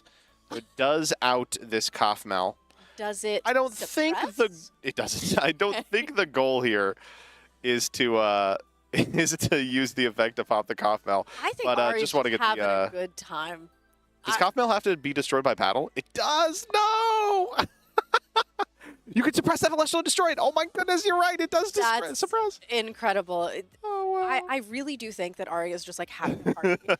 and oh no, you're casting Rabbit into Veratuka. That's the classic base set misplay. Oh no, it's misenchanted. Oh, this might be the end of the line for Snorlax. Just boy math coming home to roost in the Spirit deck. The Verataqua about to eat this. Whoa, you can't expect a draw. You just cast an Ash Rabbit. No. This Veritable has Purple Snorlax shook. Yeah, no. Sometimes you see a card and it tilts you so badly, you forget how cards work. And oh wow, this is so over. This is wild. Going to do what we can to ensure that these critters are going to connect. Going for the Zeus here on the Astrabbit, despite the fact that it's already checked by the Veritaqua. You don't want to get into a position where Gorgon's Gaze or Shield blows you out. Getting in for 3, putting Purple Snorlax down to 2. Going to have to be some combination of exactly Ambrosia's and linear play. Pretty unlikely. Not even Kaufmel does it because Veritaqua is so crazy. What are we working with? I think we're done. Yeah, I think he's been done for a while. Okay, the Ambro's a good start. One card left in hand. It's got to be the best card you've ever heard of. I'm trying to think what would be the best possible option here. Lavalith? I mean, we're not in Pyros. I do not see any fire, no. This casting, this commentary, and this entire game are completely off the rails at this point. Just seeing what Purple Snorlax has. We've got a Veritaqua out. Let's look at the top of our deck before we scoop this one up. Yeah, hey, let us know. All right, what do we got? It is Zeus, Elechik, Winjin. Well, that would have been great. Well, if we have a Winjin, I guess we can get Winjin to Tornadjin and then get Sorlited. There is a chance that no. Is it 3? So it would have to be Winjin, Tornadjin, and I don't know what we would search. It would have to be a heal spell on 0 spirits. It would just be an 8/2. Yeah, a handshake, and Ari makes it, takes home the beautiful Astrabbit 3rd place premiere in our 3rd, 4th place match with this unbelievable strategy. Finally getting to show off the Pentair when it matters most. And properly enchanted, teaching us all that Pentair does, in fact, have an effect. Back in the day, I was a certified Hydrake enjoyer, and I gotta say, I have quite literally never properly enchanted a Pentair. I think this is beautiful. It really felt like a celebration of Pentair. Ari was just having a good time. Oh, wow. Playing Veritaqua. You know what? This was a high-stakes match with that Astrabbit on the line, but it was also sort of the pressure is off in terms of you're not going to finals at this point. You can have a good time. You can hear the applause. People have been loving all of our games. All of our casters have been doing an incredible job, and that was just a fun match. It was a blast. Super excited to see Ari go as far as he did. Super excited to see Hydrake represent. Super excited to see all those tech choices from Cockatoodle to Veritaqua. That man's side deck was an absolute mystery, and I'm glad we were brought into its its purview, if only for a couple of rounds. If there is a world in which we could get a full deck profile, I am formally requesting that because I need to see it. Oh, wow. I have to imagine that it is probably the most teched list of all time. I know Ari was working with Dymax on it, and if there's a group of individuals I can trust to consistently overcook, it's them. Today, we watched them deliver a Michelin star meal to us, and I'm happy we got to enjoy it together on camera. We're going to do our best to grab you a winner's interview, but unlike previous winners' interviews, it's not going to be with one of us. It's going to be out in front of the player space with Dan. Ooh. Exciting, right? Don't go anywhere. We are going to be right back, and when we return, we will not only have finals, we will also have a Caster's Coin code card for you, and maybe a little bit of Firestorm opening. Don't go anywhere.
Hello, everyone. We are here with our third place finisher, Ari, who just took down this set. How are you feeling right now, Ari? Amazing. Pantera got out. I cleaned house with it.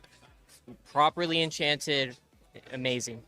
Something that you don't really see a lot, the properly enchanted Pantera. I heard about this crazy, I wasn't able to see it, but I'm going to have to go back and see Pantera effect actually resolving.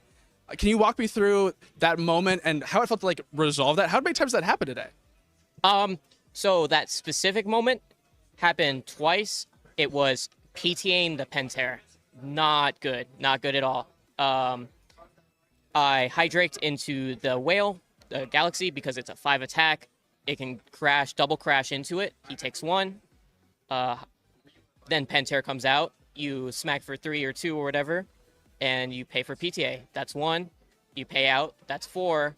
Hydrake and Pantera is already hit, and then you Pantera bring out 2 more Hydrakes. That's actually crazy. I don't think I've ever seen that before. I'm really curious what led you to playing the Pantera stuff in sort of like a 5Z strategy, because I think that hasn't been seen a whole lot. I think I've heard about it, but I haven't seen a lot. What led you to that conclusion? So Hydrake is like a sledgehammer. You just want to drop it down and just try and just beat face with it. And the best way, the only thing that stops it, besides Specterus, is counter runes. So you want to bait out those counter runes, find a perfect opportunity to sweep in with Pantera and take it. That's crazy. I really like it as like a finisher option for 5s, because I think that 5s can really struggle with that, given that the whole point of 5s is playing low to the ground, cheap costed stuff. So having that, you play through stuff with 5s and then you have a finisher is just like excellent deck building. Very, very cool. Just absolutely insane game from you. Congrats on the third place finish. First ever in-person Premier Tournament. How you feeling about the whole event? How you feeling about your run? Amazing. Going 7-1 in Swiss, I did not believe it that I earned my spot. I clenched Swiss on stage 3 times. I feel I did a good showing for Pantera. Oh, you got a highlight reel for all those moments, and you're walking home with some very, very cool prizing. So congrats again. Is there anyone you'd like to shout out, any testing partners you'd like to shout out before we close out here? Yeah. Adam Adumadan for the solar matchup. Played him so many times. That's what led me to the side deck choices in the match that I just won. There's Q, who is about to go up on stage. Rybot, who was I beat in top 16.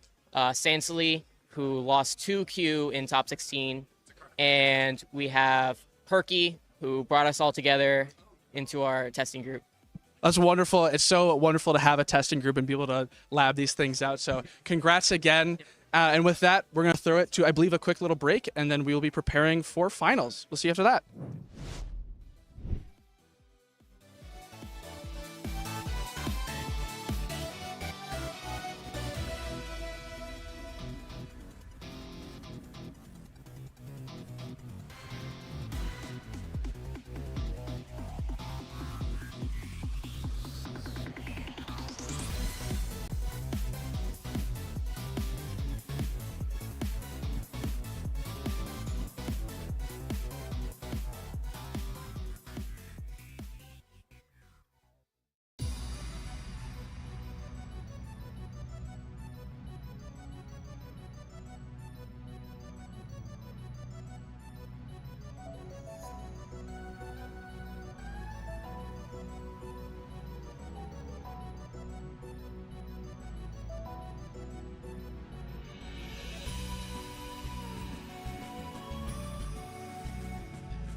It all comes down to this. After an entire weekend here at the Elestrals Dallas Open 2025 Premier event, over 400 casters, 200 players in the main event, 8 rounds of Swiss, and 4 rounds of Top Cut, we have whittled the competition down to our final 2 casters.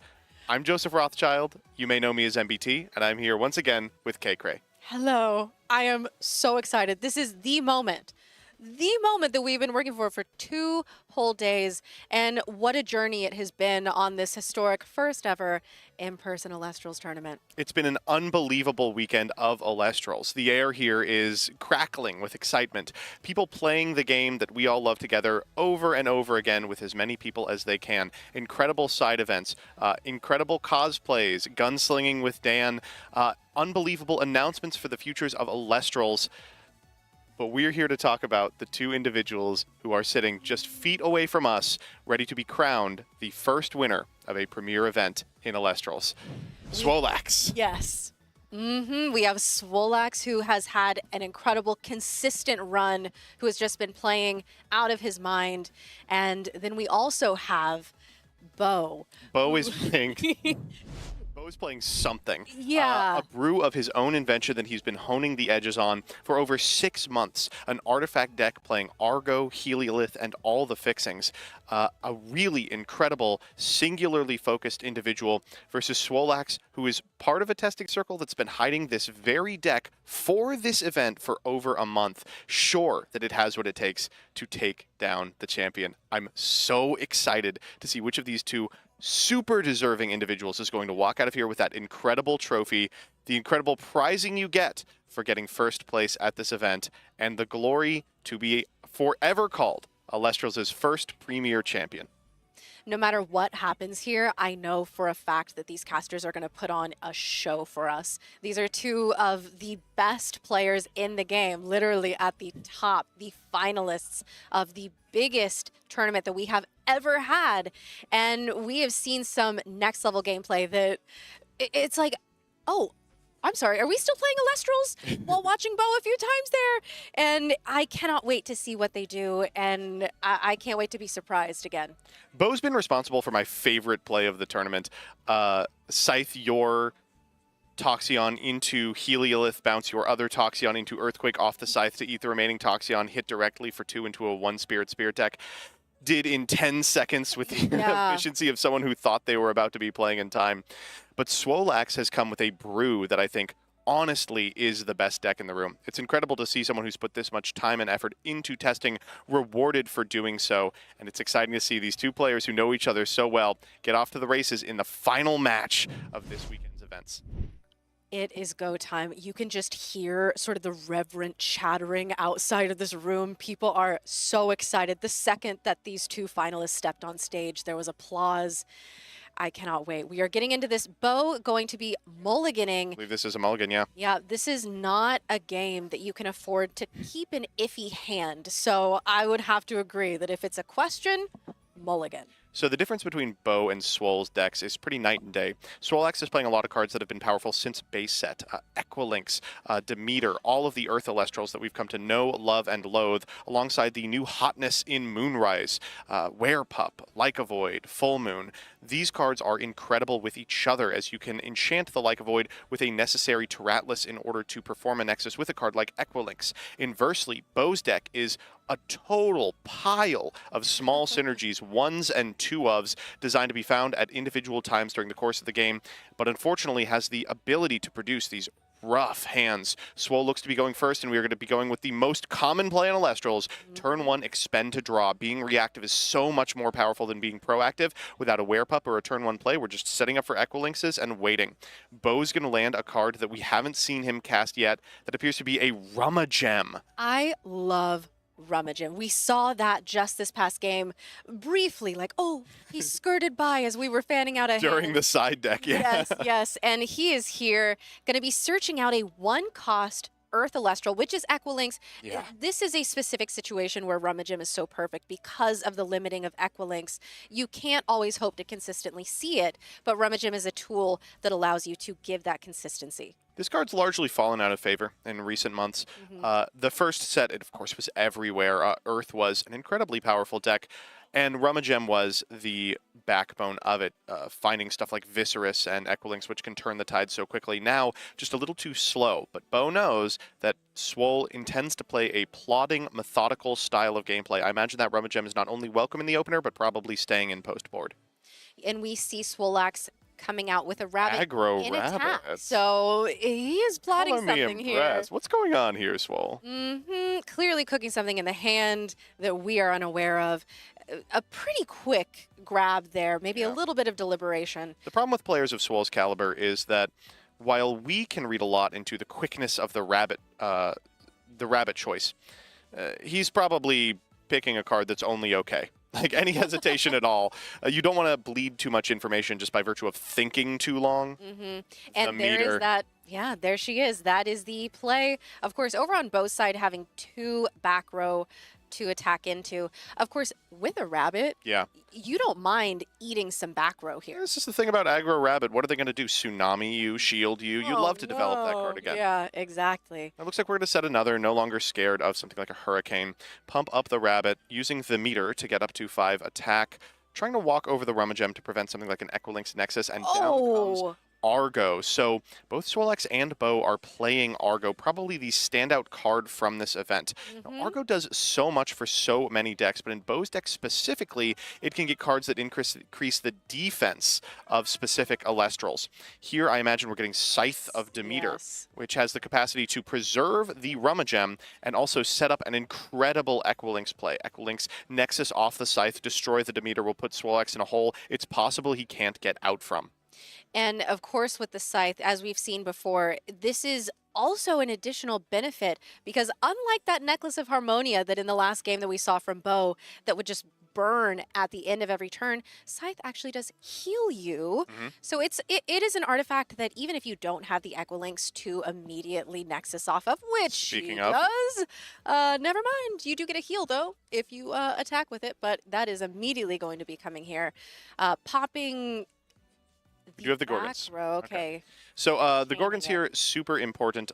Going for the Gorgons on the linked effect rather than the Gorgons on the Nexus effect. You want the Scythe of Demeter off the field. You want the Spirits loaded up on the Equilinx because it puts you in a position where the specific... Oh, do we have an Argo?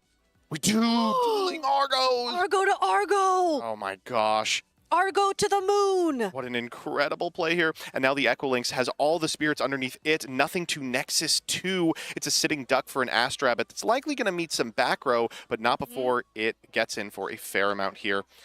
Picking the spirits on the original Argo cast so hard because so many really good Argo targets unfortunately cast specific spirits.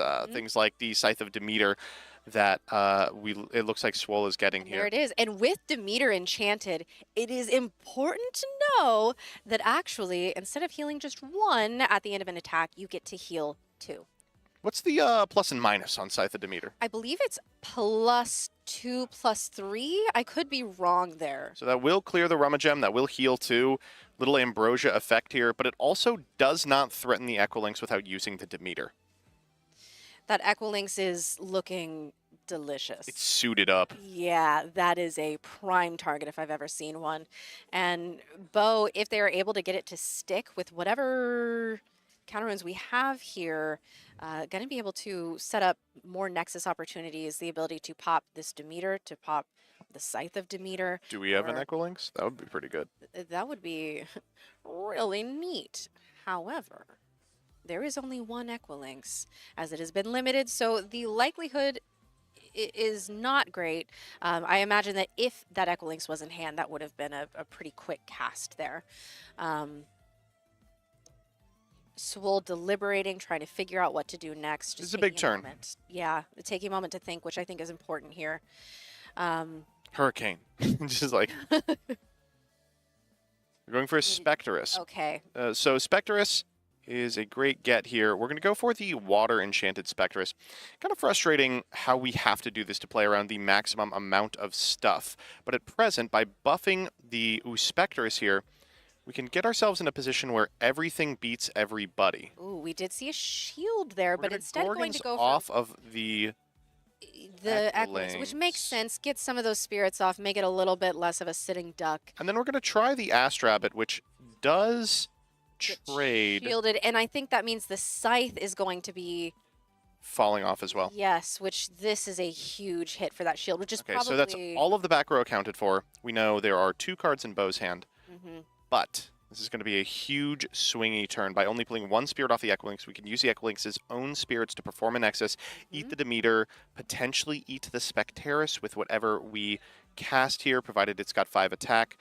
Rabbit is good. Rabbit's really strong. Yeah, Rabbit is good here, and I think that if we had back row, this would be a good turn to take advantage of an attack Rabbit, but Bo, maybe knowing that preserving the wall, sort of protecting the castle, will be important in the next coming turns. With down goes the meter. That, yep. That was a devastating turn, getting rid of not only the Scythe, but then immediately that Demeter. That, I believe Demeter had 1 spirit left on it. At present, the Equilynx does still crash with the Spectre, so you have to find a way out of that. That is... It's a way out of it, but it's basically a 2-mana removal spell. Looks like instead of attacking, Bo is electing to just sit on the Equilynx. Do we have a back row as well? We don't. No, but we do Ambro. have this, which is... an Ambro pulling the Zaptor off here. How interesting. We're leaving the Tyratlis in rotation so that we can theoretically Equilynx on a future turn. Yeah, which would sacrifice the Rabbit unless Bo is looking to re-enchant the Rabbit next turn to get some advantage there. Find a back row as well. Yeah, we are going to set one. Snorlax at this point is really hoping for something big as Bo has pulled off a huge series of turns and is really protected at this point with that properly enchanted Golden Fleece, going to make sure that if Snorlax would knock out this Equilynx, it would simply not die. It would just sacrifice the Golden Fleece instead. This is a hard turn. We're really thumbing through, taking a lot of time to think. And Moss Station, and that is going to be a properly enchanted Moss Station, which we usually see, although I do remember there was an incredible... So this outs the Equilynx. Moss Station gets rid of the Golden Fleece, bringing its defense down back to base. And the Spectaris can get over. I do like this play. It's a mechanism by which you can use one of your very few Elestrals with a high attack stat to catch Bo off guard. Because it's properly enchanted, that Moss Station is going to go to defense position. We're going to re-enchant the Rabbit here. Yeah, which is... Look at the top 3. Bo is really down on cards, but getting back in it with the assistance of this Astrabbit. This is an incredibly close game. Yeah, the tension here is crazy. Snorlax, is great to see with back row, both of these players having eliminated the Equilynx from the other side, and therefore being a little more free to set things in the back row. Looks like 9 to 9. 9 to 8 here, rather. Setting 1. Ambro pulling off the Rabbit says, I'm never going to give you an opportunity to effectively deal with this Rabbit. Picking the Spirit really carefully, wanting to keep the Tyratlis in rotation for some reason. Yeah, I'm not exactly sure what that would be for. It's usually just the boy math. Yeah. The boy math in this deck is really bad. Trying to support Heliolith, Golden Fleece, enough Tyratlis for Equilynx, enough Zaptor for Astrabbit, Scythe of Demeter. There's just so much going on in this strategy. And Snorlax asking a look at the underworld there, just to check to see what's going on. And we are going to be moving the Rabbit to attack, which that Moss Station, because of the effect... It did what it had to. Yeah, it was able to take out that Equilynx with the Golden Fleece, thanks to Spectaris helping as well. And we have an Astrabbit coming out from Swole's side as well. Swole draw for turn. You know... I think he did. He must have. He must have. Excited to develop that rabbit, of course, though. Yeah. So what you have to be careful for here is the same thing you had to be careful for a couple of turns back. This is a rabbit and attack into an established board. Looks a lot like Argo to me. But Snorlax is going to be acutely aware of that. He's playing Argos of his own. It's even possible, if he's got an Argo, that he's going to contest the Argo with the Argo because of how these chains work. Yes. We are Argo gaming, and I think that it's very fitting because, as you mentioned, it's been kind of the card of the tournament. Oh, yeah. And it's one of those that it can win a game the second that it is activated. Yeah. What do we got? It was a bluff set Ambrosia. Yikes. That is rough, as we were really hoping for that to be something real there, because you know that Bo has something set. Now, the possible upside of this, there's a non-zero chance that we're firing this bluff Ambro now at a time that doesn't seem particularly opportune to clear the back row for a Hurricane. If that's the case, this could be probably the most powerful turn for Swole yet, but we'll see. This would be a real turn for sure. We didn't get any of the Hurricane Spirits, but that doesn't mean that that's not the case. We haven't had a chance to use them yet, I think. Exactly. So no, we're still going for it. Oh, okay. And there's the Argo, Yeah. as expected. Says, oof, that's painful. Can't get Scythe of Demeter here. So I imagine we are getting the other Golden Fleece. Yep, I see the Luminapes there. So this is going to be another properly enchanted Golden Fleece. That doesn't do what you want. It protects the Astro Rabbit from this attack, but the attack still happens. The Golden Fleece will... Oh, we're grabbing Necklace of Harmonia. Okay, never mind. Well... In that case, that does exactly what you want, which is sends the Spectress. Exactly, and that means that that rabbit is at a 7 attack stat, which is really scary. I think the only thing that could deal with that at this point is either Like a Void or something with, we don't use Zeus. We've seen Demeter, who could help, but you would need to have something very specific. Wow. Do we have a target for Cypermall?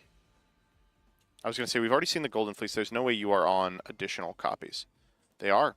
We have to go for the Gorgon's Gaze here. Wow. As we saw last game with this Necklace of Harmonia, Bo, despite the fact that they kept it around for multiple turns, taking that burn, just eating that, was still able, just because of the huge stat increase, was still able to clutch that game. And this is a very similar game state that we were in at that point. Yeah. Bo down to 4. Rough part about this one is that Bo's an even number of spirits. Next turn, Bo is going to play 1, go to 3, pitch down to 1, and then everything that's on the board is all you get. So we'll thumb in through the hand here. There's a lot of good plays here, but you got to get to them. Ooh, Galactic Sea. Eddie's quite strong. Usually you see Eddie targeting the rabbit here. You know what? Actually, we're going to go for the Cybermall. In fact, that is the strongest rabbit in the entire world. Counting here, I think determining if he actually needs to make a play into the back row. The answer, I think, is no. You're not really in any danger sans like Heliolith. Even that is all right. It is going to be a Nope, another Cybermall. Oh, I was getting excited. All right, so this one we don't have a Gorgon's Gaze for. Bo's going to go down to 3. And there is that Golden Fleece. Organized play stamp spotted. So they can turn off the Necklace of Harmonia a turn early by going for the Golden Fleece here, targeting the Cypermall, casting from the graveyard, and maybe 1 from the extra? Nah, they're doing from the Underworld anyway. They said, I'll pay for another turn on Necklace. We're going to get there. Yeah, Bo is simply, I mean, after it worked last time, I don't blame them. And an Ambro off the Necklace of Harmonia. There we go. Okay, that'll do it. And that is not what Swole wants to see.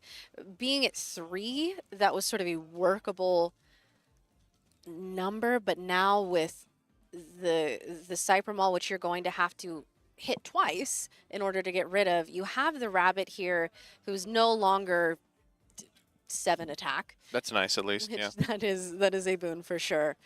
However, this is still a very scary board state from Bo. All right. Cypermall into the Eddy. They're going to crash. That's going to send the Golden Fleece. Seems like a pretty bad play, except since the Golden Fleece was free, that's not that big of a deal. So a 5 here would do a lot of work. At minimum, you have to figure out a way to out the Ask Rabbit this turn. Any Elestral will do so. Ooh, and a Spectrus would be nice. Yep, it is Yeah. a Specterus. We have something else as well. We do. That's an Ambro. Okay. All right. We're still in this. Game is still going. Yes.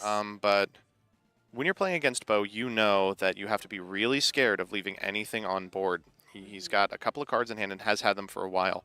A Lustragon here could be game-endingly strong. We could be looking at an Ascension. We have, however, seen 2 Golden Fleeces, a Scythe of Demeter, and a Necklace of Harmonia from Bo. What are they realistically nexusing from at this point? Right. Surely nothing. Checking out the boy math here. Okay. I'm going to set 1. I imagine we're eating the bunny here. This is a hard call to make. You know, there's a chance that you figure they don't have a good thing to do with the bunny. That the bunny is kind of stranded in a world without Thunder Spirits. And going to be going for that Cypher Maul, Yeah, which, goes for Cypher Maul. if you're trying to prevent that Ascension, does make a lot of sense, especially if you maybe have an answer to the rabbit, like an Eddy or something in hand already. This means that if we ascended over the rabbit, it would be a misenchanted Lustragon, and, you know, much more answers to that than the one that can pop cards. Stat-wise, very scary. Yeah, However, really horrifying. Like a 7/8. then that is going to be a re-enchant on the rabbit. Okay, we do have the Thunders, but I think Swole is just committed to the fact that loading up on the rabbit is a net good for him, letting him go wide as Bo goes tall onto an Elestral that dies to the significant amount of 1-drops, including Eddy. I imagine Bo here is trying to get, like, maybe a defensive rune to help protect the Ast Rabbit as he tries to find action. Important to note, like, not only are Spirit Counts so important in these decks as they get down to 5 and 4, since both of them are trying to resolve Argo, which functionally costs 4.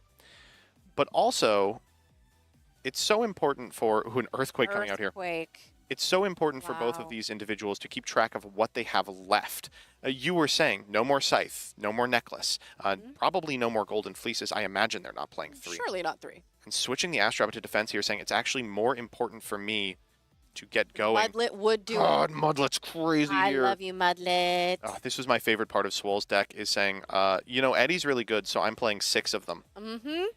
And that means that Bo has a completely clear board, and Swole, despite having a few turns that seemed very scary, it has a pretty good board state. Water Rabbit Oh my into goodness. the meter. We are just all in. Bo down to 2 here. We'll get over the Eddy. The Medi. The Muddy. Mudletty. Mudletty. Yeah, let's Yeah. do that. All right, any Elestral clears the Ast Rabbit, and it looks like Swole's hand is just stuffed full of them. And Oh, as Viscerus, bad as it that gets. is the As most devastating as it gets. incredible Bo says, card. oh no, don't do this to me. Oh, it's Into Full Moon, that's the end of the this- game! Oh my gosh. Additional Nexus onto the Viscerus will go for an additional point of damage, and Bo says, you got it. We'll go next. Wow. Swole takes a tight Oh my game 1. God. Couple seconds delayed from the audience. You can hear them cheering to see this play. Oh, wow. What an unbelievable one. Incredible game from both. I am amazed that we saw Tooth Scythe from each side. We saw 1 from each. We saw 2 Golden Fleece. We saw Necklace of Harmonia. These players are playing out of their minds. They are, and it's really shocking seeing just how much play there is to these games. Like, these were 15-turn games in which both players saw the entirety of their linear game plan. They have to account for everything their opponent is going to do. They have to be willing to play around as much as they can, and they have to be making hard choices pretty much the entire time. It's hard to really pin down anything that Bo did wrong, but there were so many decision points, it had to be something. It might just be one of those things where Swole had the out at every point that I he want to point out, needed it. Swole had very few counter runes. Mhm. It's just a measure of understanding that in that game, he was going to have to be the one going for creature combat. Yeah, and that he did. Ugh. And Mudlet is a superstar. I think that Mudlet's is so also good. what we're learning here. There are things that Mudlet can do that Eddy cannot, and there are certainly arguments for that. Eddy has been obviously the darling, but I'm a bit biased towards Eddie, Mudlet. more like Fraudly, Oh, can't survive yeah. Cryoblast, can't proc more than once a turn. Come on. Embarrassing. No. Mudlet, however. Now, I know that Swole has a number of cards that he'll be bringing in for this match, so I'm excited to see them as they emerge, but I do want to draw attention to that unsleeved Spirit deck. What is Unk doing? Every time. Every time. I have to respect it, rocking all the way up to the finals, not even bothering. You know, if he was a true hero, he wouldn't sleeve the main deck either. Can So you we saw a imagine? lot of the Earth half of this deck. We didn't see too much of the Lunar half. We do know he's on Werepup, he's on Like a Void, but the other thing I know is that Swole loves to board those cards out. Just like say, you know what, Full Moon is independently powerful. As we just Werepup saw. is a little slow in some matchups. Sure. Depends on if he knows or does not what this matchup looks like. It's not one I expect he's prepped out particularly much, because, you know, if you fight Bo, it's important, but otherwise probably not. Ooh, I don't know about you, but I have like heart palpitations Yeah. at this moment. Yeah. Um, We still got 2 more games. I would love to see in finals for this to go to game 3. Oh, yeah. That's always what you want, especially at a high level of play like this, is for each player to be able to really give their all, really show what they can do, and have it come down to that final moment. All right, so with Bo, despite the fact that he's a very emotional player, you see a lot of like sighs, a lot of frustration, a lot of nonverbals given off. I don't mean to imply that that is necessarily bad. We've seen him be in absolute losing scenarios and bounce all the way back pretty much 3 or 4 times over the course of this weekend. So while I'm sure he's frazzled by the outcome of that long, taxing game, I'm also sure he's got enough juice in the tank to make it work one more time. And that's all it's going to take is 2 victories to separate Swole from that cup. Well, and this is exactly what happened in the semifinal round for Bo. It is. It was a complete roller coaster. Bo was able to keep Exact calm. same turn 1 play, by the way. Yep, we have Rummagem coming out, getting Equilinks, I would guess. Yep, there it is. The 2 best buddies. And it looks like we did not have any mulligans. That always feels good. Hopefully both of our casters starting with hands that are going to get them where they need to go. Oh gosh, I forgot there was a mulligan at the start of that last one. Think how close that one was and how different it could have been with 2 extra spirits. Could have mattered. But then again, Bo did see a lot of insane cards. Yeah. And so who's to say if that mulligan mattered? So hard calls here for Swolax off the bat. Argo is a card. And giving your opponent a good Argo by attacking puts them in a position where they can have a super profitable Equilinks on the crackback. It's a question of if you want to do that or just develop your defensive options. And it seems like defense is the way that Snorlax is choosing to go with this rabbit. All right, we are going to see what's on the top of the deck. No response from Bo on this cast of Ast Rabbit. Swole going to be able to use the effect. Little bit of a deliberation here. Yeah. Looking at what we have in hand, looking at our options, trying to think what we're missing, what we need moving forward, all the pieces that we're going to need to overcome a deck that can do so many things. As you have called it, a pile of different lines of whether it be through Argo and Lestragon is still looming. That is something that we can never forget. But we will see.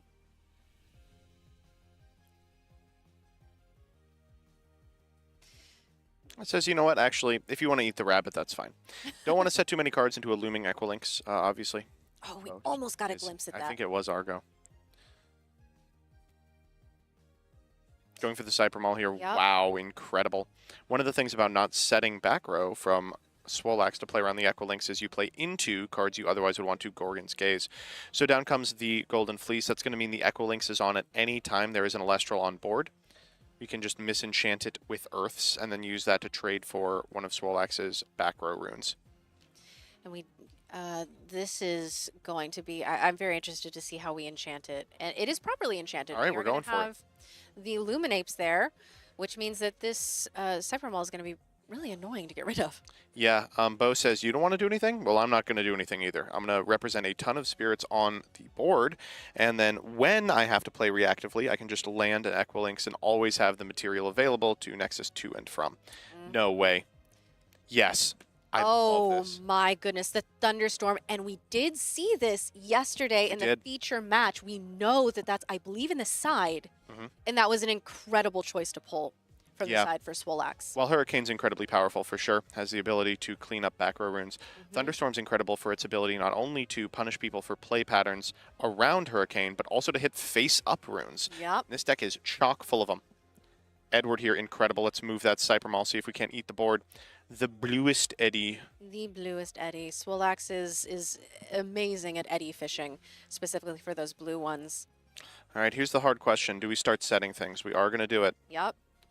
All right, so we know the set is Argo, which is going to be tough. We're going to go into the Cybermaul here.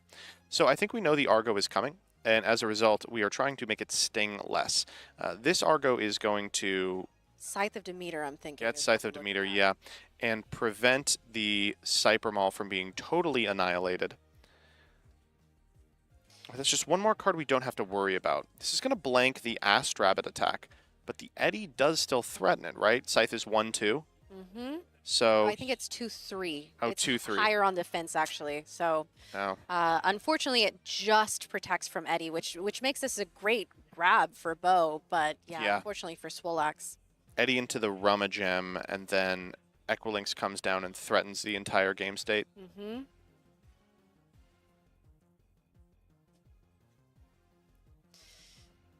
Bo thinking here.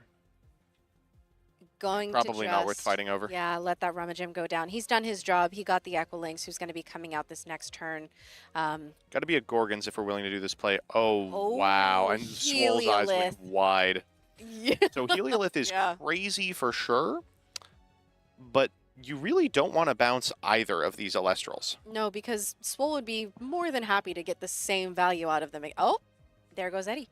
All right, yeah, so it's fine. Well, I guess, you know what? Heliolith does not care. Yeah. With that 5/5 stat line, there's nothing that Eddy can do one way or another, unless we have Demeter. Tsunami here would be pretty important. That would be nice. However, it isn't even really that important because how do you out this board state? We're just going to take 3 or 2 total.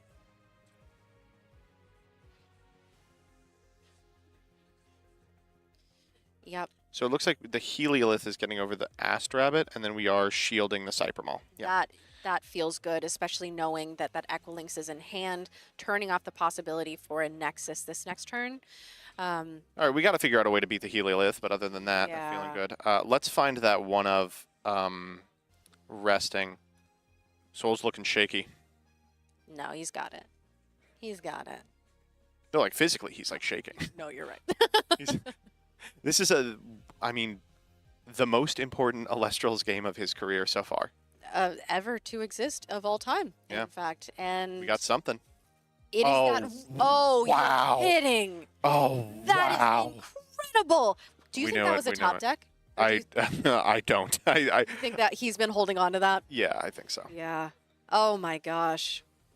Are we doing the proactive Eddy here? The Eddy coming out. We know it's in hand. Here he comes. Okay. So the thing about this Eddy is that... Wow. It's going to get PTA'd. You're so happy about that as Swole. This is an Elestral that's so reactive. You are getting a reaction from your opponent off of playing it proactively, and you get to dome them for 1, and they pay out at the end of the turn. They're taking 3 off this interaction, going down to 7 in a deck that's trying to resolve a 4-cost artifact enchanter. It's really perfect. And Heliolith is now gone. Well, at least one Heliolith is gone. Very true. But that's about as bad as it gets for Swole. Yeah. Follow up Cybermaul. We can use the Golden Fleece using Spirits out of the yard, so there's no mechanism by which he can even get Bo a little further down. I wonder if they're going to go for the Earth Spirits instead of the proper enchantment because of Equilinx, or if Bo can't really afford to do that. I think you have to use Solars out of the Underworld. From the but Underworld? I'm not sure. Okay. I think otherwise you're right. It's pretty likely that would have they been... would throw some Terralises under there. Sure. Yeah, Bo, with this spirit count differential, it's pretty critical right now that he start to at least make things a bit more even.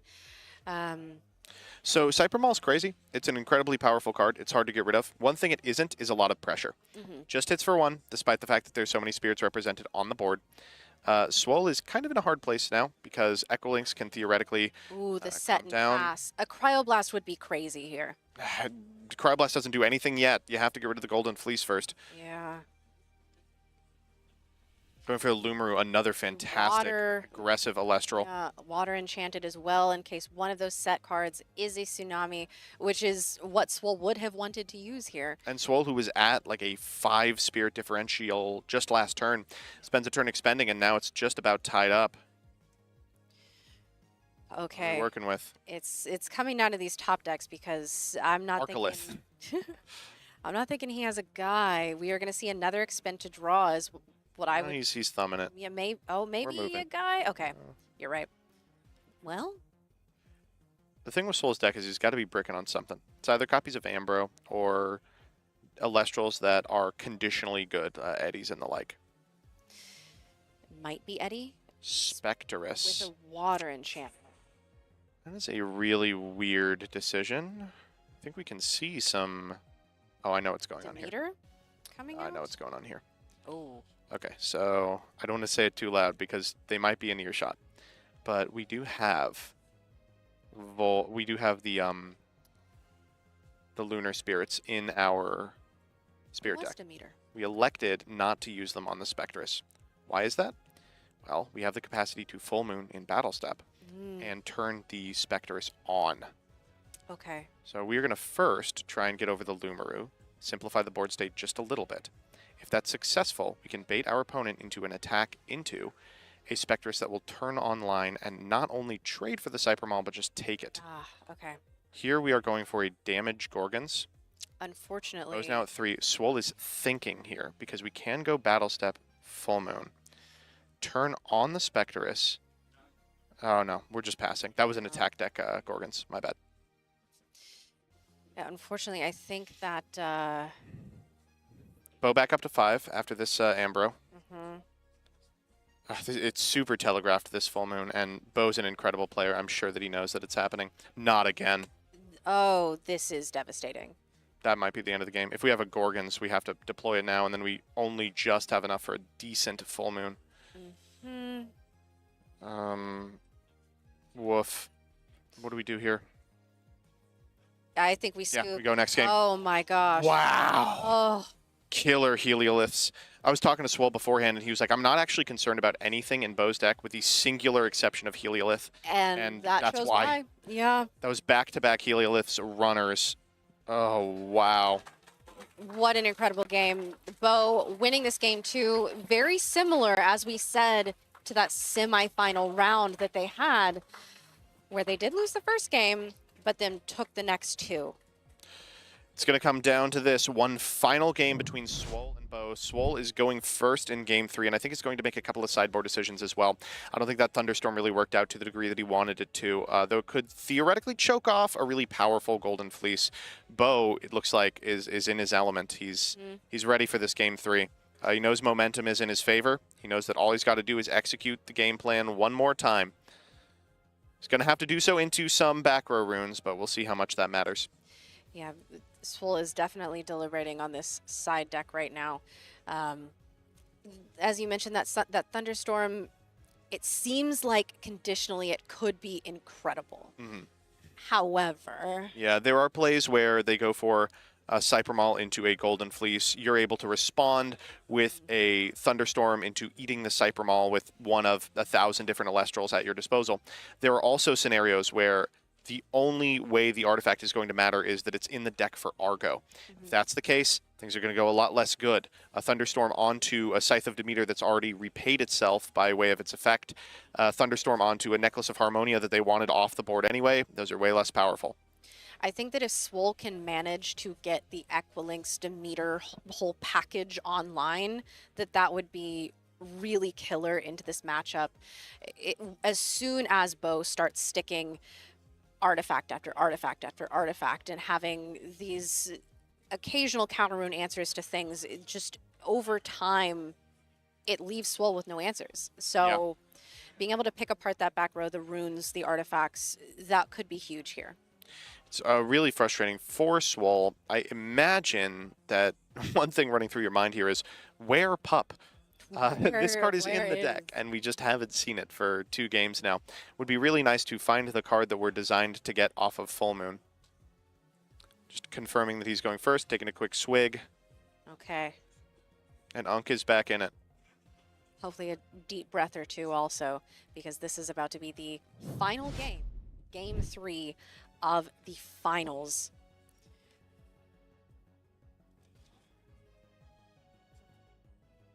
Are we keeping this?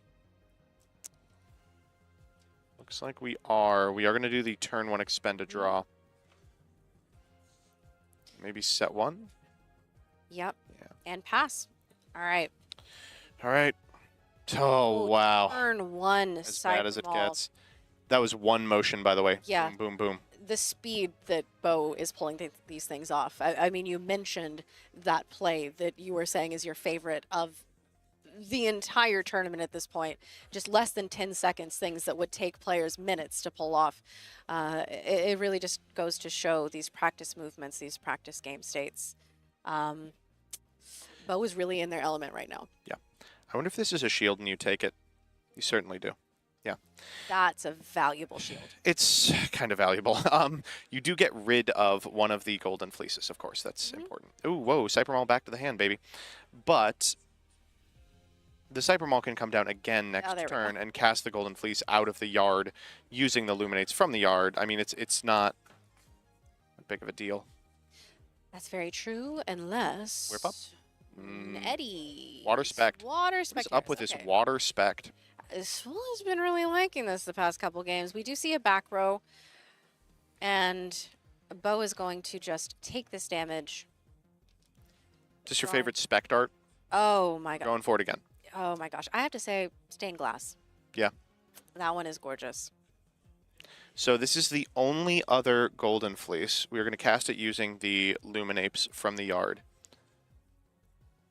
It doesn't yet really trade profitably with the Spectres.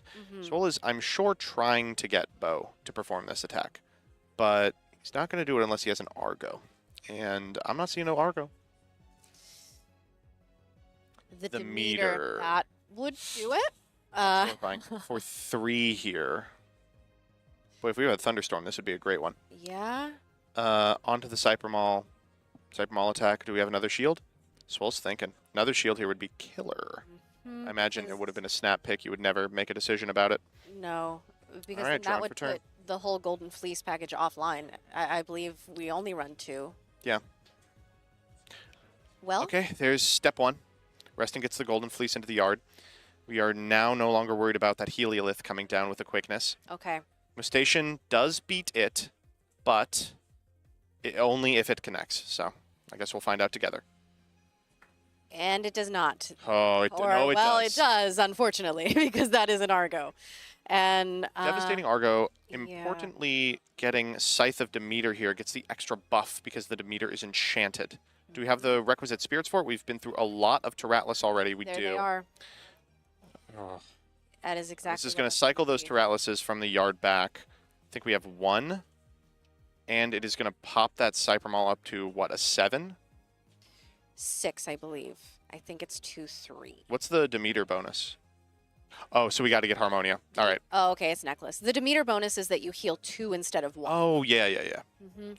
Okay, well, in that case, attacking with a 6 instead of a 5 has put Bo in a position where they're at 8 spirits and have a Harmonia on board.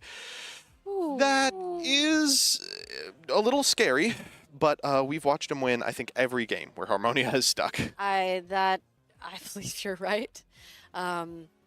I don't know if Swole is going to be able to do anything about this right now. That burn is going to really hurt, though. Yeah. Oh, but Swole is also thinking. So Swole could Argo here himself if he wanted, but I think is understanding that that's maybe not the play. And we're going to see the burn go through here. Going to take 2 because of that Harmonia. That'll be at end step. Bo's got to play out the turn first. True? Yes. And despite the fact that they've developed so many cards, they actually have a ton of cards in hand, too. Kothmel here, pretty annoying. Yeah. Equalizes the spirit state, and it looks like we are going to have to play a little bit of Elestrals today.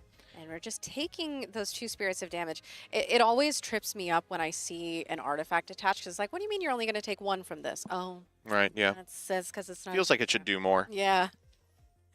But that would be insane, actually. Yeah. So Oh no. Spending to draw. Oh, miserable. We hear the crowd. They are so invested. The shouts of, no, not this. Not like Not this. now. We might have the raw Ascension Heliolith. Mm-hmm. Gonna try and put the screws on Swole as quickly as possible. That would be devastating over the calf mill. But no, we are going to go Bunny. for Astrabbit in attack here. Ooh, Bunny very scary. Bunny very, very scary. Swole is one Tsunami away from cleaning up this board state, but he's got to find it. Mm-hmm. Bo's about to go down to 2 off this Harmonia. Swole, let's see an Eruption. I was about to say, that would be crazy. Taking all 3. Wow. I mean, it's not that big of a deal just because Bo's at 4, about to be 2. But it is that big of a deal because all of those spirits are represented in the cards on field. 1, 2, 3, 4, 5, 6 on the board. And with Demeter still active as well with 2. No way, This that is was another an expend expend to draw. Oh, that's devastating. to draw. Wow. Oh, that's so miserable. We just cannot get an answer here, Oh, we've got something. which is Ambro. an Ambrosia. We did already see the resting, so we know that that is no offline. longer an option. Unfortunately, Put 2 Terratless back, so we may have an Earthquake. Earthquake would be great. As you mentioned, we are looking for that Tsunami. Sort of. So Rabbit one, makes that a little more complicated, doesn't one it? really weird play we could do here is Earthquake the Cough Mill and just pass. Put Bo down to 1 because they'll re-enchant to avoid dying to the Harmonia. And then say, I am playing with 9. Here comes the Here's Ascension. the Ascension. Cough Mill on the Into Cough Mill, as another bad as it Cough gets. Mill. Yeah. So we're going to go back up to 5 Oh, from Bo's man. perspective. Mm-hmm. When Bo is at 2 again, it's like this is manageable. This is something that's Or 4, rather. Well, when we were at 2 before the heal, but now that we've had the heal. Going to go ahead and pull the trigger on the Tsunami. Yeah. Everything to defense. Bo goes down to 2. We are going to hit for 2. Yeah. If this is worth, he's checking if this is worth a shield. Probably not. Okay, 7 to Bo's 2 once again. We only have, well, Edward? Spect. that water spect again. So Water Spect trades for the Cybermaul. There's nothing that beats the Spect. Oh my god. What? Don't tell nobody, this is lethal. If there's a full moon set, this is a lethal attack. Oh no. It would have to be a full moon plus like an... Oh. No, because the Cough Mill's got 2. It's not a lethal attack, but it's a damn good one. We try and get over the Cybermaul here, for sure. If one of Bo's set cards is like a shield, it's really a problem. I mean, it has. I mean, we've seen nothing. We've given him no Yeah. good shields. It Gorgons? is a Gorgons gaze. Gonna That's pay not off so with that. bad. That's Yeah. not so bad. We at least get to stick a body on the field. Necklace going away. Bo is stuck Turns at off 2, Heliolith at least for a little. but Unless we just ascend unless to we it. just hard ascend and we're gonna Easiest heal. Gorgons of my life. Yeah. Oh my god. At least there is that. Bo goes up to 4 here. Unfortunately, the Gorgons does not also prevent the healing, but keeping it a little bit. Switch under everything to control. attack and go meter. Trying to... Decided not to attack with the rabbit after all here. Yeah, I think correctly assuming that since Demeter only pumps 1, if Swole has like a shield for the Cybermaul, that's how we could get into a really bad position. If the rabbit goes to attack and Swole has like a full moon, he could win from there. With only Swole one down to 1. spirit, though. We got an Ambro? We do. There it is. Okay. Oh, this is such a Still tight in game. this. I cannot Such a believe tight game. this. We got to find an out to the Heliolith. That's like Did the get last scary card. The 1 lunar. We did. I saw. And It's- again, It's not enough for a full moon. It's not enough for a full moon. no, the 2 earth though could be an earthquake. Could be an earthquake, but doesn't beat the Astrabbit. Oh god, we're just 1 spirit off of being able to do anything super relevant. Like Earthquake, Heliolith represent full moon is incredible. Full moon requires too many lunars. We need a second Ambro. We need a mechanism to heal. I don't see another way out. Swole is I think he's making the really- same conclusion here, kind of shaking his Yeah. head. Oh my God, that's it. This is a scoop. Oh my God, wow. And Bo walks with it. My God. Oh my good, look at Bo. Wow. What an incredible game. We were speechless by the end there. Oh no, just couldn't find. Where Pup, by the way? Yeah, where? Couldn't find dudes. Bo riding Heliolus to a from behind victory. Entire Oh my crowd here. gosh. Everyone who's All stuck around for the applauding. finals on their feet applauding for Bo. Congratulations to Bo. What an incredible win. I mean, just look at this. I've never seen a player bounce back like that. I've never seen a player retain composure even when down one game away from finals so many times today. How often did we see them do that? What an unbelievable finish from an incredible player playing a deck that he poured his heart and soul into. I think that it's such a beautiful story, too, because, like you said, the hours, the amount of practice that went into this, this is their deck. They created this. I don't think... Oh. We are making an announcement. Okay, we are announcing that closing ceremonies are incoming. So we're going to give Bo, I want to say maybe 2 or 3 minutes to get everything in order. We're going to have a winner's interview right outside the players' table.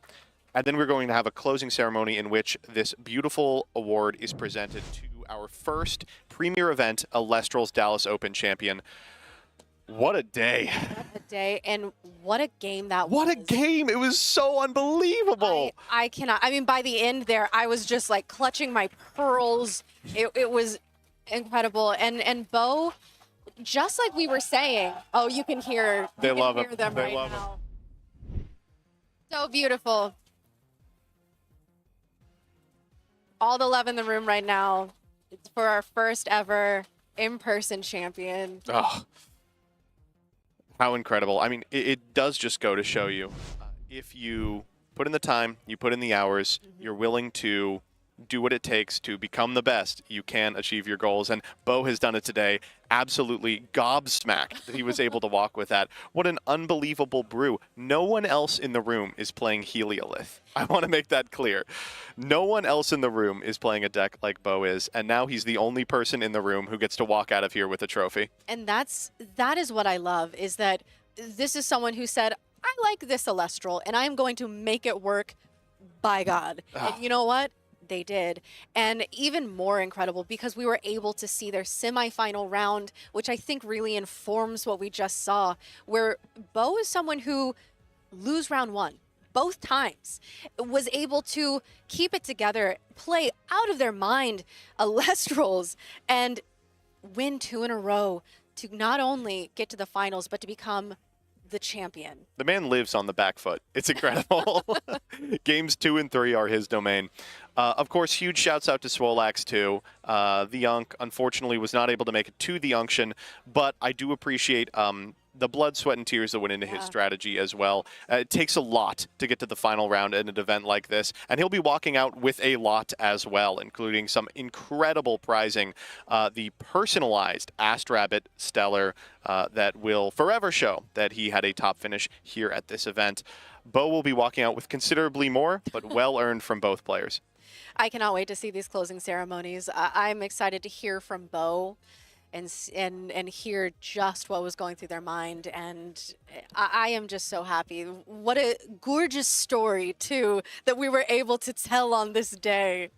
I really cannot stress enough that the decks that people were expecting to see when they came out here were Blizztrix, were Lunar Aggro, were Water Reanimator, and more. They were not expecting to see Artifact, Heliolith, Argo, Nexus. I think really exactly stuff. one person was expecting that. Like Bo's opponents were expecting to see that.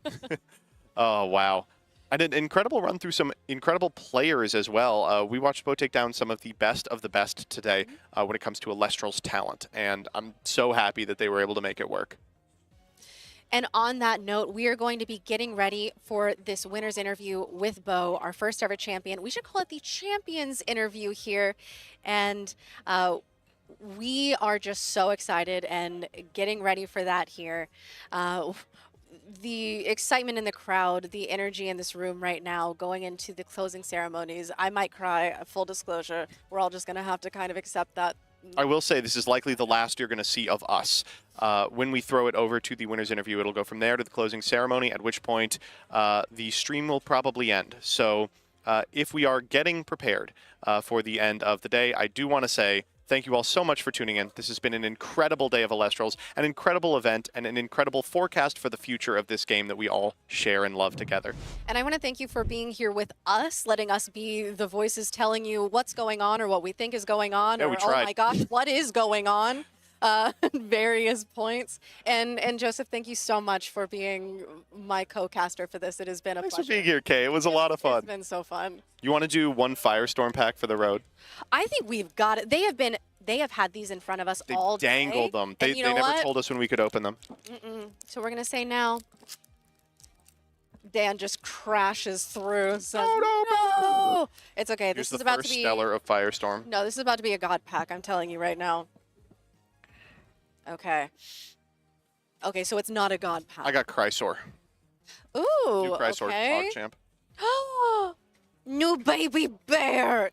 Can I get some Would you like the bears Bunnix? and I would love the Bunnix. That is, thank you. So generous. Okay. Okay. Okay. I got a Voltempest. Wait, It is that's not hollow, Wait, that's nice as heck. but it is a Oh, that card's crazy crazy card good. to pull. Are we opening both? Yeah. Yeah. Ooh, Who's going to stop us? Who's going to tell us my we can't? teeth. All right, this one I'm sure has the stellar in it. What is up, my Nimbugs? We got that. And, ooh, an Exaltus Champion of Apollo. Ooh, okay, so it's not a god pack, but we are starting with a Narpoon. Okay, I'm very happy to have a copy of the Soul Bell, who is just so cute. And we are going to go back to, all right, keeping Champion these carry-off, champion baby. of, I don't think I got to get a hollow this entire Owned. time. Yeah. Well, you may feel like a little bit of a loser, but we have an incredible announcement. We will be bringing in a bigger loser. We're going to do the losers interview right here. If you would like to, you want to hop in? Why don't we go to a real quick break Okay. while we tell Joseph how not to talk to the runner-up on the first ever Elestrals in-person event, and we will see you in just a sec.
And we are back. After that embarrassing transition just now, I'm happy to report we've got the second place player here today.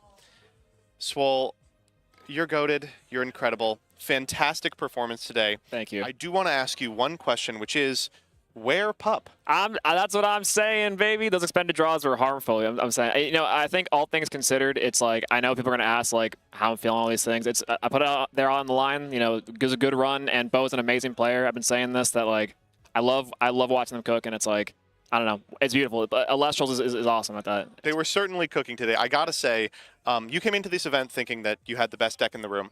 I don't know about that one, but yeah. Up there. Was Bo's deck even on your radar when it came to testing? Honestly, yes, and only because I knew they were registered. It's really funny because like I've known this chef to be at this meal for a long time, for months and months and months. But in actual testing against this, I could never prepare something like that. Heliolith drop? You kidding me? I have to say, before the actual games were played, I remember you saying, I'm not concerned about any card in Bo's deck, with the exception of Heliolith. Absolutely. And then games 2 and 3 completely decided on the back of Heliolith. It's wild. It's such a good card. The obviously, you know, this Earth deck is playing Argo to help supplement some of the weaker Elestrals, are also just end game states. And because I also turn on the Bo's Heliolith, it's just like that. It's just that simple.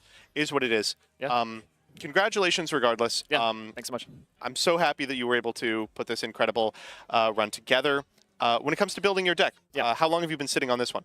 Honestly, probably a couple months, apparently. So this is the word on the street from this one is I got this list maybe a couple weeks ago, this specific one. But allegedly, it's been in the cooks since at least the second premiere. If according to legend. So I was just the most recent line in this lineage to receive the Discord notification. You could look back like Avatar: The Last Airbender. Exactly, and it's just Trish, Justin, Dymax as the bird in the back. Yeah. Wow. Well, congratulations. Thank you so once much. again. Absolutely. I imagine we'll do some sort of ceremony in which the second place Ash Rabbit is bequeathed to you. Super cool to see your finish. Glad that you are excited for Bo as well. Yeah, fantastic final. Happy ever. Yep, ball up top.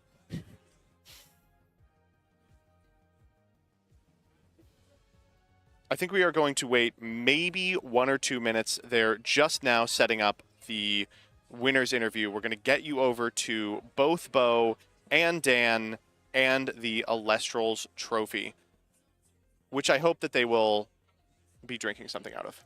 I was really curious. You know, Dan tweeted out, like, what are you guys sipping out of the Dallas Chalice? The thought had not even crossed my mind. I saw some horrendous responses to that. Can you believe it? But, you know, disgusting. What if they actually brought real nectar? Some honey poured in there? That would be nice. That's a gauge comment.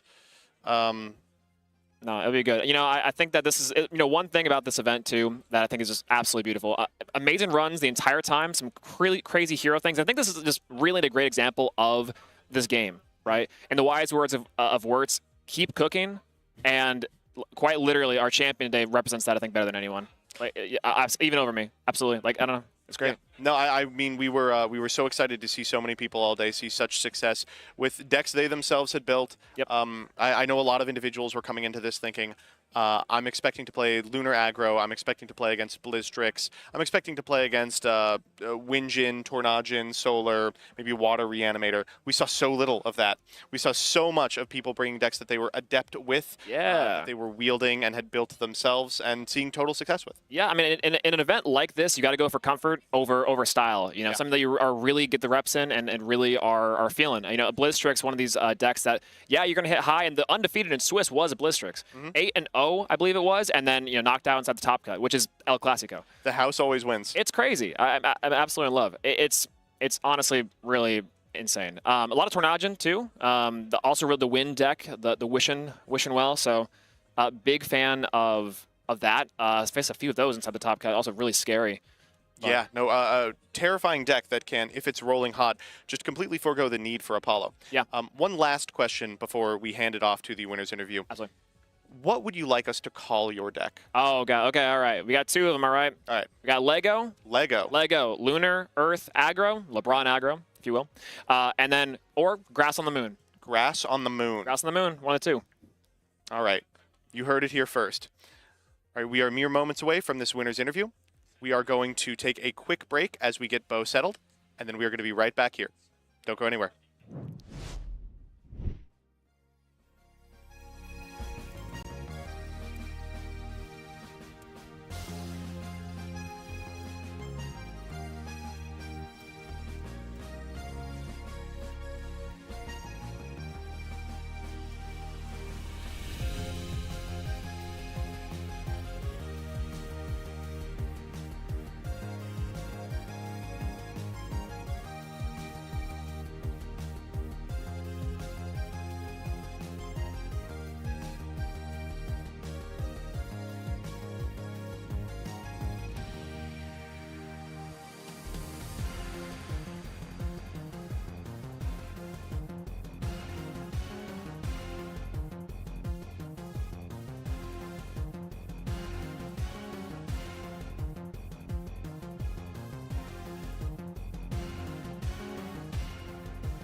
We are back with our first ever in-person champion. I am joined by Bo.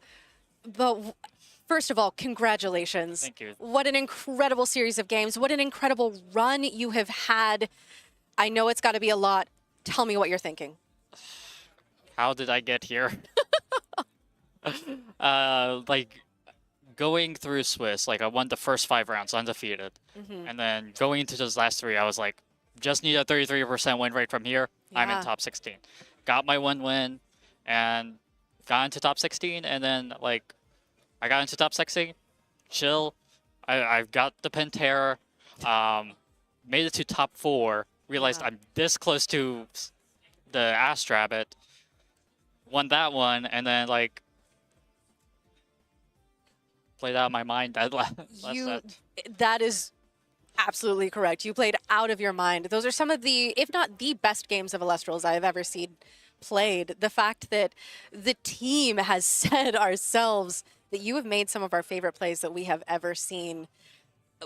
Tell us a bit. I mean, I know this is your 3rd time up here talking to us, but tell us about that. Tell us about how you got to this level. I'll be honest, I don't know. Like Some people are just built different, I guess. I came into Elestrals with 0 card game experience, and like I placed pretty well until my win, and then failed to top up until this event, and now 100% win rate once I hit top cut. And now here you are, the first ever champion. I think that that's so beautiful. Is there anyone who you've been testing with, who's been in the tank with you? Is this yours exclusively? What's the story there? So this is exclusive my deck. All you. Wow. The testing group that I was playing with, 5 of us, Okay. including me, made it into top cut. Wow. And we were all on different decks. And like going through the single elimination bracket, there was 2 friendly fires, top 16, another one, top 8, and then the last one was the streamed match for top 4. Wow, which that was such a beautiful match. And especially comparing that one to the finals match where game 1, you're down. Yeah. And then you have to make the last 2 games. And you did it both times. You pulled it off beautifully. Heliolith came in so clutch. I put it into side, like, this is my out for jank decks. Like, if they go, like, Chronodial with Trident of Poseidon, I can't out that otherwise. If they go Voltempest, that's hard to out. But I also said that it was going to be good into players that know how to play around my Lustragon. Sure. And that was entirely true. Like, top cut was, like, carried by Heliolith. And I opened it in opener so many times, and it's like, yes, I'm going to keep this. Yeah. Like, I have Heliolith, Cybermaul, and Argo. I'm getting this Heliolith out at some point during this game. That's it. So there truly was some divine intervention, making sure that you had all those puzzle pieces. There was a in lot your of hand. luck. I gotta say, Cybermaul is one of those Elestrals that I think a lot of people said bad, we don't care, and yet we saw you use it to devastating effects. It's overperformed heavily in this tournament. Back when I was on, a few months back when I was still on a similar list, back in Daybreak, I said that Cybermaul was the best worst card in the deck because, like, it was just like sometimes just a hard brick. Like the golden fleeces were just not very fun to draw because Cybermaul can only get the fleece from deck. Yeah. But then I just changed how I viewed that golden fleece, and it's like, this is 2nd and 3rd copies of Equalinx that you have to out, or 2nd and 3rd copy of Lustragon that you have to out. Sure. And it's that perspective changed how I felt about Golden Fleece and Cybermaul. And like it threw my sighting pattern completely out of the window because I would sight in Eddies and Cryoblast in place of the Cybermauls and Golden Fleece, and it's like, I want to keep these cards in my deck. Clearly, it paid off, as Cybermaul really was kind of a superstar of at least your finals run here. And speaking of that, the games with Swole, with your co-finalist, tell me about how that was. How was it playing against Swole? What was going through your mind during those games? So game one, I probably misplayed. I should have, like, I had Lestragon in hand. I should have turboed out into it. Okay. And just say, if you have shield, you have shield. But I respected it too much and just got out tempoed from there. Games 2 and 3, I'm like, I know that he's on Argo. Sure. Heliolith is going to be really good here because Argo is a double-edged sword. If you play it, I will bounce your Elestral back. And like even as a 5 guy, it was great. Like a 5 that you can cast out and deals 2 damage is really strong, surprisingly.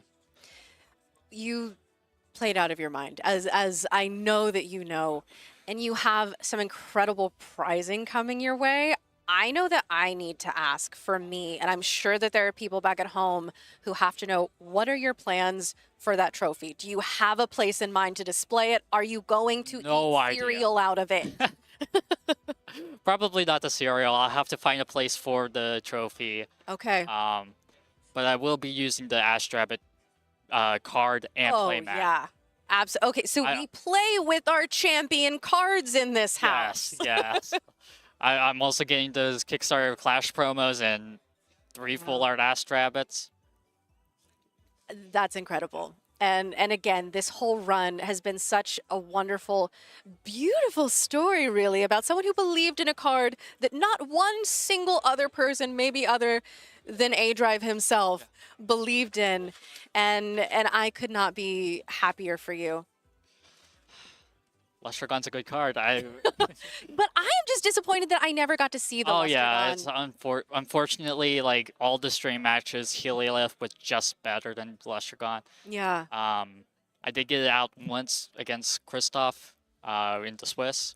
But it was immediately outed by his Sonic Core. So the threat of the Lestragon was at least always there. And like you said, you almost were able to do it in that finals match, but I commit. Yeah. Well, regardless of that, you were able to get there. And I know that we are going to be here momentarily getting into our closing ceremonies. And as we are ending for the day and getting ready for this, I just want to say, because we're going to be sending it off, we're going to be the last things here before we go over there. I want to say thank you to everyone who has been here with us today. Thank you to the Elestrals staff who has pulled off an incredible event today, and another congratulations to our first ever champion. I would also like to give some thank yous. Oh, absolutely. Thank you to you and MBT for casting, this judge team, the staff behind the scenes. I want to thank my testing group, Adam, Rybot, Ari. Why am I blanking on the names? You are under a lot of pressure right now. San Sally. Those are the 4 that made it into top 10 and practice a lot against. I want to thank A-Drive for creating this amazing card game and hosting this event. I want to thank my parents for letting me fly out for this. That's amazing. And with that note of gratitude, with this crowd who is excited to get into our closing ceremonies to crown you as our first ever champion, I am going to go ahead and say goodbye for me, and we are going to throw you over to the closing ceremonies.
Ladies and gentlemen, how great was this weekend of Elestrals?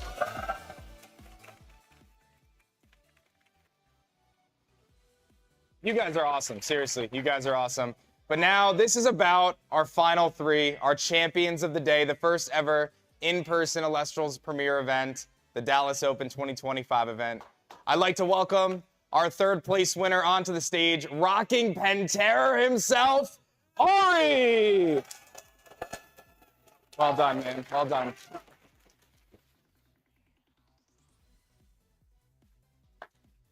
That is for you, my friend. And if you want to hold up the playmat. That is the Stellar Astrabit Bronze Trophy playmat. Third place. Incredible. Ari, you rock today with Pantera. You came through yesterday. Is there anything you want to say to everybody out there? 10th best deck. Yeah, baby. Well done, man. Well done. If I stay on stage or go off? Yeah, you stay. Okay, perfect. Smile. Don't smile? No, I'm just kidding. All right, up next, coming in second place in an incredible finals. Grass is indeed on the moon. We've got Snorlax. My man, well done, well done.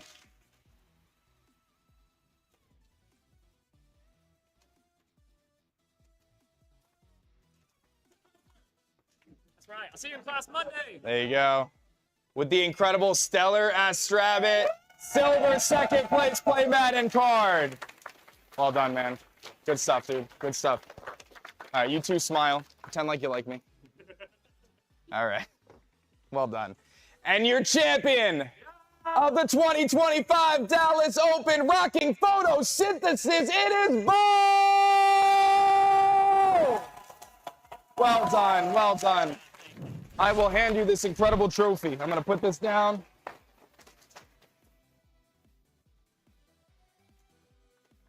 Hold it tight, hold it up. You got it? It's heavy. Hold it up, baby. Yeah, well done, man, well done. Oh, no, don't shake my hand. Let's just take a picture. Why don't you, scooch a little over here. Oh, yeah, that works. Everyone pretend like you like me and smile. Well done. And, Bo, you got anything you want to say after an incredibly dominant performance, rocking a deck that wasn't really seen in the field? Cybermal, Heliolith, Lustragon, photosynthesis coming together. What do you got to say, man? Don't know how I got here. Anything else? Is that it? Okay.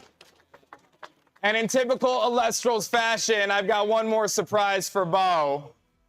One more surprise. The prizing doesn't end here.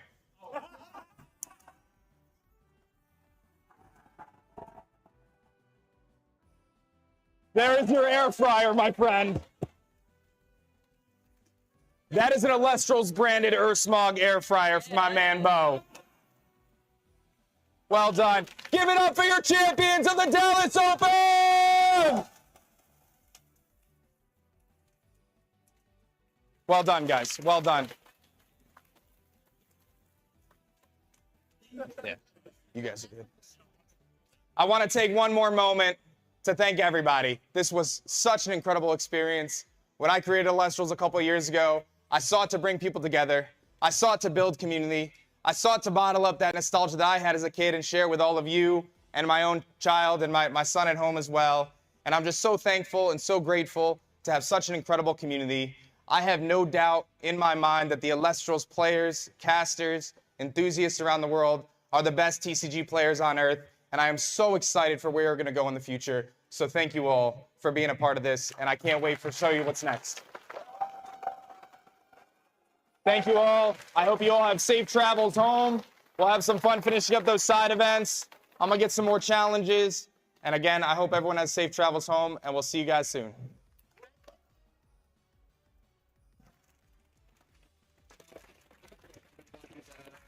Yeah.